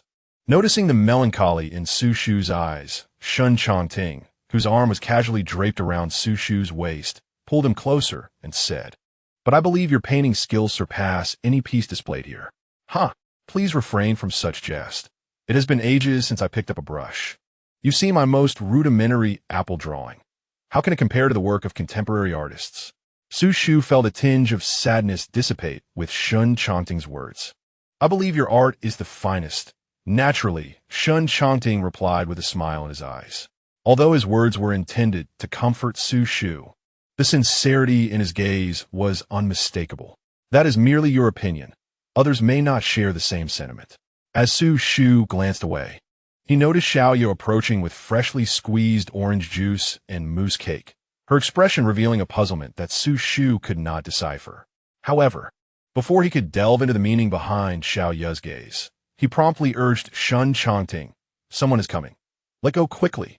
Before Shen Changting could voice his discontent, Xiaoya hurriedly interjected, her lips curving into a smile that betrayed her amusement. Oh, did I interrupt you too? My apologies. Should you leave quickly, then? Shen Changting's authoritative demeanor startled Xiaoya, causing her to tremble, nearly dropping the tray she carried. Finally extricating herself from Shen Changting's embrace, she seized his arm, admonishing, Why are you being so harsh to her? Upon receiving Xu Shu's reprimand, Shen Changting's lips twitched as he struggled to respond, eventually muttering, I'm sorry. Xiaoya's face filled with surprise. She had not anticipated the heir of the Shen Corporation would apologize to her, a mere assistant at the art exhibition. She quickly raised a hand in protest. No, there's no need for apologies. I have no objection to displays of affection between two men. I support all forms of love, including between men and men, women and women. Upon hearing Xiaoya's explanation, Shen Changting's brows relaxed. Yet Xu Shu felt somewhat uneasy. You must listen to our explanation. We are not in that kind of relationship. Xiaoya immediately donned an understanding expression, exclaiming, Oh, don't be shy. I completely understand. Witnessing Xu Shu's utter inability to counter Xiaoya's words, a light chuckle escaped Shen Changting's lips. All right, please bring me the orange juice. Lead us to the finest painting at your exhibition. Certainly, Mr. Shen. When Shen Changting did not dismiss her and instead requested her guidance, Xiaoya promptly handed the orange juice to him. After receiving it, Shen Changting placed it into Xu Shu's hands, who then lifted the freshly squeezed juice to his lips. As Xiaoya walked a few steps away, Shen Changting leaned down to Xu Shu's ear and whispered, Brother, your face is quite flushed. Xu Shu choked on the fresh orange juice, producing a series of coughs that startled Xiaoya, who had only just distanced herself. Immediately, Shen Changting furrowed his brow and feigned seriousness. Is it Xiaoya? Quickly fetch a clean handkerchief. Xiaoya quickly agreed and dashed toward the kitchen. Meanwhile, Shen Changting gently patted Xu Shu's back, embodying the role of a devoted boyfriend. How could you be so careless? In truth, only the two of them knew that the culprit was Shen Changting himself. After regaining his composure, Xu Shu retorted, "It's precisely because of you that I choked." "Then allow me to make amends," Shen Changting said, his gaze darkening. Ignoring Xu Shu's resistance, he pressed his lips against the corner of Xu Shu's mouth, using his tongue to clean up the orange juice that had spilled. Xu Shu, utterly astonished, found himself unable to push Shen Changting away, his eyes darting towards the kitchen. Fearful that someone might emerge with a handkerchief and catch them in this compromising moment. Just as Xiaoya returned from the kitchen with a damp handkerchief, Shen Changting fortuitously released his struggling companion. Xiaoya's gaze fell upon the now vanished orange juice at Xu Shu's mouth, and although puzzled, she still handed the handkerchief to him, saying, "Sir, please wipe your mouth. If you feel unwell, do not hesitate to inform me." Noticing Xu Shu's slightly flushed face and uneven breathing, Xiaoya seemed to contemplate something, her eyes twinkling with amusement, yet her lips remained pressed into a straight line. Xu Shu took the handkerchief, thanked her, and then glared at Shen Changting, vigorously wiping his mouth as if he had encountered something repugnant rather than merely drinking orange juice. Shen Changting's expression once again displayed concern as he placed a hand on Xu Shu's waist, his fingers playfully pinching it, eliciting a muffled groan from Xu Shu, while Shen Changting's hand showed no signs of restraint. This time, Xiaoya's expression shifted from amusement to genuine concern as she observed Xu Shu's abnormal flush. "Sir, if you truly feel unwell, we have a resting area at the exhibition. I can take you there to recuperate." Xu Shu forced a stiff smile, pressing down on Shen Changting's misbehaving hand. "All right, I appreciate your assistance." Xiaoya's gaze fell upon Xu Shu's hand that was restraining Shen Changting's, and instantly, she understood the situation, offering Shen Changting an expression of comprehension before leading the way ahead. As Xiaoya turned away, Xu Shu forcefully swatted Shen Changting's hand aside, glaring at him with fierce intensity, as if to convey a silent warning. "Should you dare to act recklessly again, I shall not let this matter rest." Without uttering much, Shen Changting merely smiled faintly, following closely behind Xu Shu. "Young Master Shen, the lounge is right here." Upon exiting the lounge, a left turn will lead you to the centerpiece of our exhibition. Should you require anything else, do not hesitate to let me know. I am at your service," Xiaoya remarked, thoughtfully closing the lounge door behind them and turning the sign to indicate that it was in use.